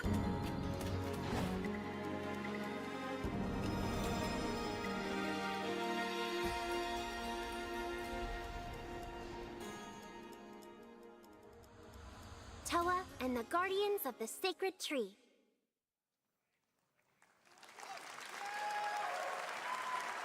A beautiful game. That was the global announcement of Toa, a new roguelike from Bandai Namco and developer Brownies, a game drawing from classic Japanese art with a whimsical spin on Eastern mysticism. Next, we want to introduce you to a game made by a first-time solo developer in Bandung, Indonesia. With the help of 9 of his friends, he's built an intense action beat-em-up with brutal hand-to-hand combat set in his hometown. This is Acts of Blood.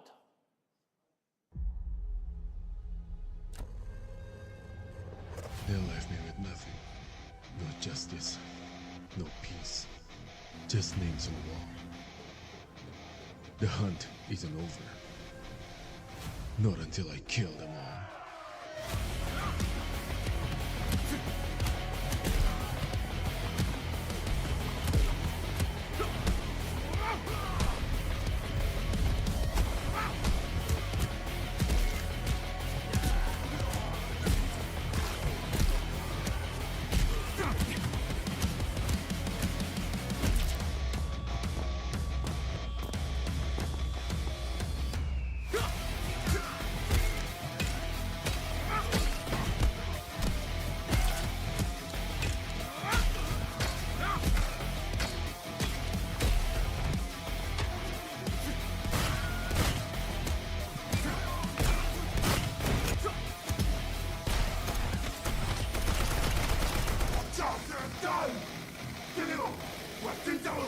Bad Dotland.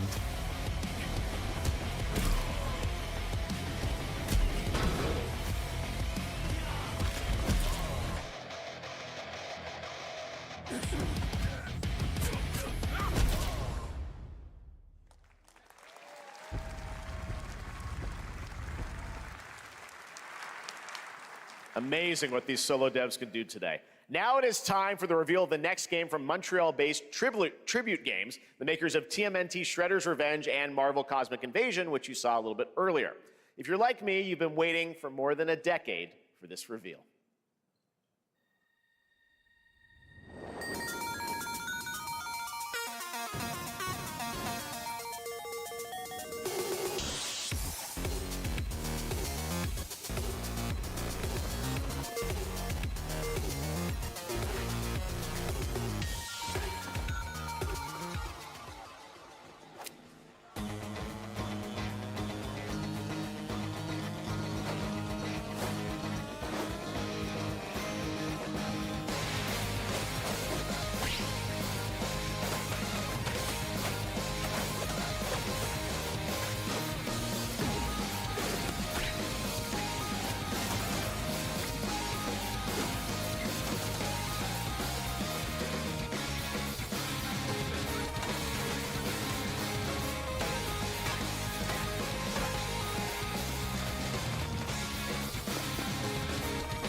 Scott Pilgrim's back with his fists flying in a brand new brawling adventure in EX. You'll battle through space-time and the streets of my hometown of Toronto with Scott, Ramona, and 5 of their former rivals in this online 4-player co-op adventure with a story written by Scott Pilgrim creator Brian Lee O'Malley.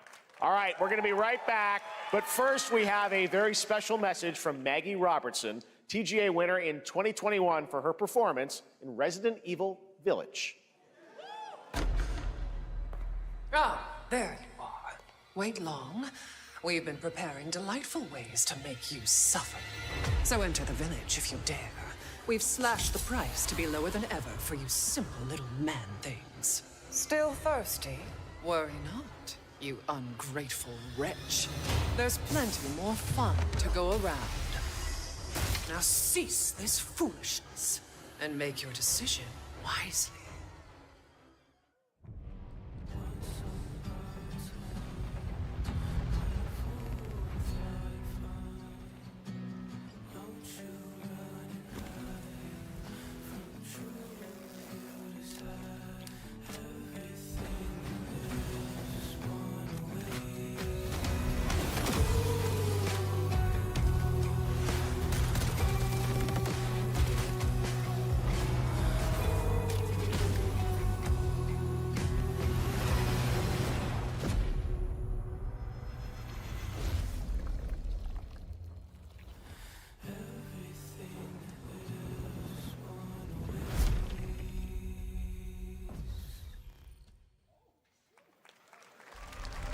Since the dawn of time, humankind has been obsessed with the hard.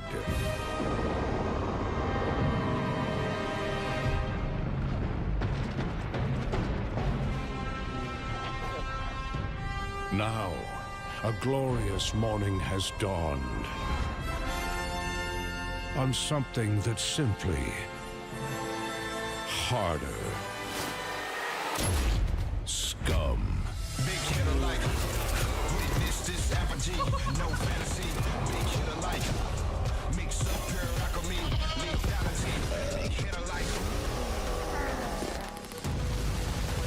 big hitter like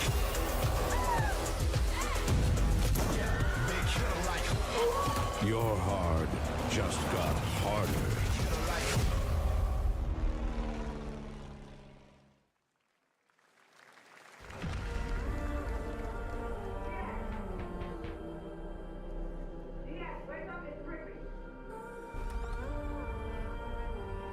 What are you doing here? Come with me.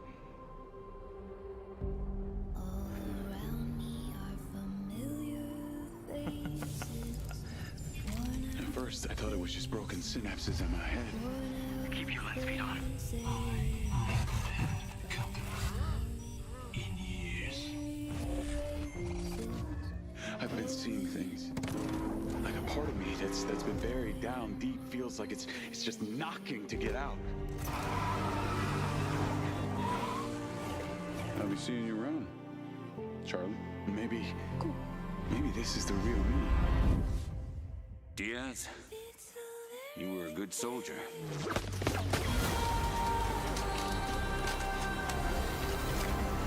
I don't want any part of your future.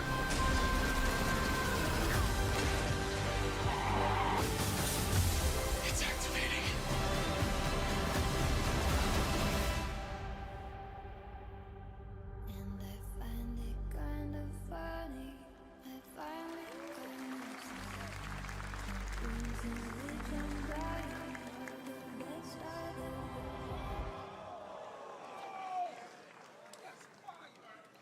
Hi everyone, I'm Hakan Abrak, CEO of IO Interactive. We can't wait for you to discover Mindside when it launches on June the 10th from Build a Rocket Boy and IO partners. And yes, you may have noticed Agent 47 will be contracted for a very special assignment in Red Rock City. This week,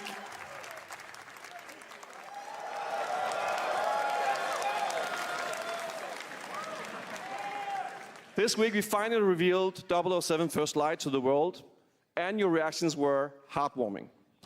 It's coming in 2026, But we want to make the wait more exciting. We are bringing someone into Hitman, the World of Assassination, who is very dear to the Bond universe. Let's take a look.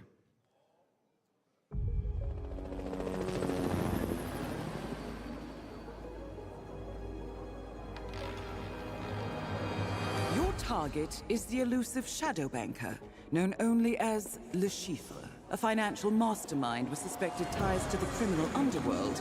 He has arranged a high-stake poker game at the Casino Monarchique in Paris. Our clients have deemed this unacceptable. I've invited these people for a reason. I know their weaknesses. Mr. Rengang, he's too impatient, and Miss Bai, well, she likes a drink.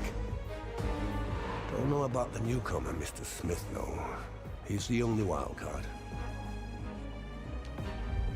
Well, this is turning into an interesting evening. Welcome to the VIP room here at the Casino Monarchique. Reaper. Unusual name.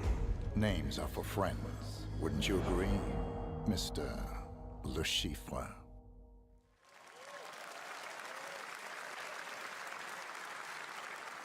There you have it. Hitman and 007 are coming together in a very unexpected way.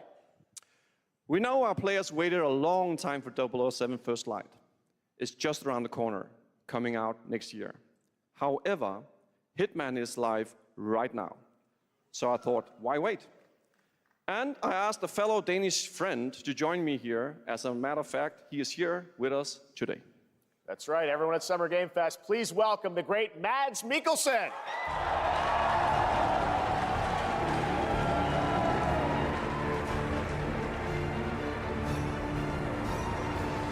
Good to see you, Mads. Thank you for joining us, and thanks for coming to Summer Game Fest. Mads, you are Cliff, but you're also Agent 47's next target as Le Chiffre, the villain we know from Casino Royale. Yep, that's it. And you know, this is, I've always had a deep love for this character. It's a role that means a lot to me because of a lot of reasons. So when Haggard gave me the chance to step into the shoes of Le Chiffre once again, I did not hesitate for 1 second. But this time is a little different. He's more confident. He's dangerous. He's not just a brilliant mind hiding behind a desk. He is visceral, unpredictable, and ruthless. And let's just say this time he doesn't outsource the violence anymore.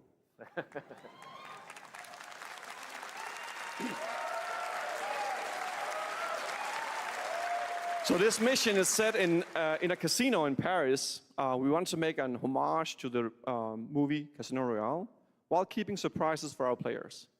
James Bond and Agent 47 have very different set of skills, and the mission will be handled in very different creative ways. Yeah, he's not going to beat me in poker. He's going to figure something else out. So I guess it is not just about the shot, it's about the bluffing around the table this time? Yeah, sure, exactly. It's the Chiffre is always like 2 steps ahead of you. He reads you before you read him, so it's a little like bringing a chess player to a poker game. We built the mission to allow several parts, unexpected characters, appearances, and even custom poker mechanics. Wow, all right, well, when do we get to play this? That's the best part. We wanted to surprise you, so the team is updating the game as we speak. Le Chiffre, Elusive Target mission starts today in a few hours. For only 30 days, and if you play it, you will unlock a unique reward in 007 First Light. Amazing. All right. Well, Hakan Mods, thanks for joining us for Summer Game Fest. Appreciate it, guys. Thanks for having me. So much. Thank you. Great to see you. Great stuff. All right, now here's the announcement of a new party game coming later this year that will delight LEGO fans, made with over 1 million LEGO bricks, 300 minifigures, and over 700 trillion minifigure combinations. It's Saturday night somewhere, so make some noise for LEGO Party! Get ready! For a nail-biting competition. We're minifigures, Dad. We don't have nails. It's an action-packed contest to collect the most golden bricks. But will you be helped by friendly krakens? Or hindered by evil monsters. Or lightly toasted by a flying lizard with wings? That's a dragon, Ted. And what about our amazing mini-games, Ted? We've got more of them than you can count. More than 10? It's actually more like 60. Wow! Whoa, that's a lot! With surprises around every corner, anything can happen. Anything? Anything. Anything? Yes, anything. Okay, but certainly not a giant crab, a mythical king cobra, or Master Wu smashing a crate. Those were literally just on screen, Tail. Wow! We've got all that and more in LEGO Party!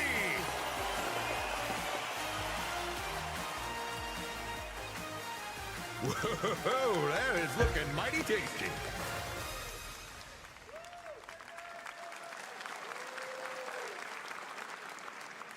All right, next, a new look at a new team shooter from Dreamhaven and Moonshot Games. 20 players across 5 ships venture into the most treacherous region of space, hoping to get their hands on the artifact. The game is called Wildgate, and the open beta starts next week during Steam Next Fest. And we're also very happy to announce the game will launch on July 24th for PC, PlayStation 5, and Xbox. Let's see what it means to get into some serious space shenanigans.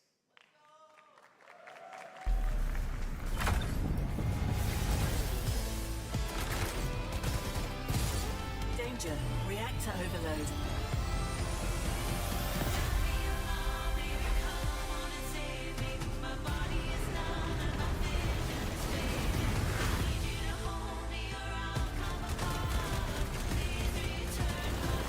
I've got the artifact.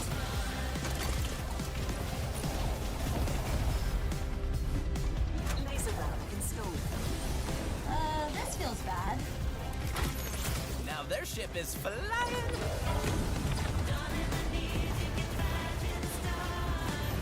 Is that the artifact? Stay with me. This'll be good. Good thing that wasn't our ship.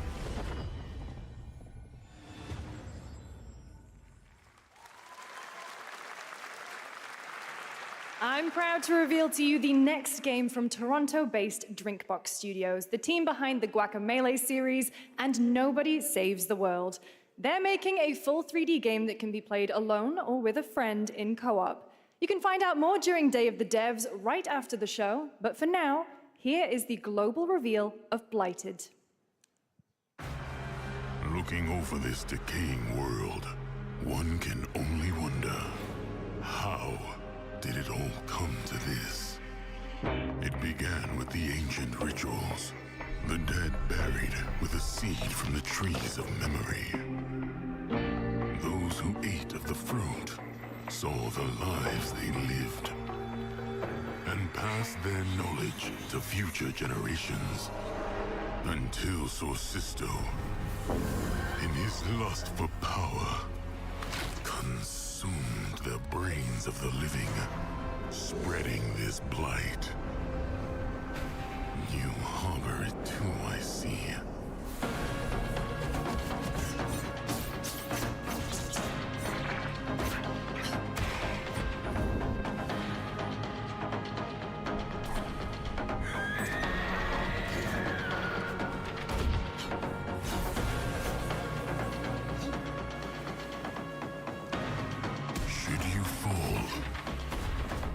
Pray the vultures consume you before the blight does.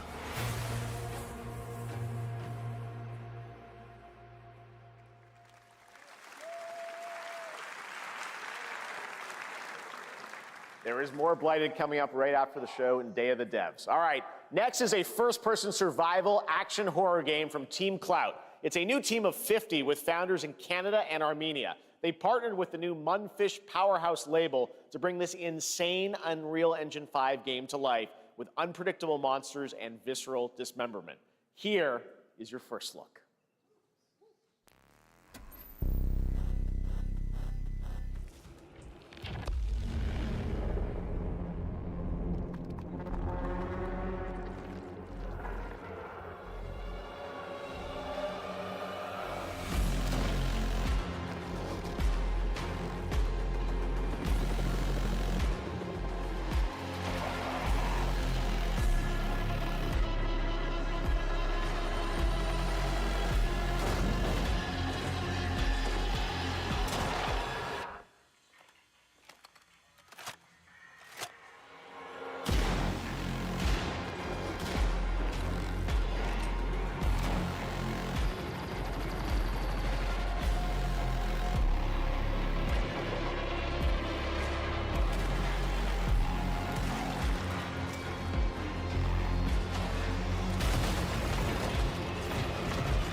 Poor little babies. All right, Mecha Break is one of 2025's most anticipated shooters, with its previous beta amassing over 300,000 concurrent players on Steam and 3 million players in total. In this game, you explore a sci-fi universe and pilot powerful mechs with immersive aerial and ground combat. As a top wishlisted game, players are clamoring to know just one thing: when is the release date? Well, here's Mecha Break's latest trailer with the answer you've all been waiting for.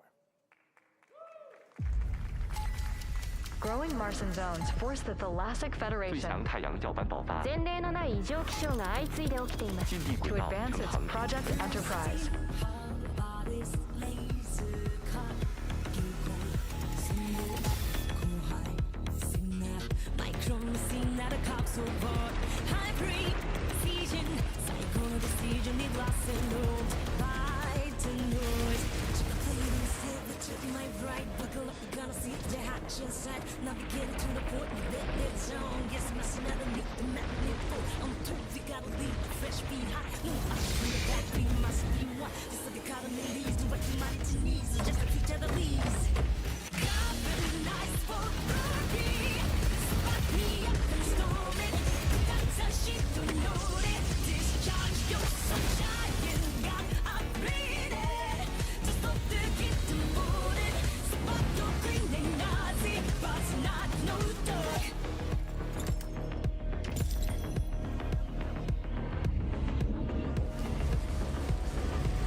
In this next title, small-scale players traverse the oversized world around them, filled with local wildlife and hostile machines.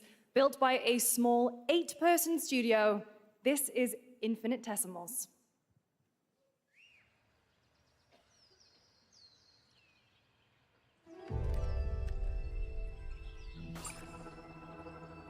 Mechanicals approaching.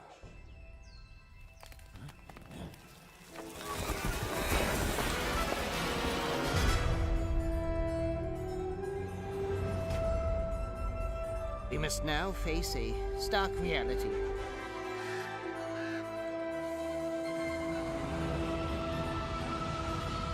The industrial civilization we were expecting to join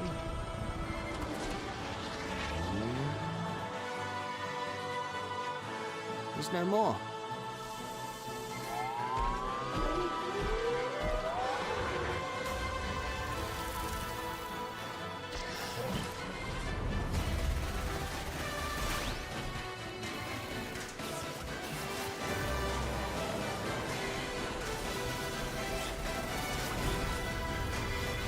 Whatever it takes, we find a way.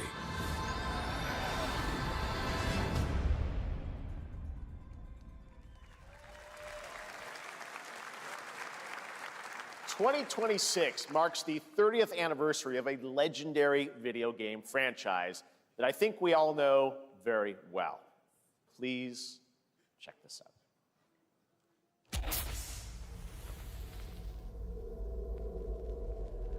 Happy birthday to you. Happy birthday to you. Happy birthday. Happy birthday. Happy birthday to you. And to celebrate early, a special message from Takeuchi-san. マギーさんありがとうございます。カプコン竹内です。皆様のおかげでバイオハザードも30周年を迎えることができました。ありがとうございます。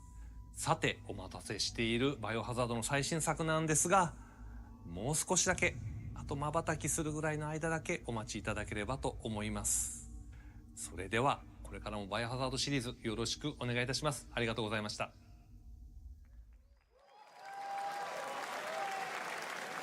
I need a glass of wine too. All right. Thank you, Takeuchi-san, for that very special message. We cannot wait for when the time is right to share more leading into the anniversary of Resident Evil. Now it is time for the next big update for a beloved franchise.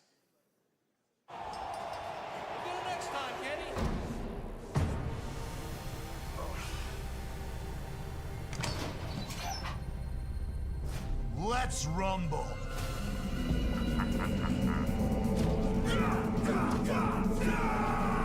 Alex.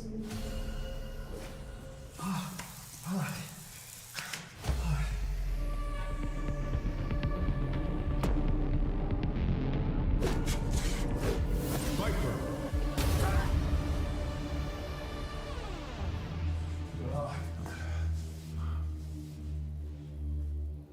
Blue.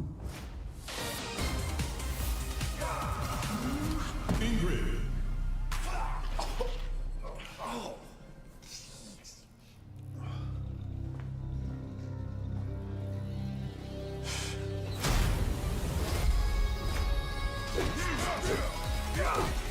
Sagat. Street Fighter 6.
Adios!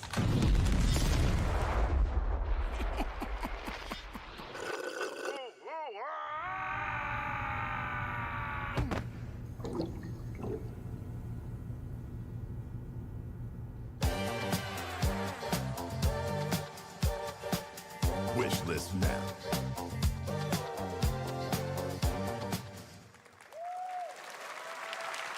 That was Last Flag, a new online action game from the new indie studio Night Street Games, which is the ultimate game of capture the flag set in the 1970s. As you saw, the closed alpha will be starting later this year. Next, we have a beautiful new trailer for a Souls-like action RPG game developed in China by Lenzi, Wuchang Fallen Feathers, which is launching on July 24th. Here's a look.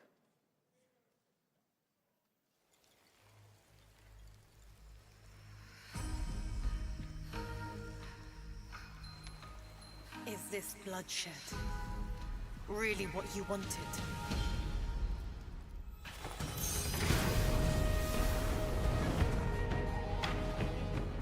Fate is all set in stone. You can't change how it ends.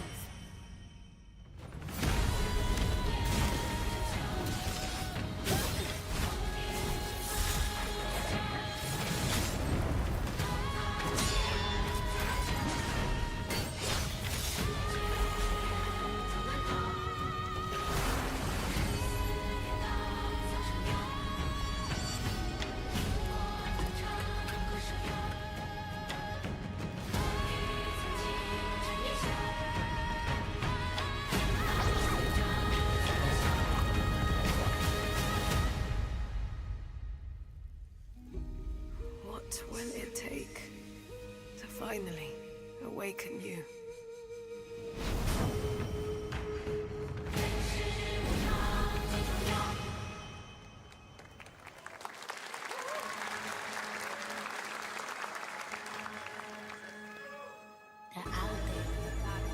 Gotta rescue them. This is what we gotta protect. We cannot choose when people's dreams get snatched up out here. Find Inspector Death. Find Rizzo. Find Master Kill. Find Jizzle. Find Method. Find Rico. You find Kappa. Find Ghostface Killer. Where is the Wu-Tang Clan? Find them.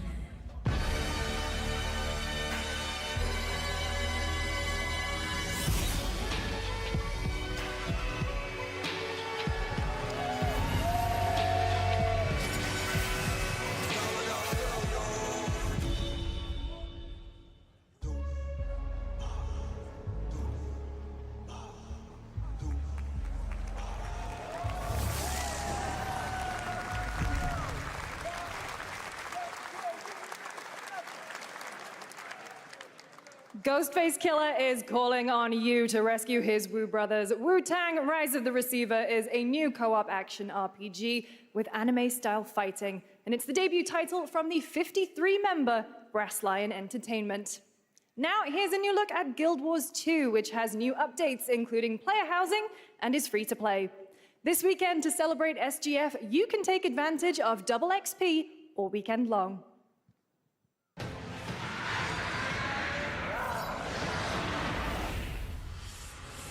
My calling takes me far from home, where shared struggles form fast bonds. My greatest advantage? Adaptability. Their greatest weakness? Me. My story. My story. My story is yours.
You're never gonna guess what happened. I took a bullet, I died, I came back. Here we go. And I met Johnny Silverhand. Chip. Long story. Here is another game throwing back to a classic animation style. Enter a surreal world where you're a down-on-his-luck outcast who has to battle his inner demons, literally, in this action roguelike. Here's Into the Unwell.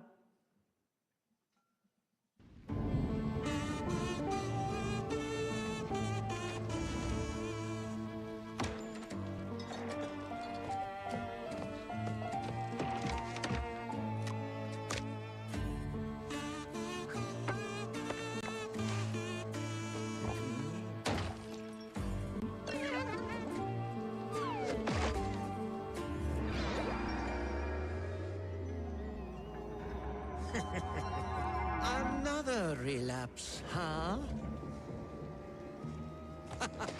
Get well soon.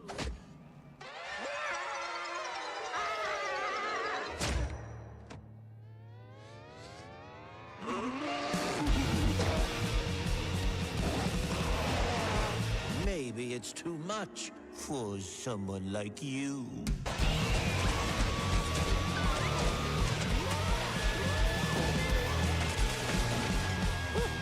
Delusional. It won't always be so easy.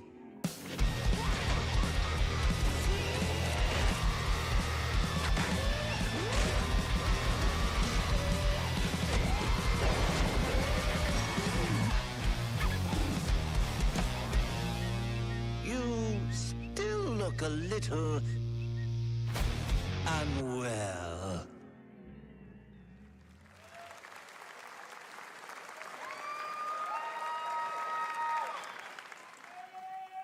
Hey guys, I'm Ian Prue, the co-founder of 1047 Games.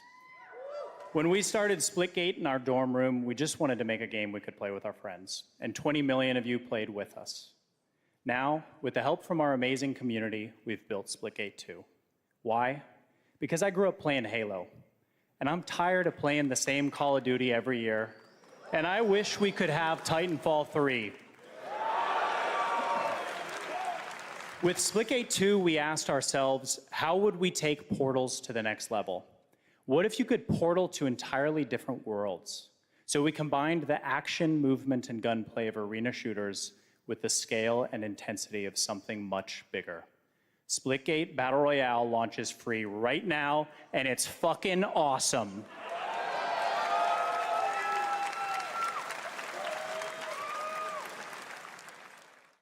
Just look at that water placement, expertly done. This is the epitome of sport. They are splitting savants and jetpack geniuses. The movement is so fluid, so fast, you can't stop it, you can't catch.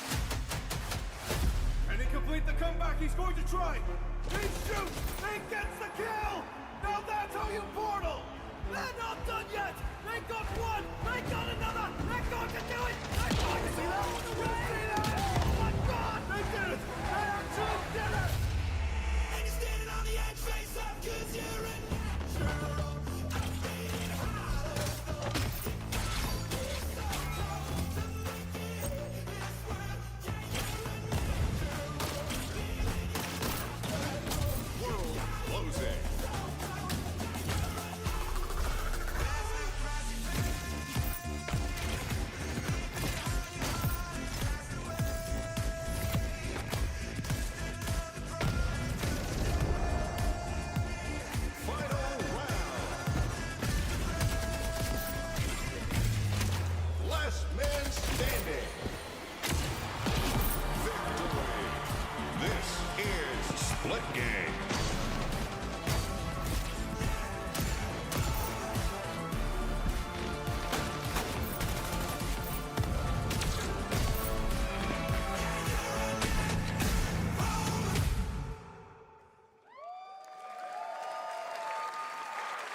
Now we are honored to showcase the latest project from the talented minds at RGG Studio in Japan.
Got a name? Mako. Daito. Daito. A Jap then, huh? Don't I look like one? You're not? So, what are you then? Sana. 俺が知りてえよ。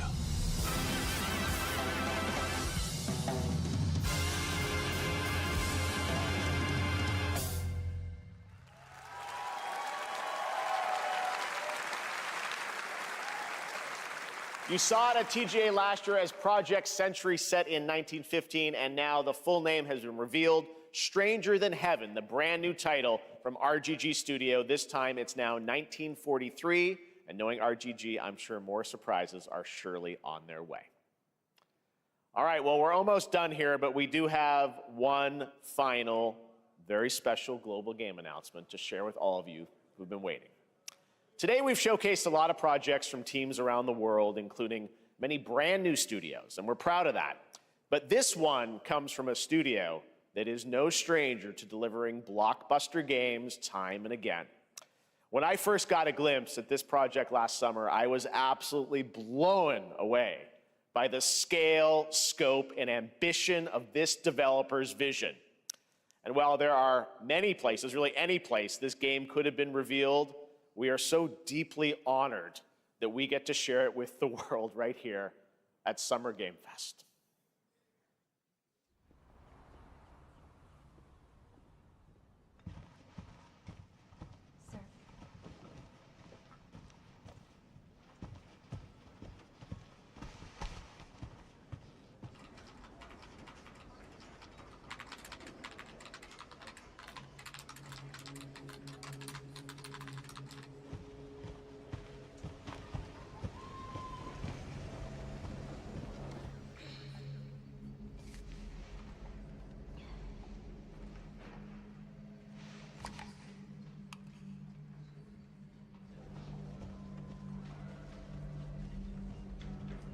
Grace. Grace. Grace Ashcroft. Yes? My office. Oh, coming.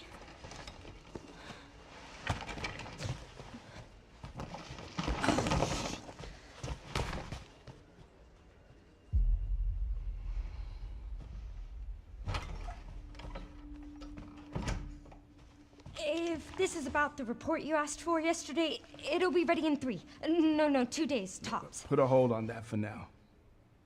We found another body. One that exhibits the same pathology as the others we've been investigating. Now, I need a good technical analyst on this. Okay.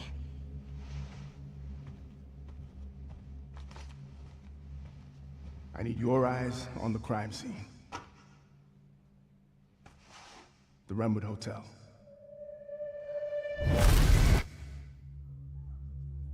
I know that's where your mother was murdered. Alyssa died 8 years ago. Perhaps it's time for you to face the past. Grace.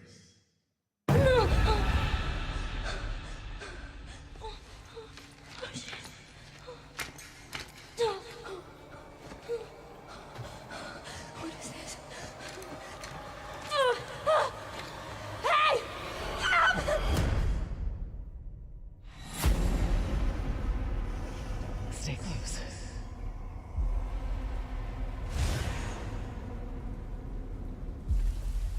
They're coming. I know now that you're the one that I've been searching for. The special one. The chosen one. Miss Ashcroft. Investigating all these strange deaths, huh? We need to keep our voices down. Have you seen the same shit I've seen? Please know that you are my hope. Everyone's gone. Stay away from that!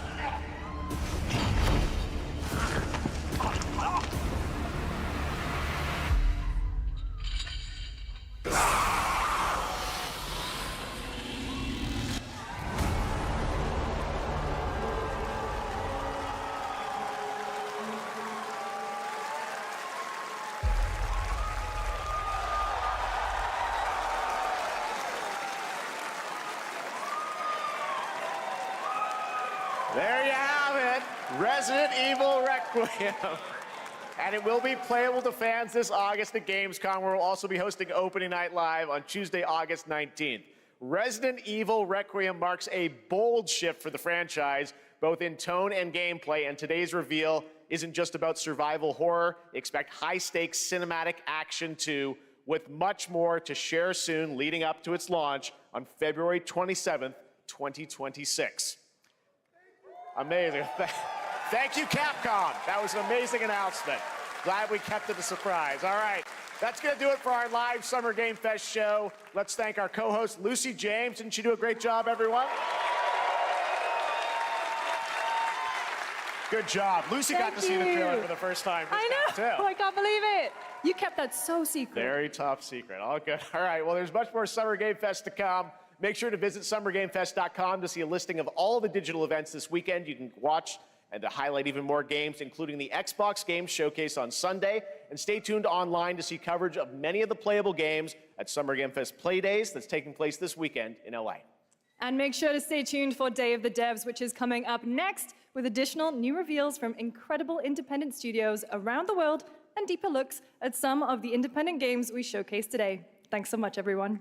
Awesome, and thanks to you, Lucy. Great job co-hosting. All right, that's going to do it for Summer Game Fest. We will see you at Gamescom on August 19th. Thanks, everybody.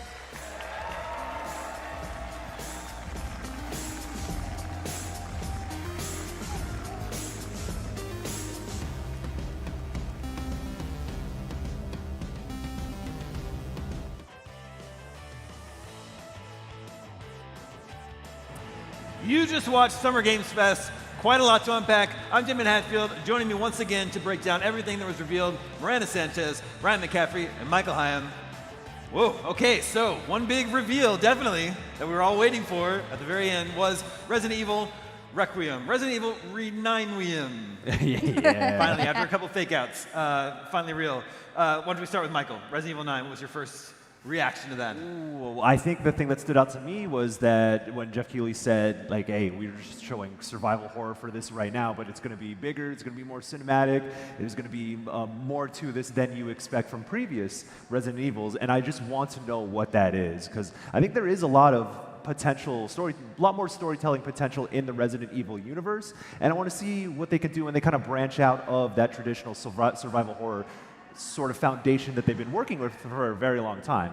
Don't get me wrong, it's been working for them ever since they started with 7 and did a bunch of the remakes, but I do think it's time that the series kind of takes the next step and tries something new. And just based on the cinematic alone, I think that's what they're getting at, so I'm very excited to see what they have for Requiem. And that word, cinematic, has me wondering if they might go back to third person. Sure. After the last couple mainline games have been first person. I'm happy either way. I mean, I think the series is great both ways, but that did kind of just, I don't know, maybe it's nothing, maybe they're going to keep with first person as they've done with these last couple of big ones, but it does make me wonder, I wonder if they're going to pivot the camera perspective back a little bit as well. When they're talking about action, like, they might want to show the character. We'll see.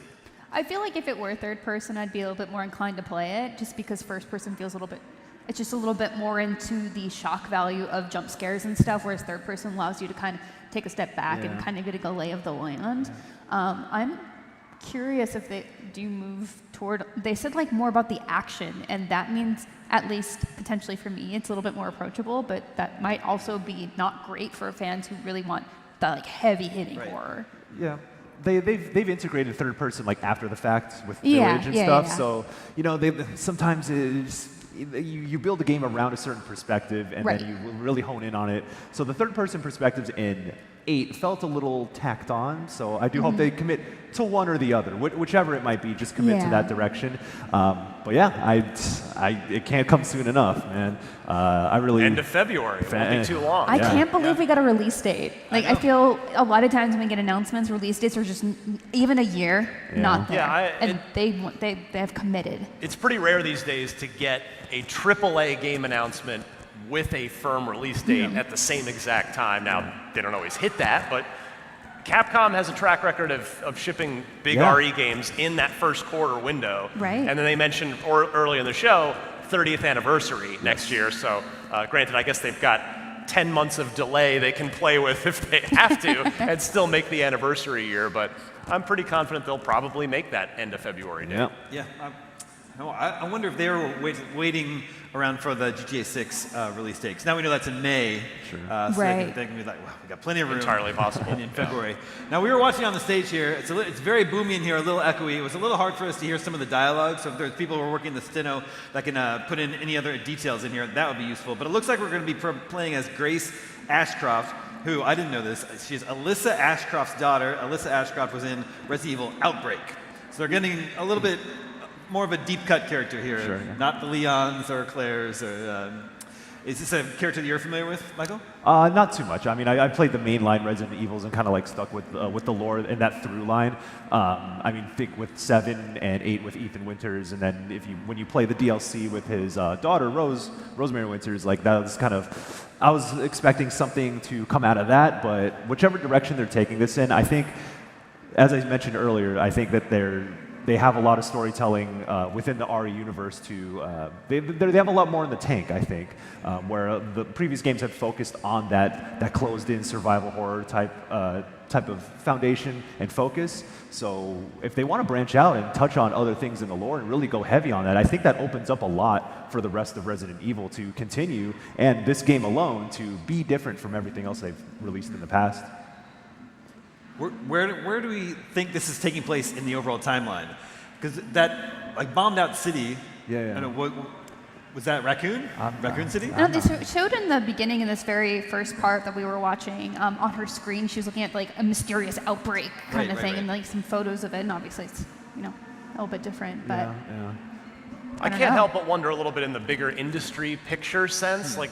This is going to be a big game. Like we don't know if it's any good yet. Hopefully, the track record suggests it will be. But GTA's in May.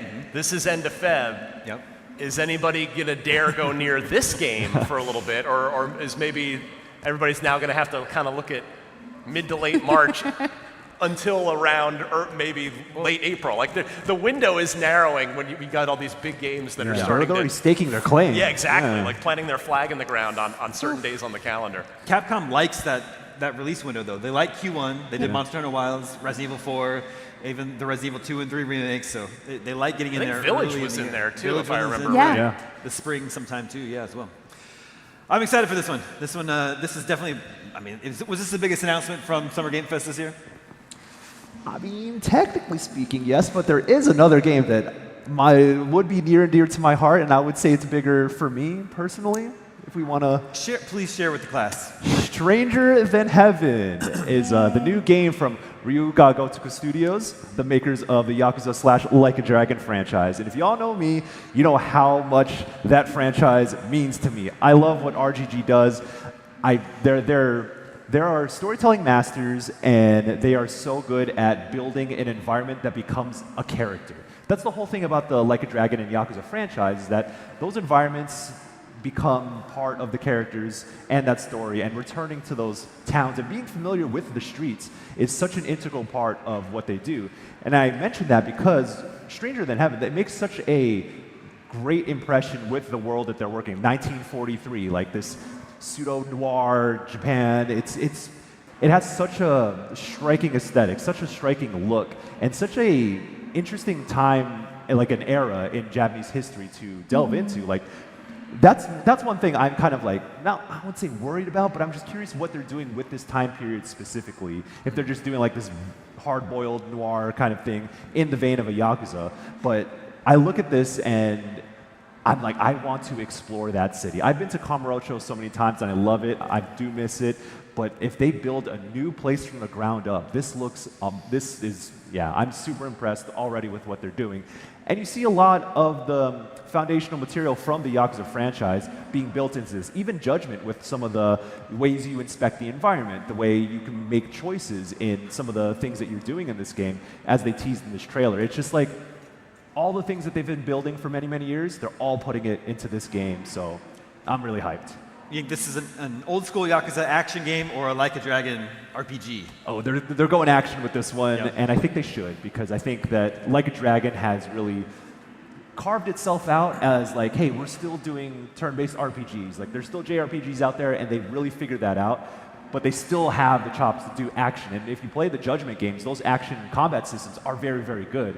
They're not going to probably continue that franchise, so I imagine that they're using this as the opportunity to continue making action brawlers in these really lived-in worlds. In this setting, too, it just feels like it lends itself better to that action like environment. Like it's really down and dirty. Like you're just punching people, showing no mercy apparently, which was sick. Yeah. I don't know. I think it's just such a vibe. It's such a mood. Like he's got the trench coat. He's got that like dark, moody PI vibe, but obviously he does not seem to be a PI if he's just stabbing people in the street, which is great. And I think, I don't know, I was also very excited by this. I've always wanted to play a Yakuza game. I'm like, oh, I can't wait to play. Where do you start? Every time they see them, I'm like, yeah, but where do I start? It feels like it's a little hard to get into. So Like a Dragon has felt a little bit more approachable, but maybe tonally a little bit different from what I was wanting. I wanted a little bit more moody, more drama. And then they announced this, and I was like, this slaps. This is what I wanted. Mood is exactly the word that came to mind for me too, and which also was exactly the right word for the first trailer for when it was still Project Sentry. Like that jumped out to all of us too, and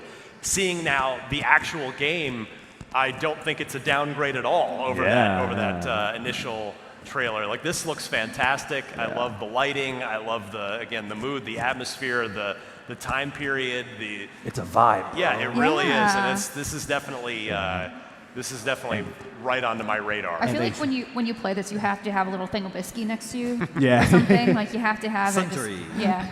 Nice little beverage.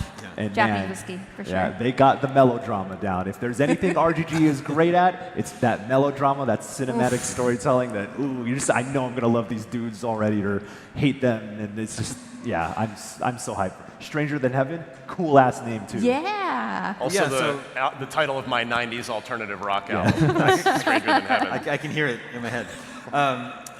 Revealed just a few months ago as Project Century, now Stranger Than Heaven. Back in that initial reveal trailer, I believe it said 1915 Japan. So what, do you think this whole setting has changed? Or is this a game where you play in different time periods? Ooh, that's a good question. That's a good ass question. Okay, we don't have the answer to that one right now, but that's something to ponder. Ryan, you're a big GTA guy. Did you ever get into the Yakuza games? I played a little bit of whichever one launched on Xbox Series X. Like a Dragon. Thank you. The first time they did RPG. Yeah, had a super good time with it. Like that was a really enjoyable game. But this just looks like just watching this, I have to play this game. Yeah. It's just like I have to see more of that world and see what's going on there. So yeah, can't wait. Now, another game that was revealed that was a little bit of a surprise to me was Code Vein 2. Yes. But you were happy about that one, Michael. I was. I do like Code Vein quite a bit. It was one of the early games that tried to be a Souls-like, I guess. And it's like an anime aesthetic on top of the principles you would think of a Souls-like game. And it was good. I would say it was good. It didn't like blow me away or anything, but I just like the idea of that anime aesthetic from Bandai Namco on top of something that feels very familiar.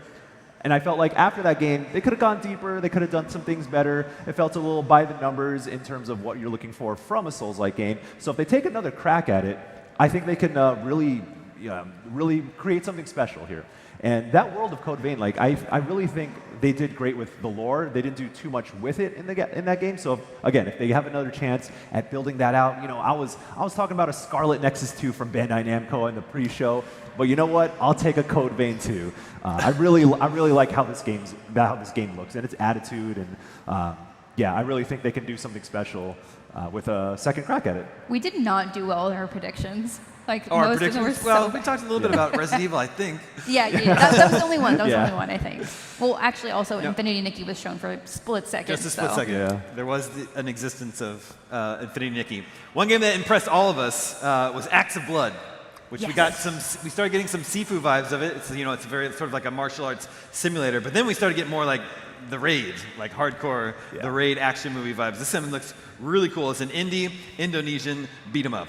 Yes. It won me over immediately.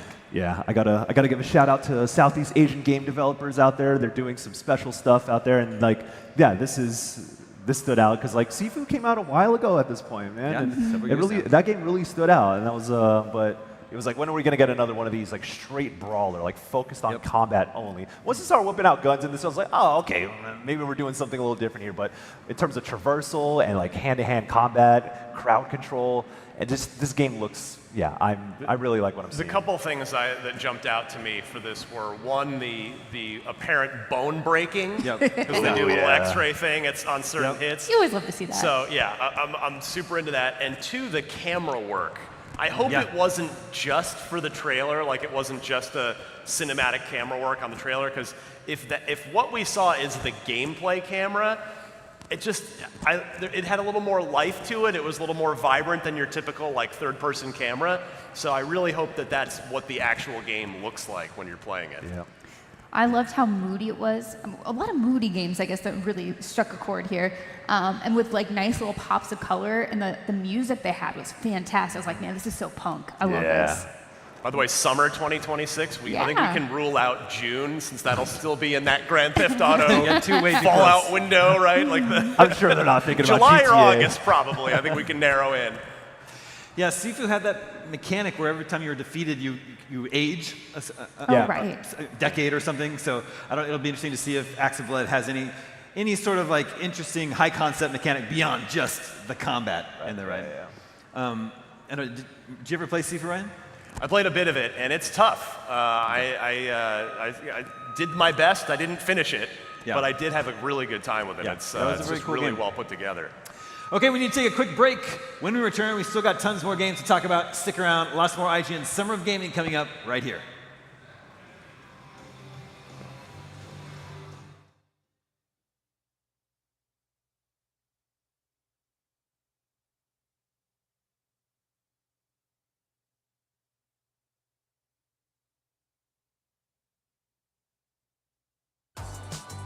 IGN Summer of Gaming is presented by FX's Alien Earth. Premieres August 12th on FX and Hulu.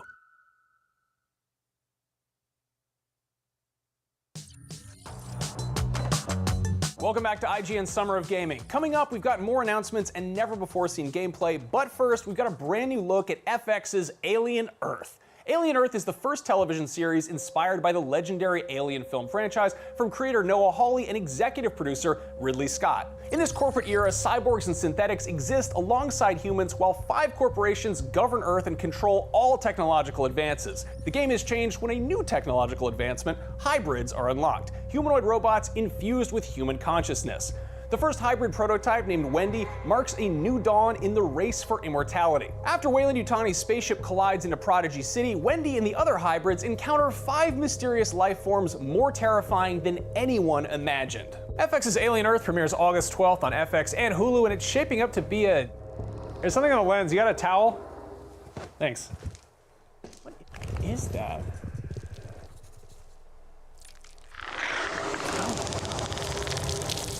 Oh my God.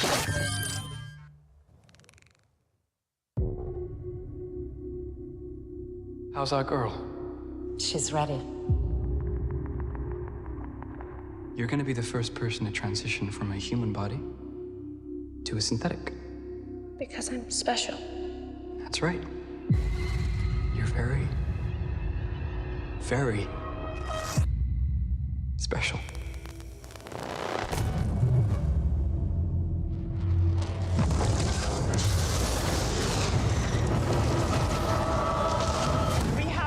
Spacecraft. I want what's on that ship. We can do it. We're fast, we're strong, we don't break.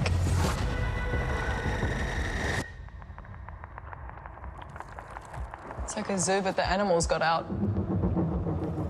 This ship collected 5 different life forms from the darkest corners of the universe. Monsters.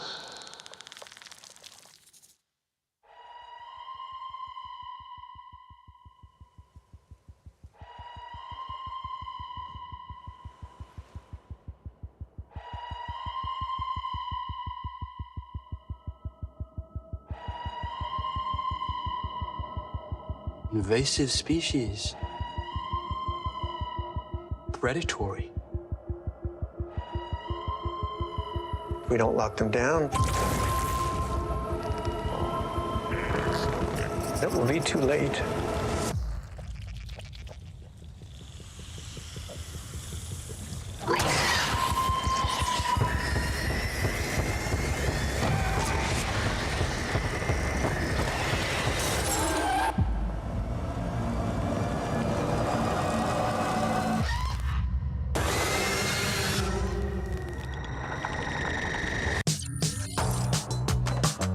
Welcome back to IGN Like that Summer of trailer. Gaming. Welcome back. This is IGN's live coverage of Summer of Gaming 2025. We saw Resident Evil Requiem, Stranger Than Heaven, so much more. Let's see what the folks online are talking about using our Lenovo Legion 7i, a laptop designed for everyday use, including live productions like this one. Enjoy a thinner, lighter gaming experience with the latest NVIDIA GeForce RTX 50 series GPU, the advanced performance of the Intel Core Ultra 9 processor, and a breathtaking OLED gaming display. Now, our first tweet comes from Danny O'Dwyer, who says, my favorite trailer of SGF so far is Ill. That's the name of the game, Ill. The game where you can kick zombie babies into barrels and it all has realistic physics. That's gaming, baby. And this game actually stood out to me as well. This is a first-person survival horror game that looks real gross, and that's up my alley. It's very gross. We've got, we might have a little exclusive gameplay for that game coming up on IGN soon, possibly. It's coming up soon?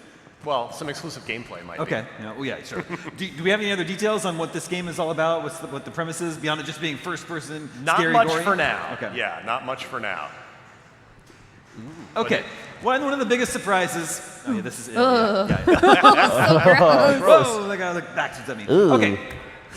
Surprises of the show: Game of Thrones, War for Westeros, a new Game of Thrones game, an RTS. Yeah. What's up with all these Game of Thrones games? There's a lot of Game of Thrones. One just came out, right? King's Road. Yeah, King's Road, which has been received with very mixed. The mobile game pretending to be a console/PC game. Yeah, lots of. So this one is an RTS, and it's a cinematic trailer.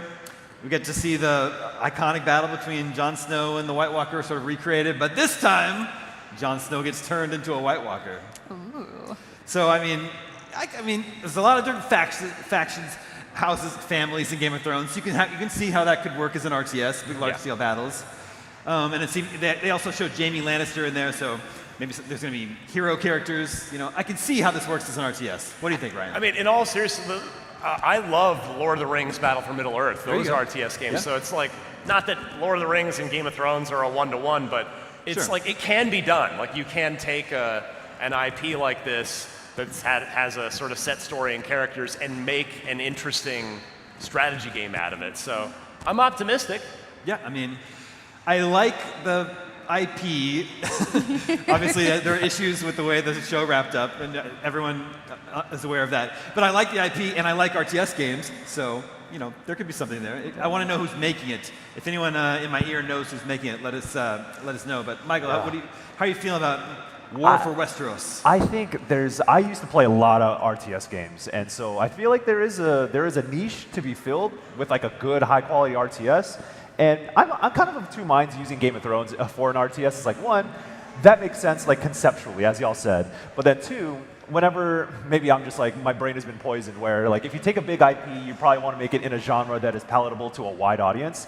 And RTS has been like kind of fell by the wayside in terms of its popularity. But hey, I do miss my RTS game, so maybe I'll come to this wanting a good RTS rather than it coming to it as like, oh, I'm playing a Game of Thrones game. Yeah. So, but like y'all said, I need to know who the developer is. Like, when it comes to RTS games, like you really got to nail it right. You can't just like go by the numbers and expect that the IP to carry the weight for it.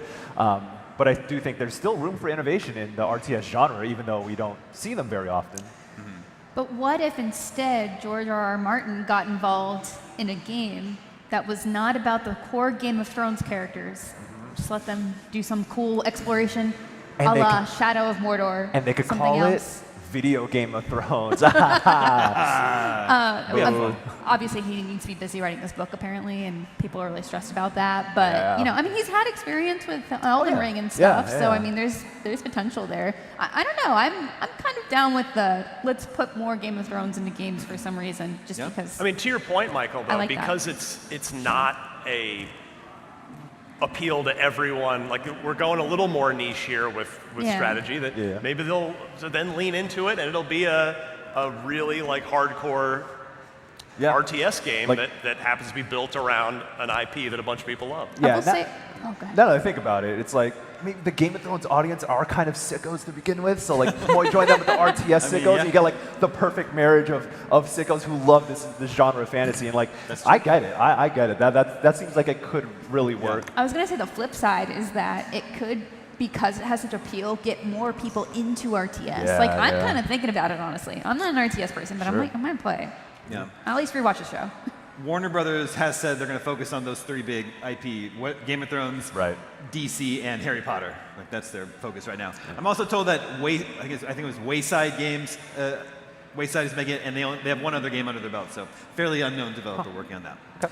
Okay, another really nice surprise, a game we've been looking forward to, hadn't seen in a long time, was Mina the Hollower, the follow-up for the first new IP in a long time from Shovel Knight. Yes. Shovel Knight, yes. Yeah, Club. And this game looks awesome. It looks like Link's Awakening, like a Game Boy Color game.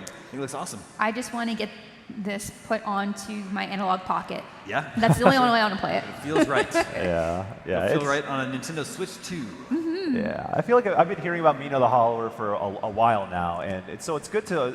I wouldn't say it's like Silk Song levels, but it is one of those games that has kind of like taken on a personality of its own because of how much it's been talked about since, and how people are kind of just waiting in the wings for it. But yeah, that 8-bit art style that is like animated and put in motion to such high fidelity is like, that's such a smart move. It's adorable, but it's also very distinct. It's not just trying to be like, oh, look at us, we're old school. Like, they made Shovel Knight, and they know what they're doing with that. So like taking that core idea and then making something a little bit different with the new IP and all that, like, yeah, I'm super into this. I just love when developers will go for a vibe while putting sort of technological limitations on themselves. Because it forces you like, okay, how do we innovate our design within this? And this looks like what would have been a AAA original NES game back in the day. And yeah, it's there's just you can tell from this trailer there's a lot here. Like you can tell there is some serious depth. There is a lot of content. And it's, they're staking claim to Halloween. They're the first ones. We'll see if anybody else tries to decide they want to ship something on Halloween as well. Every year, somebody's going for that Halloween window, and this year, it's them. It's great to finally have a release date for that one. What was this? What was the Wu-Tang game? Wu-Tang Rise of the Deceiver. Yeah. That was a surprise to me. You knew something about this? Who's to say? We might have more at ign-live. All right, then keep your secrets. Yeah. No, it's an action RPG themed around the Wu-Tang Clan. Members of the Wu-Tang Clan are missing, and you're supposed to find them. And I am under the impression that you are going to get some kind of powers when you find them. That's what my sneaking suspicion is. I don't know, we'll find out more. But the idea of you have like a character that you create, and there's co-op too. So it's an action RPG, and you have to find the members of the Wu-Tang Clan. And like, it's been so long since we've had a Wu-Tang game with was it challenge style back on the PS1 all the way. So I'm kind of surprised that this is the first one we've seen in like 25, 26 years. And the thing I'm most curious about is like the gameplay can be like decent. It can be solid, right? But the idea of integrating the Wu-Tang Clan there and using their music for the soundtrack, like in the trailer, you hear this arrangement or remix of Cream, which is, and it's like, it's kind of, it's got that dark tone you'd hear in like a remix for a horror movie trailer, whatever. But it's like, ooh, what if the discography for Wu-Tang is so wide, and like if they're able to like wield that in a really smart way, like I think that would be enough to get me in. But I want to see how the members of the Wu-Tang Clan are involved in this story or involved in the game at all. Like there's a lot of questions still, but yeah, this was kind of a surprise, and like I'm not gonna say no to this one. I mean, the very brief glimpse of, I think it was gameplay in there, looks cool. Really cool art style. Yeah, it's like a stop motion animation to it as well. It looked really cool. Did that do anything for you, Ryan? I am not well versed in the ways of the Wu-Tang Clan, so I wouldn't say that I am either, but just that looks like something that I'll could be sit fun. back and give it a try for sure. Could be fun to play. Well, Ryan, I know one game that did catch your eye was Lego Voyager. Yeah, it looked like split fiction, but with Legos, and you're sort of using Lego pieces to traverse and solve environmental puzzles. It also visually looks great, which granted, most of the Lego games do these days. But yeah, this I don't know, it just, something about it just looks completely endearing and alluring, and I can't wait to play it with my 13-year-old daughter, who we've played like all of Joseph Ferris's games together, and I know this is not a Hazelight Studios game, but yeah, this just looks great. I wasn't expecting this, and now I just seriously cannot wait to play this. Yeah, I got weirdly emotional during this trailer. I don't know what it is. I think it's because they're so cute. They're like they're big eyeball, and they're like working one with by each one other. blocks. Yeah, they're like working with each other, and I think a lot of like the aesthetic and then the music has a very serene vibe and atmosphere that it's just kind of like really sweet. Yeah. And it's really cute. It's so adorable. Oh my gosh. Oh, I'm just like, oh. I will absolutely be playing this with my twin sister. Yeah, like, yeah. I'm so excited. It's really cute. I'm also just so happy we're getting this massive resurgence of co-op games. Yeah. Even if it's optional co-op, like even with the Wu-Tang game, like in this is obviously, you have to probably do co-op, but it's just nice to have that recognition that we want to play games together. And not necessarily be against each other and playing those games. Yeah, it's such a smart use of the Lego IP also. Yeah. Like, this isn't a traditional game that you would see or whatever. Like this is, it's a creative use of the IP. But I'm like curious how those gameplay mechanics work as you're like linking things together and building more blocks together to get through the paths and all that. So, but yeah, from what we've seen so far, it's like this is really creative, and I think that's what's important. And apparently, it has the split fiction and It Takes Two style friend pass. We only need to buy one copy, and you got two people to play online together. Cool. So That's an industry trend I can get behind. Yeah. For sure, for sure. Okay, another one that really stood out to me was End of Abyss, and I wondered if this caught Ryan's eye, because we were talking about Inside earlier, and this kind of looks like a top-down Inside to me. Like maybe you can bring up this footage here. First of all, it's like you give me a sort of narratively driven game with a beautiful, unique art style, and a story that's told in some unique way, and I'm in. And this checked all those boxes for me. I love the visual aesthetic here. The gameplay that we saw looked really good. I mean, you can see just the color palette, the lighting, everything about this is like, I just want to see more. I want to play more. So, and I'll tell you, I mean, it's Epic Publishing, so I think this is presumably an Unreal Engine 5 thing. And I'll be honest, like what's shipped in Unreal Engine 5 so far hasn't quite lived up to the potential of the tech demos that we've seen. But now, I mean, this is like a smaller scale game. Exactly. And it's obviously a smaller scope, but technologically, like, I'm loving what they're doing with the tech here, and I think this has got serious, like, indie darling potential to it. I mean, to the point where Epic believed in it enough to want to publish it themselves. So that's a good sign. That one's coming 2026. And then another one that we really liked the look of was Out of Words, and that's the one that kind of has the stop motion. Another split fiction, like I think. It seems to be another co-op game, right? Yeah. It's sort of stop motion art style. You can see it behind us here. Oh yeah. What did you guys think of this one? Another Ryan game. It's so cute. A little critter. We love a good little critter. But yeah, again, more co-op. It's like, that's exactly what we want, with a cool art style, and of course, literally handcrafted, which is gorgeous. I mean, it's tough these days with the abundance of creativity in the industry to make a game look like something we've never seen before. Well, this looks like something I've never seen before. Not that there haven't been other stop motion kind of games before in the animation sense, but like this would never be mistaken for another game in a beautiful way. You're like, oh yeah, of course this is what it is.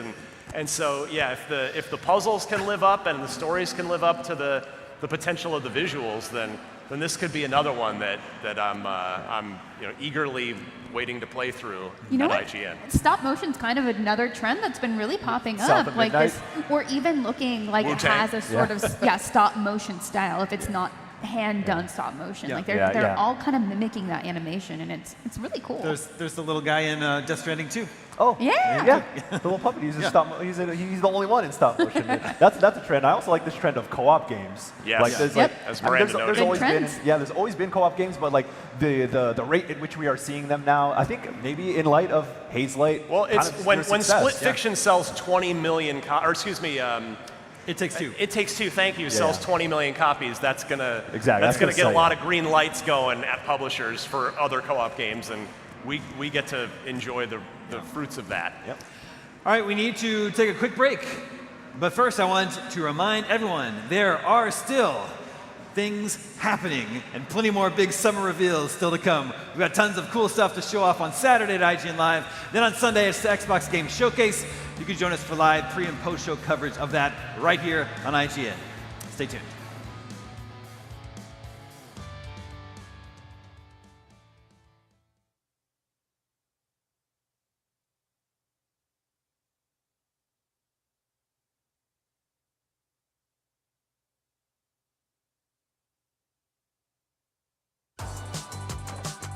IGN Summer of Gaming is presented by Nintendo Switch 2. All together, anytime, anywhere.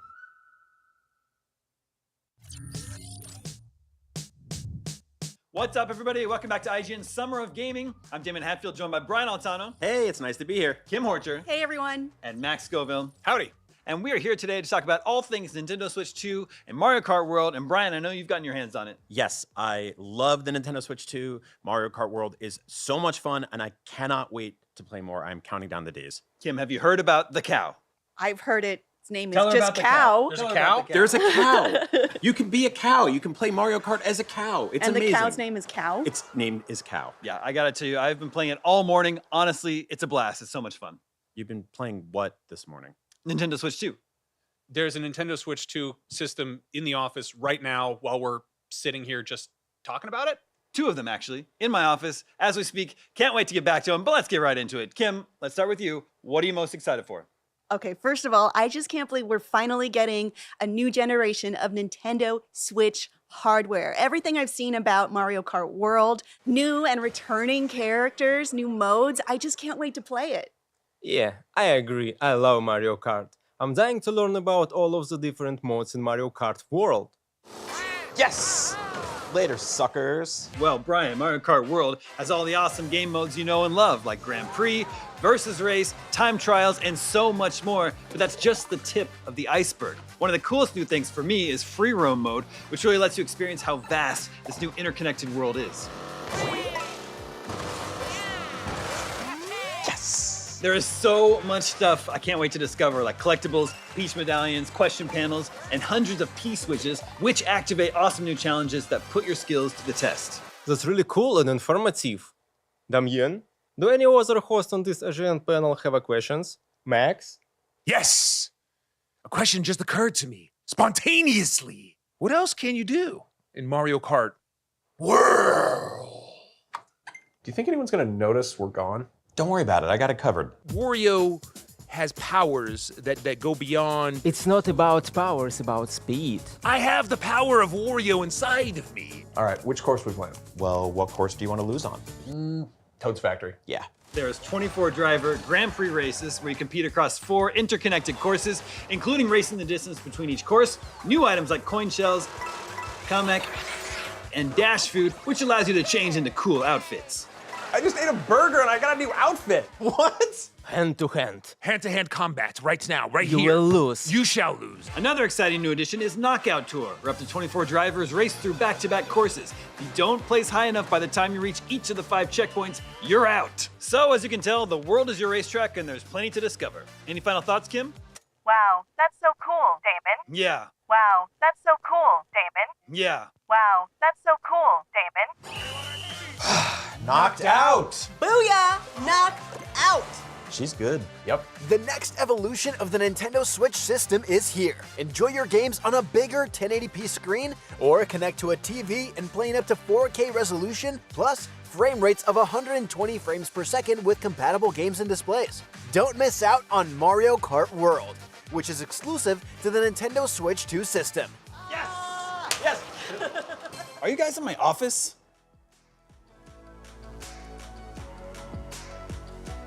And I'm back, right from my office, and we're back. This is IGN Summer of Gaming. We're recapping Summer Game Fest. There are a ton of games shown, including Mouse PI for Hire. What's the hype level on this one? There are a couple Cuphead-like in terms of aesthetics at this show. So this one's a first-person shooter, I think. Yeah, it looks sick. Yeah. I like this trend of this old-timey style. I don't actually know what it's called. Do you know what it's called, Ryan? Do what? Like the animation art style? style. Oh, it's supposed to be like garden hose. what they call it? It's like that Steamboat Rubber Willie hose? era. Yeah. I was like, I don't know if there's an actual name for it, but it's obviously popping up everywhere, and this is giving obviously big Bendy and the Ink Machine vibes, and I love it. Like, I just really want to play it. And I know it's been on the top of the Steam charts for the wish list for a long time now too. I mean, if you're gonna do an art style like this, you have to go all the way in, and they clearly seem to be doing that. And yeah, like if a Cuphead-looking first-person shooter in black and white. I mean, I don't know anything about the mechanics of this game yet, but just from what bits we've seen, and this is hardly the first trailer for this, but it looks totally like my kind of game, where it's a unique-looking first-person shooter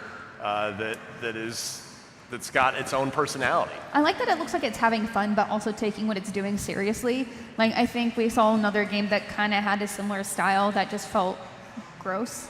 I think that's exactly what you said. It was like, oh, that just feels gross. And I'm like, yeah. And it feels like it's just playing with this, like, oh, look, this old-time cartoon that we're making fun of. And it's like, I don't This I don't want doesn't that. look like it was greenlit just because the copyright on Steamboat Willie it went into the public domain. Exactly.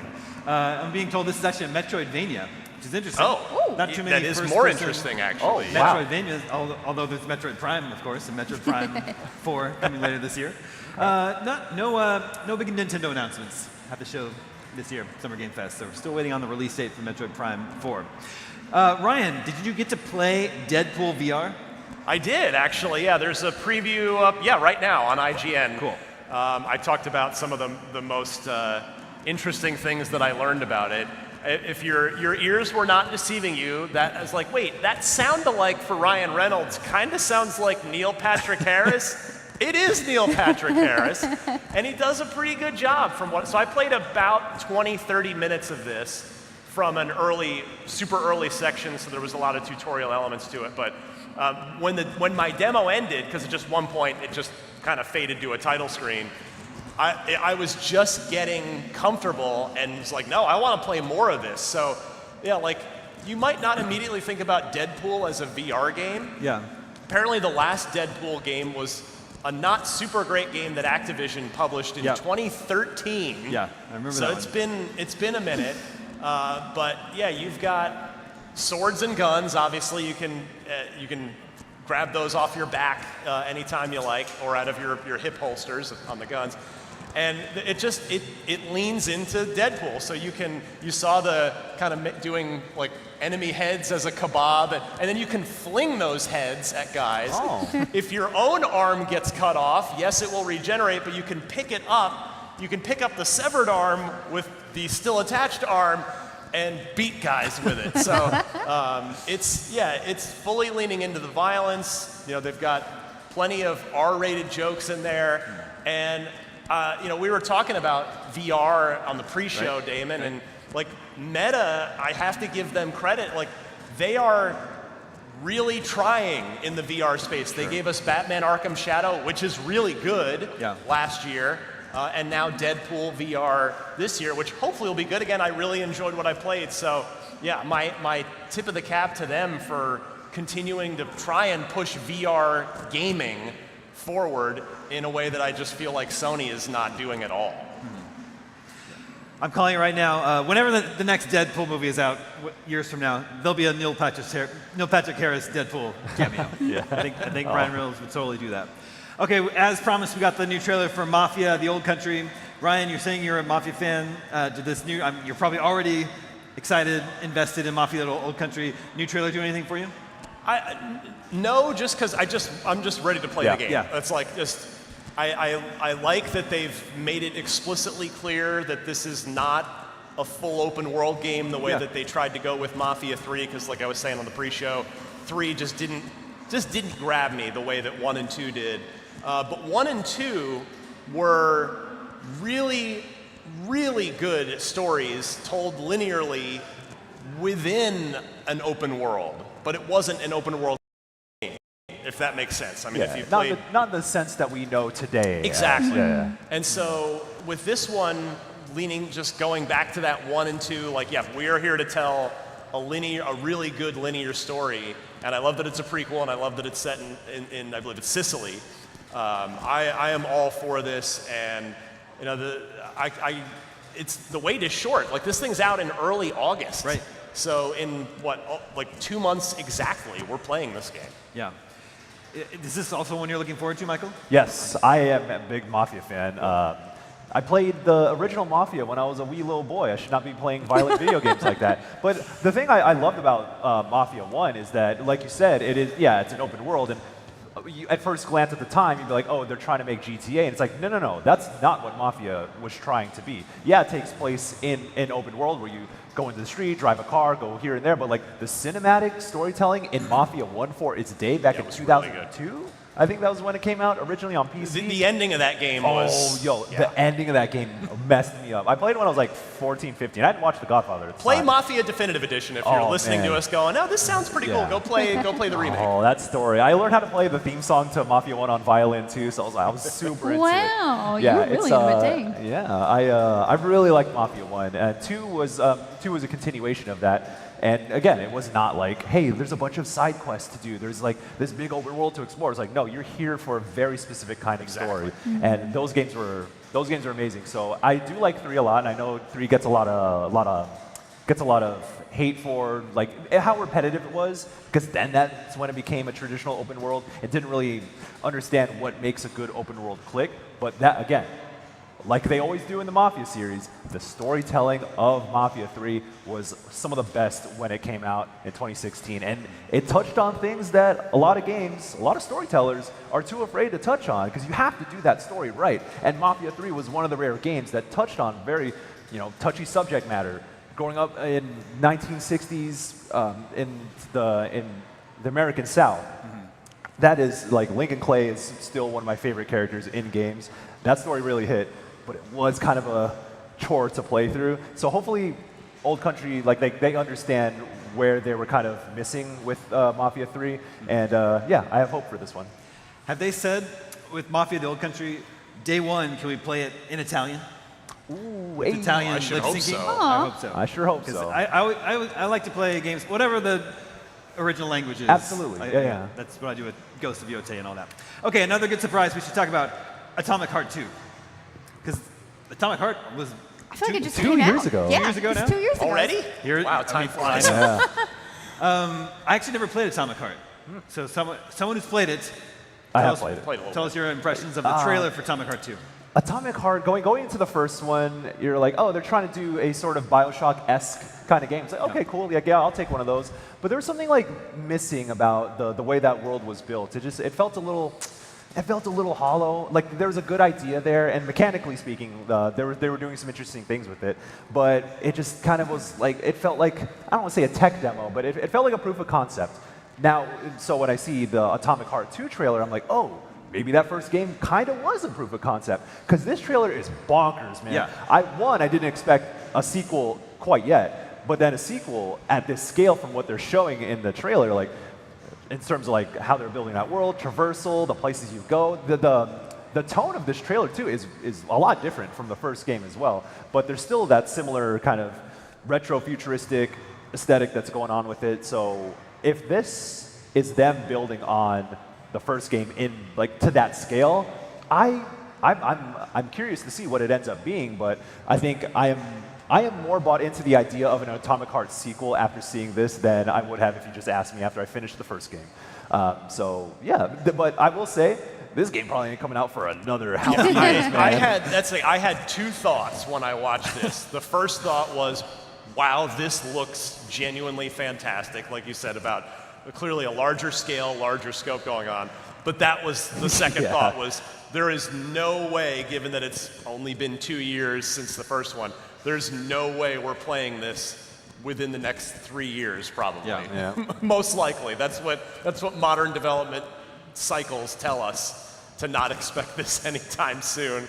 So, okay, like, I'll just file this nice reveal trailer away in my brain for a while until we get much closer to the game being done. I mean, it looks like they're doing some cool world building here, and they're still like working with some interesting ideas. So I don't know, maybe I'll check this one out, and maybe the team learned a lot from working on the first one, and are able to really achieve the vision that they had for the first one with the sequel. Okay, it's time to pick our favorite game from the show from Summer Game Fest. Miranda, start with you. What was your favorite thing you saw today? Stranger Than Heaven. Easy. Cool. Let's take there for a second. Okay. What stands out about that? What gets you excited for that? Yeah, so I think that with this showcase, it felt like a lot of reminders of things we already know about and sort of surfacing things that are coming soon. And this one was like a reminder I needed because I kind of forgot that it got announced, and getting an official title and getting to see again more of that moodiness, hearing more of the jazz, really just did it for me. And I think, again, having been a person who wants to be into Yakuza, like I really want to get in there, I really want to be that person, but it just does feel so impenetrable. Them doing this and saying, hey, this can be our handshake and it can be phenomenal potentially. And I'm like, yeah, I'm down for that. Like, let's go. So I think that really stuck out for me, and I wasn't expecting it. And again, this was, I think, one of the more exciting, revisiting something that's already been announced and giving us a different look that we haven't seen before. The Yakuza games usually try to do a pretty good recreation of a real-world location in Japan or in Hawaii. They haven't explicitly said that here, so what would you prefer? Or like a real, an authentic recreation of Tokyo, say, from that time, or like a new fictional city set in Japan? I would probably say new fictional city set in Japan, just because it would give them a little bit more room to play with whatever their ambitions are for this, whether it's revisiting bits of history, and if they want to pull different bits of like local history from different places and kind of cram them in together to explore them a little bit more, rather than having to travel, that would be cool. But also, I mean, I'm happy with either, really. I mean, I also miss Japan, so. Setting it in, I do too. Yeah. Setting it in 1943, they're going to have to deal with the war stuff in there too. Yeah. Right? Like that's going to have to be a big part of it. Okay, Ryan, favorite game of the show? In the interest of not just saying the same thing Miranda said, I'm going to go with the Lego game, whose full name escapes me. My Lego brain. Voyager. Thank you. It just instant, like we already said, instant split fiction vibes. Visually, it looked great. Just the charm of it. I mean, just repeating everything I was already saying about this earlier, but this is the one that is sticking with me, along with the RGG game. This is the one that I'm going to still be thinking about later, I think, because that's, inevitably what happens with these is, like, that was a long show. That was a 2-hour show, which is great that we get all these trailers, we get a lot of these reveals, but inevitably, most people will not remember a lot of these games, which is unfortunate. That's why it's nice you can go on IGN and revisit them and say, everything yeah, that one. But this is jumped out at me, and this is what's going to stick with me. And yeah, I can't wait I really want to play this. Like, I'm now super itching to play this game. Yeah, same here. Michael, favorite game? Sorry, I gotta say, Stranger Than Heaven. I know Miranda already picked it, and I know we already talked about it, but I cannot stress enough how happy I am to see RGG Studios do a new IP, a new game, and that is still playing into their strengths. Like, they know what they're good at, and they've done it many, many times. And so this is their opportunity to still do what they're good at, but in a completely different context. So there's a lot of potential here for them to break away from Like a Dragon and build something new, and that's what I'm getting out of this. But like I've said already, their melodramatic storytelling is just unmatched. The thing that I'm thinking about is they always have a comedic edge to them, though. And this looks like it is playing it pretty serious. So I'm wondering about the ways in which that will be injected, because it is one of their strengths. And if that's not present in this, then I'm like, man, you kind of missed out on one of the reasons why I come to their games. Even Judgment had a lot of that stuff in it. So I guess Stranger Than Heaven, man. This is such a cool idea. I just want to finally see what this is for myself, because it feels like they're doing a greatest hits of a lot of the mechanics that we've seen from their games, and then doing a completely new IP is, and that like you mentioned, playing it in 1943 is such a contentious time. Yeah. So the thing I'm paying attention to as I move forward, paying attention to this game, is what are they trying to say with this game? Is it just like, hey, I'm a hard-boiled detective in 1940s Japan, or is it going to tie into like the history of that time? Because that is another thing they are also very good at with Yakuza Ishin, telling a story of that time period in the 1800s of Japan.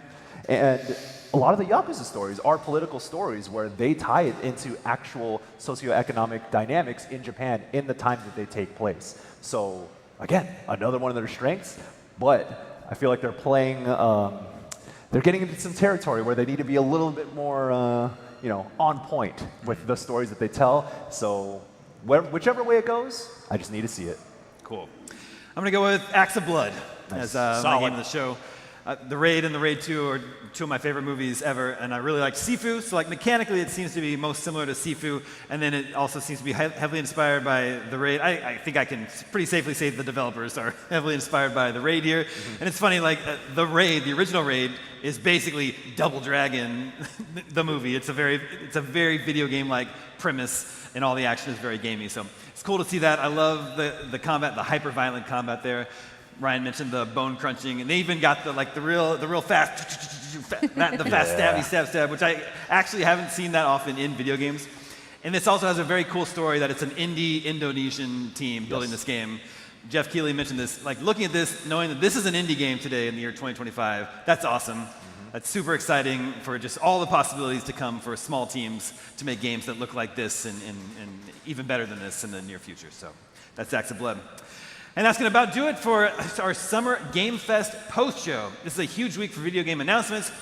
If something you were hoping to see didn't make an appearance today, there are plenty more chances. Each day of ign-live will kick off with a massive block of trailers and exclusive clips from upcoming games, shows, and movies. And there's still the Xbox Games Showcase to look forward to on Sunday.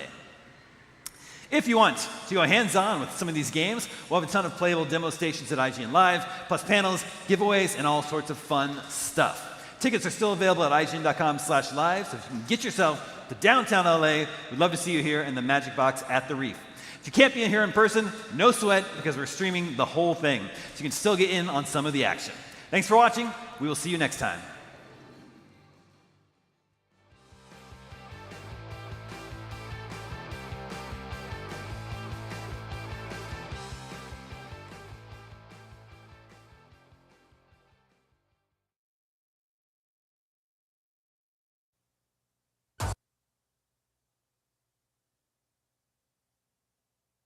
IGN Summer of Gaming is presented by PlayStation Days of Play. Get the PlayStation 5 digital console with the Call of Duty Black Ops 6 bundle starting at $399.99 while supplies last.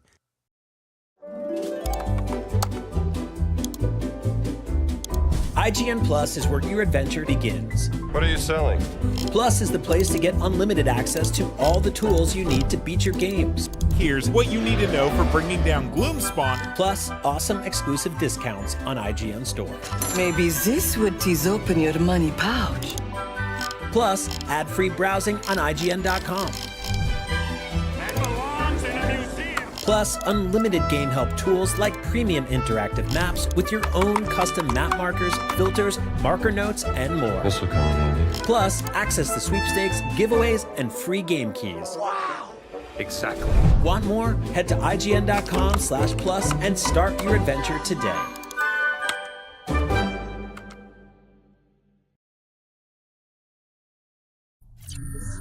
Hey you! Looking for a way to wear your fandom with pride? The IGN Store is the ultimate destination for awesome merch and collectibles from the biggest games, movies, shows, and everything in between. Cruise the wasteland in style with a Vault Dweller hoodie and replica Pip-Boy. Kick back and relax to some of the best game soundtracks ever pressed on limited edition vinyl. Or level up your whole wardrobe with a massive selection of officially licensed apparel. From iconic properties like Star Wars and The Legend of Zelda to newer fan favorites like Atomfall and Expedition 33, the IGN Store has you covered. You'll also find hats, jewelry, action figures, board games, model kits, art books, and even snacks. Whatever you're into, you're bound to find something. See for yourself and head to store.ign.com today.